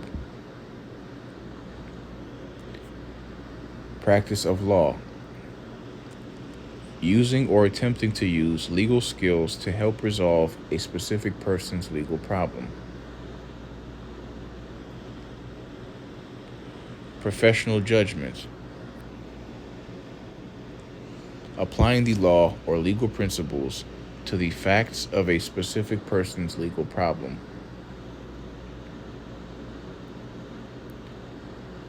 Legal information. Any state about the law that is not directed at the facts of a specific person's legal problem. Self-help. Representing oneself with or without some assistance from an attorney, document service provider DSP, online legal site, manual, or other materials. See glossary for an additional meaning. Pro se. On one's own behalf, appearing for or representing oneself, also called in propria persona, abbreviated in pro per.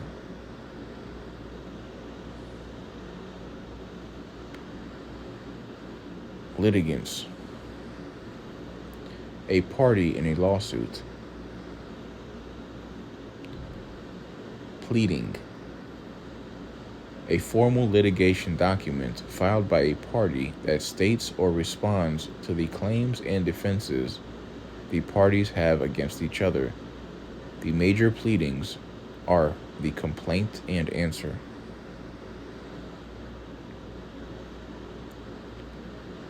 Bankruptcy Petition Preparer, BPP.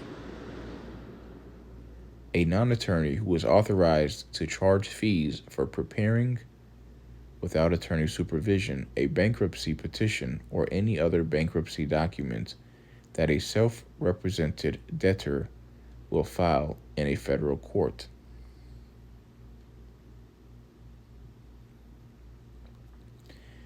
Exemptions. The right of a debtor to keep designated property rather than make it available to creditors to satisfy debts, particularly in bankruptcy. See glossary for an additional meaning.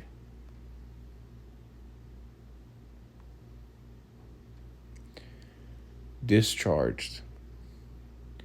Extinguish, forgive a debt so that it is no longer owed. Legal Document Assistant, LDA. A non-attorney in California who is authorized to charge fees for providing self-help assistance without attorney supervision to anyone representing themselves in a legal matter. Unlawful Detainer Assistant, UDA. A non-attorney in California who is authorized to charge fees for providing self-help assistance without attorney supervision to landlords or tenants in actions for the possession of land. Certified Legal Document Preparer, CLDP. A non-attorney in Arizona who is authorized to charge fees for providing self-help assistance without attorney supervision to anyone representing themselves in a legal matter, also called Arizona Certified Legal Document Preparer, AZCLDP. Antitrust law. The law governing unlawful interferences with competition, such as through price fixing, monopolies, and other restraints of trade.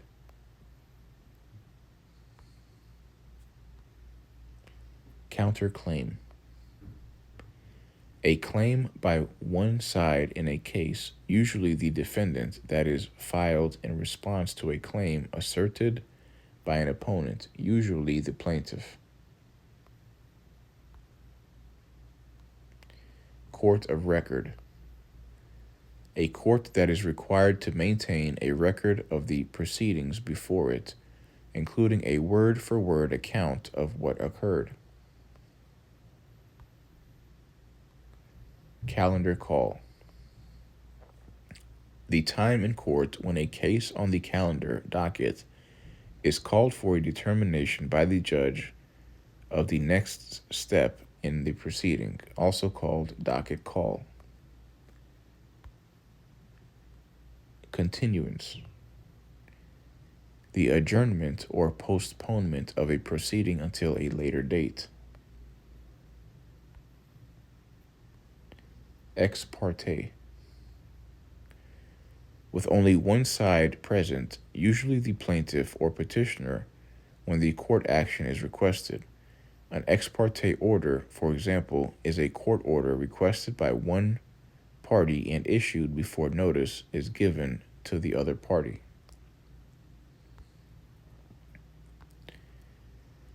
Memoranda of law. A written explanation of how one or more rules might apply to the facts of a client's case, also called memo, memorandum, legal memorandum.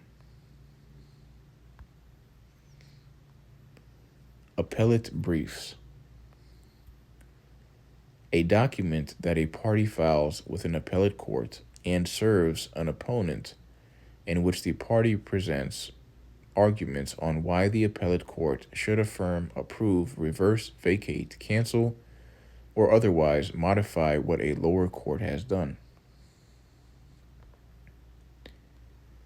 Jailhouse lawyer. An inmate, usually a self-taught non-attorney who has a limited right to provide other inmates with legal services if the institution does not provide adequate alternatives to such services, also called writ writer. Litigious. 1. Inclined to resolve disputes through litigation. 2. Quarrelsome. Adversarial. Involving conflict and an adversary opponent. Adversary system. A method of resolving a legal dispute whereby the parties alone or through their advocates argue their conflicting claims before a neutral, impartial decision maker. Supremacy Clause. The clause in the U.S. Constitution, ARTVICL2, that has been interpreted to mean that when valid federal law conflicts with state law, federal law controls. Separation of powers. The constitutional requirement that each of the legislative, executive, and judicial branches of government limit itself to the powers granted to it and not encroach upon the powers granted to the other two branches. Administrative Procedure Act, APA. The statute that governs procedures before federal administrative agencies. Many states have their own version of the APA for procedures before state administrative agencies. Patent agents. A non-attorney licensed to prepare and submit patent applications before the U.S. Patent and Trademark Office. If an attorney, they are more commonly called a patent attorney. Enrolled agents. A non-attorney who is licensed to represent taxpayers before the Internal Revenue Service. Attorneys and certified public accountants can provide such representation without becoming enrolled agents. Limited License Legal Technician, LLLT. A non-attorney in Washington State who is authorized to engage in the limited practice of law without attorney supervision in approved areas of practice. Surety. One who is liable for paying another's debt or performing another's duty. Attorney-client privilege. A client or a client's attorney can refuse to disclose any confidential private communication between them if the purpose of the communication was to facilitate the provision of legal services to the client. Fiduciary. 1. Pertaining to the high standard of good faith and fair treatment that must be exercised on behalf of another adjective. 2. A person who owes another good faith and fair treatment in protecting the other's interest, noun. Fair Labor Standards Act, FLSA. The federal statute that regulates conditions of employment such as when overtime compensation must be paid. 29 U.S.C. Statute 201, www.dol.gov/WHD/FLSA.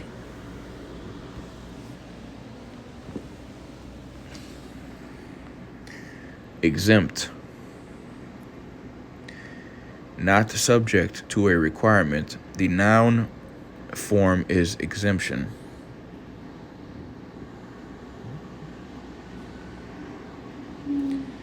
Preempt.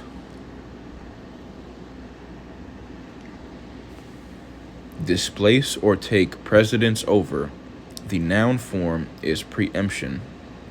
Under the Supremacy Clause of the U.S. Constitution, federal laws take precedence over preempt any inconsistent state laws when Congress, 1. Expressly mandates the preemption, 2. Regulates an area so pervasively that an intent to preempt the entire field may be inferred, or 3. Enacts a law that directly conflicts with state law.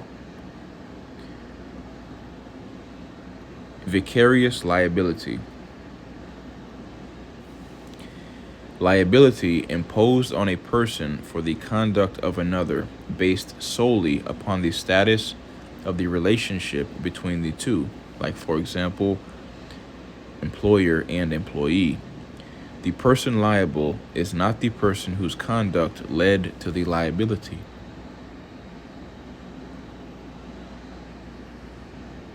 Personal liability. Liability that can be satisfied out of a wrongdoer's personal as well as business assets.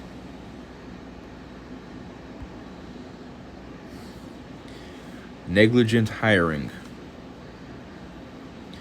Carelessly hiring an incompetent person who possesses an unreasonable risk of harm to others.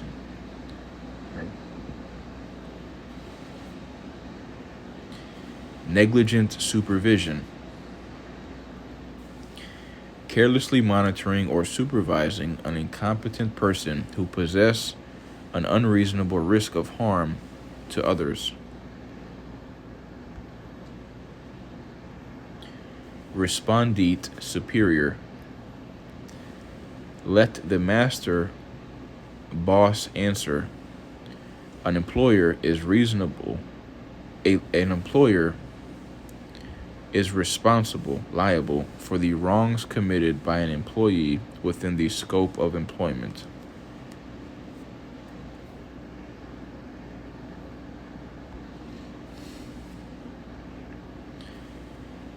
Negligence.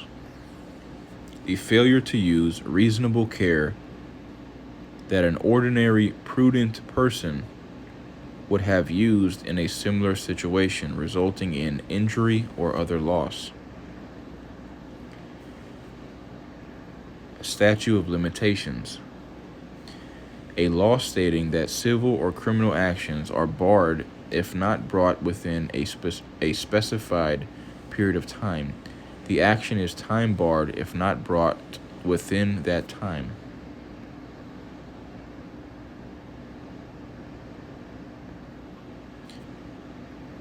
Malpractice. 1. Any professional misconduct such as an ethics violation, breach of fiduciary duty, crime, tort, or other wrongdoing. 2. Negligence committed by a professional.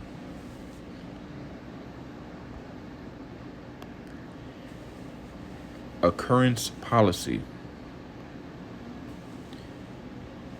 Insurance that covers all occurrences, like, for example, a negligent error or omission.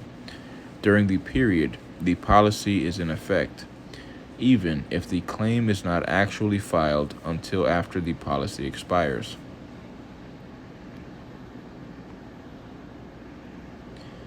Claims made policy. Insurance that covers only claims actually filed, i.e., important example, made during the period in which the policy is in effect.